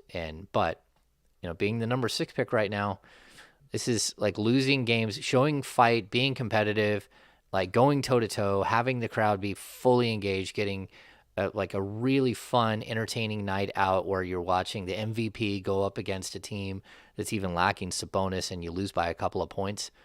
That is the best of all possible worlds. What do you Except on the 24th. You win on the 24th. Yeah, you win that one. You win that one. You go in the win that one. field house or whatever they're calling it now, and you do work. You don't put us all through that. So you go win on the 24th. Is it the 24th or 23rd? Oh, maybe it's the 20th. I don't know, 24th James. is You know the better off than the I do. record with the Kings beat. That's right. That's what 4. I'm focused on. The infectious disease control. Infectious disease control. Yeah. Yes, And someone else brought up You're right. It's the 23rd. Someone else brought up Keegan Murray, and like I really like Keegan Murray. People should watch Keegan Murray. But I'm going to throw out a player comp that he keeps reminding me of. And the problem with this player comp is you got to prove that you have a motor. So he reminded me so much of watching Marvin Williams. And Marvin he was the number 2 pick in the draft. He lasted in the league for 15 years. But he lasted in the league because his talent was so tantalizing that even like 12 years in, you're like, I can't believe I just saw him do that. And then like he never did it again. You're like, what happened? So that's the one concern I have with Keegan Murray, that he is one of those guys that looks so good, but maybe doesn't know how to do it every night, or doesn't know how in a bad game to call for a shot, or how to stand out. But again, I really like his game, and I think he would look good in a Kings uniform if you somehow end up at 8 or 9 and he's sitting there. What do you think of we've been mentioning in the chat a little bit? I've liked this guy a lot. Throwing a bag at Lonnie Walker to be the starting 2. What do you think about him? I don't know. Like if Greg Popovich is willing to let someone like that go, then I'm kind of like of the opinion that like, where's his ceiling? And he's erratic. I think he has moments where he's really good, but other moments where you're like, okay, like, does he look great against the Kings? Sure. But, so did Jason Smith every time he played the Kings. So did Derek Smith. That's why the Kings gave up half their roster to trade for Derek Smith. Like the Kings have a way of making randos look great. And so I don't want to like judge Lonnie Walker without watching like 20 different Spurs games against better teams than the Sacramento Kings. But, at the same time, like we fall in love with other teams' players when they play the Kings, because, the Kings have the worst defense, or the second worst defense in the league. And it's really not a good thing to base your beliefs of a player off of what you saw in their stints against Sacramento. I've owned this, James. It's ridiculous. It's absurd. But I'll repeat it because, again, I owned it. I think the Kings win tomorrow. I just look at I don't know why, other than I look at the schedule ahead. I look at the way that they're playing. I look at this matchup. I look at Sabonis coming off of that suspension. I look at the way De'Aaron's playing. It's going to be tough for them to get games over the course of the next couple of weeks. I think they can get Utah. That's all I have for that. I think they can do it. That's a really tough place to play, because you forget it's at elevation. It is at like a really high, like, and their fans are always noisy and crazy. It's a good spot to go watch a game, actually. Yeah, I mean, they've played Utah Utah Dante tough. now. Dante will level off that Utah crowd. We're all right. There you go. That's why this is the perfect time to start Dante DiVincenzo. Is this game in Utah? This is the perfect time We're ready to do it. Hey, what? Oh, look at the shooting guard. Okay. Dante. Yeah, I want to see him play huge minutes. Yes. I do. Like, it's so weird that Alvin has played with the rotation so many times in the starting, but he just won't budge on Justin Holiday. And then Holiday had his defense has stepped up here and there. There are defensive lineups where he looks incredible, like the back-to-back blocks he had against Denver. It was like, oh, look at that. I think we're starting to see him settle in a little bit, but man, I got to look at something different. I do. Like, there's no reason. There's absolutely no reason not to try stuff. And for that matter, like, I think that he should have split when we got to like 16. He should have split it like 8 games apiece between Davion and Dante. Like, I want to see them both. I want to see how they both fit in there. And DiVincenzo was really interesting to talk to earlier in the week. He really was so focused on, just how hard it's been to find his rhythm while trying to fight for a rotational spot. So he lost his job basically because he got hurt, and then trying to get his rhythm back, he didn't get to go back in. Again, just because you played with the Bucks before doesn't mean that it's the same Bucks team. And when you're playing on the bench versus playing with, again, Giannis and Middleton and Holiday, it's just totally different. Yep. Yeah. I'm with you, partner. I'm going to ride with you on this one, man. Yeah. Kings away. Yeah, well, now I'm being accused of going Kenny Caraway on everybody. Allison says I'm going Kenny on him, so it's like, oh, I didn't no. guarantee anything. Matter of fact, man. I think Damian's was more definitive in this Jazz pick than I was in the Knicks pick. Yeah, I don't predict. I don't predict wins and losses and all of this for this team. I try to. Sometimes I feel better about games than I do others. I don't, as brutal as the schedule is, I really don't think the team's going to lose every game. Of course, the last time I said that, I was in fact wrong. They did lose every game, but they get it tomorrow. Yeah. You heard it. That was my chest. Yeah. They get the Kings. We got Drake Bars coming on Monday, Ham. It's happening. Did you hear that, James? Did you hear what my man just said? If you didn't hear it, this is what he said. Acknowledge me. 7 freaking times you've pressed that button today.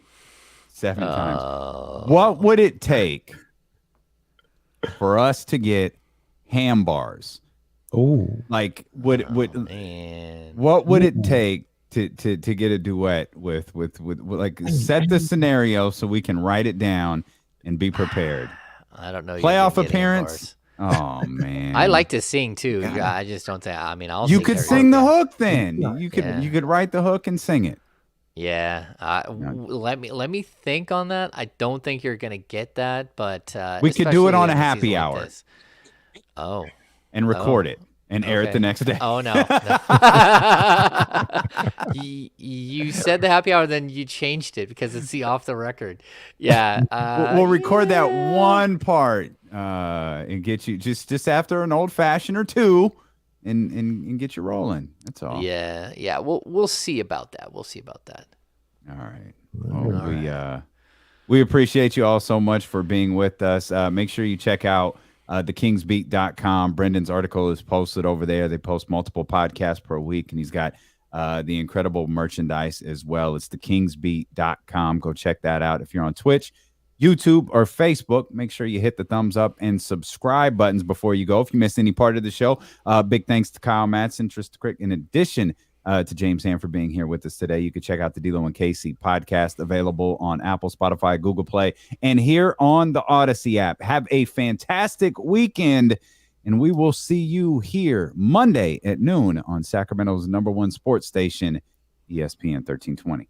Go Kings tomorrow.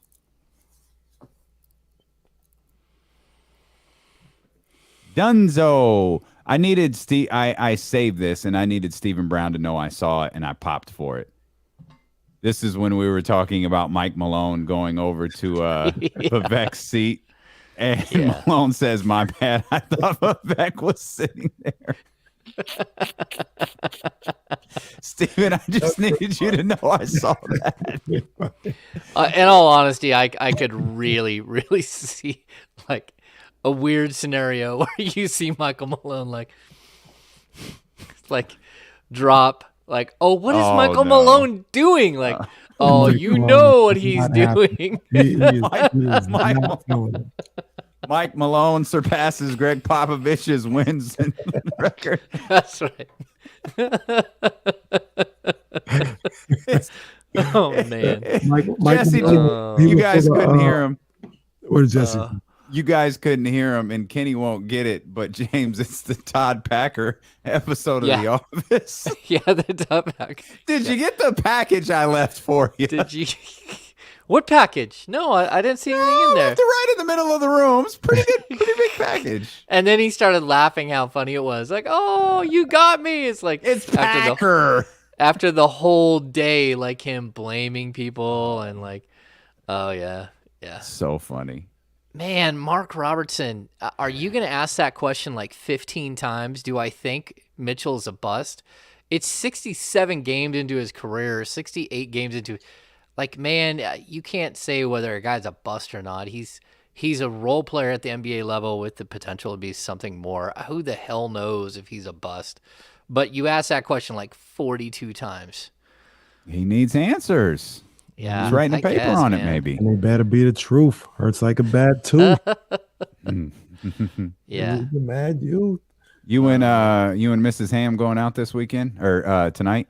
No, I'm actually some buddies. We're gonna go see Batman.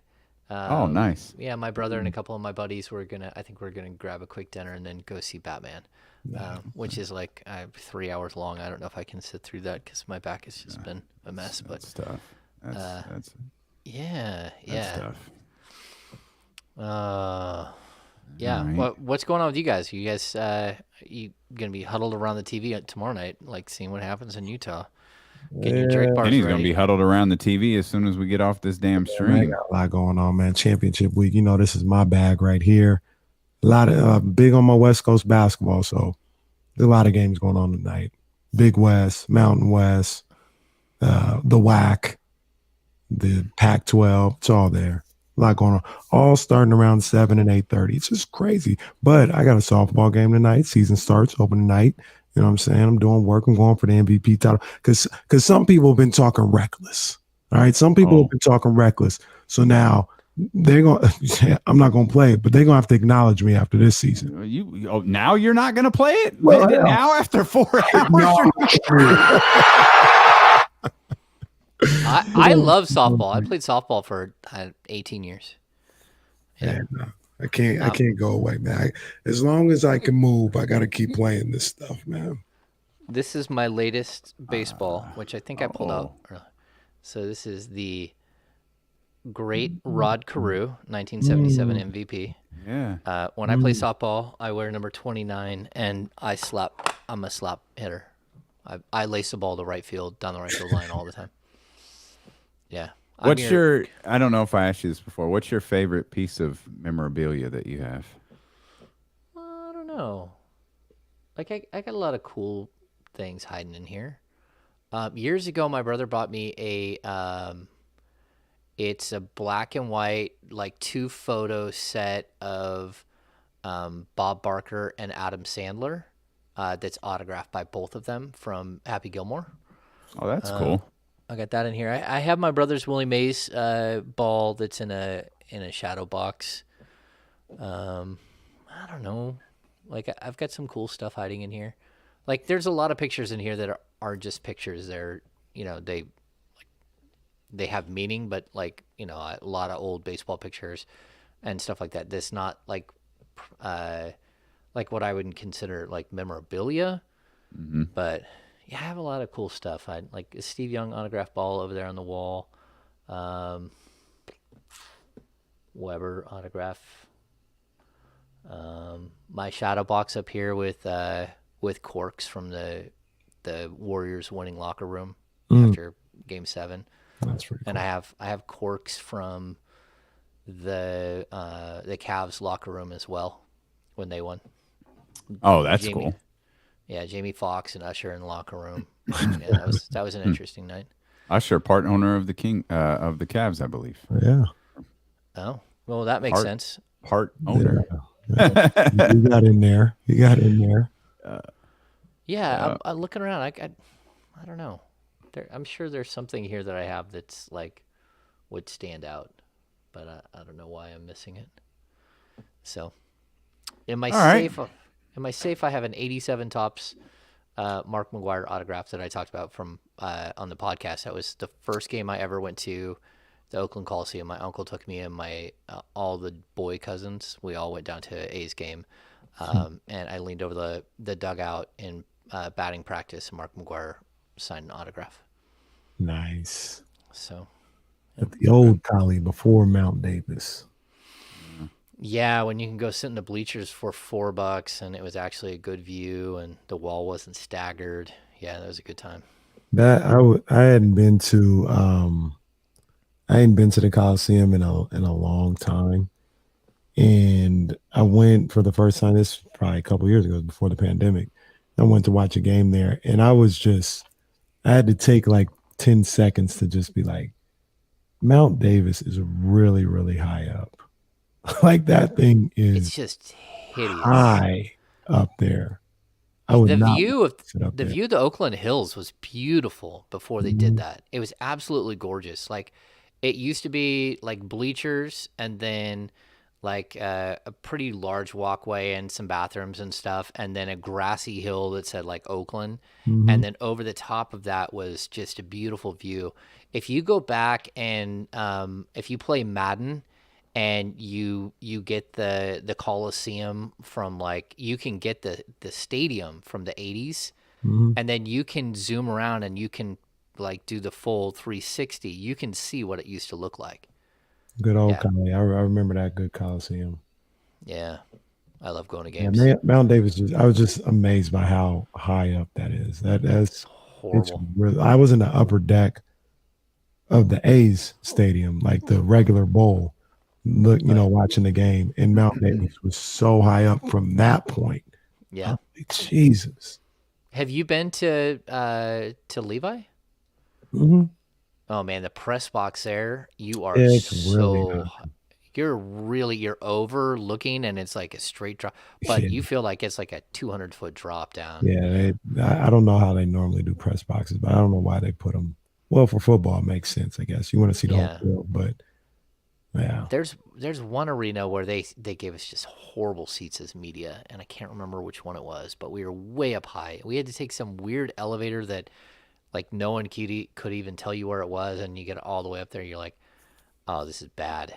It might have been New Orleans for All-Star Weekend, like because that would have been overflow, not your standard media seats. Like the best media seats ever were when I sat courtside across from the visitors bench at Arco for like 3 years. Don't the Lakers still have people down low? Yeah, the Lakers. You're right to the like. Here's the Lakers bench, and you're sort of up in that corner. That's a good seat. You're actually really close. And the Suns have always put us like we're 2 rows up. But it's really, really snug, and the tables are like old school, like nails hanging out and stuff. If I was there all the time, I definitely would bring it. I'd pull all that stuff out. I'd fix it all up. Yeah, no, I would fix stuff for sure. Sir, what are you doing? Yeah, I've thought about it a couple of times, and they always like when Katie was when she was the sideline reporter, they put us right next to each other. And she has to get up all the time, and there's no way to get up. It's not a roller chair. She's fighting her chair and then smashing into me, and like it's like a really, really cramped area. But being that close, you hear all the trash, all of the crazy stuff that's happening. Like on the court, guys talking smack or like the funny things guys say, or when a coach says something like ridiculous and a player looks at him. All of those moments, it's much better when you're sitting courtside. Yeah. Kenny, you had good seats. That's right. Kenny knows what it's like. Like he tried. No, he knows. I just try to watch the game. I don't know where I'm sitting. I don't know. He knows what it's like. He knows what Mo Harkless said to Buddy Hield that night. He won't even say it on the show because he don't want us to know he was that close. He knows what he said. He was texting me like, "You won't believe what Mo just did." Oh no. Don't listen to the media, James. Don't listen to him, man. That's right. I know one game I was at a game and it was the Kings were playing the Clippers and we had those seats that were right next to the Clippers bench. It used to be right behind the Clippers bench, and I want to say it was Matt Barnes yelled at Blake Griffin, "Hey, you got any bubble gum?" And he said, "Yeah." And he reached into his sock and pulled out like bubble gum and threw him the pack, and then like he pulled off a piece and then he threw it back to him and he tucked it back in his sock and away he went. Like Blake Griffin with big old pieces of bubble gum hiding in his pocket. I mean, in his sock. Like weird. But those are cool things because you get to see stuff like that. You know, going in a locker room, you get to see things that are different that like, oh, all right, you know. The great part about that is it was probably clear Blake Griffin's the bubblegum guy. Yeah. Like he didn't just randomly ask him and hope he had it. Like No. Blake's the bubblegum guy. Oh no, he knew. Yeah, he knew. Totally. Yeah. Ty Lawson has a whole brand of house slippers called Sleekers. Is that where they look like the shoes? Like they look like Jordans, but they're big, poofy. Oh, that's Ty Lawson's? I didn't know that. So you would go in the locker room and on occasion he'd be wearing his Sleekers around. And I mean, they were really cool looking. Yeah. That's cool. I want a pair of those. I've been served a lot of IG ads for those in the past. Like I've seen those before. Now that I'm talking about it, I'll probably get more. Yeah, we'll all get him. James will get him if he ever checked his IG account. He'd see him. Yeah. The IG hears you, doesn't it? Oh yeah, 100%. It knows. Yeah. It knows. I saw Ty Lawson jersey in the Nuggets Ty Lawson jersey in the stands last game. Oh wow. Yep. That's love. That's love right there. Anyway. All right. Well, you guys have a wonderful weekend. You too, man. Enjoy the Batman. We'll see. 3 hours. That's a long movie. Although I've heard it doesn't feel like 3 hours. It's pretty good.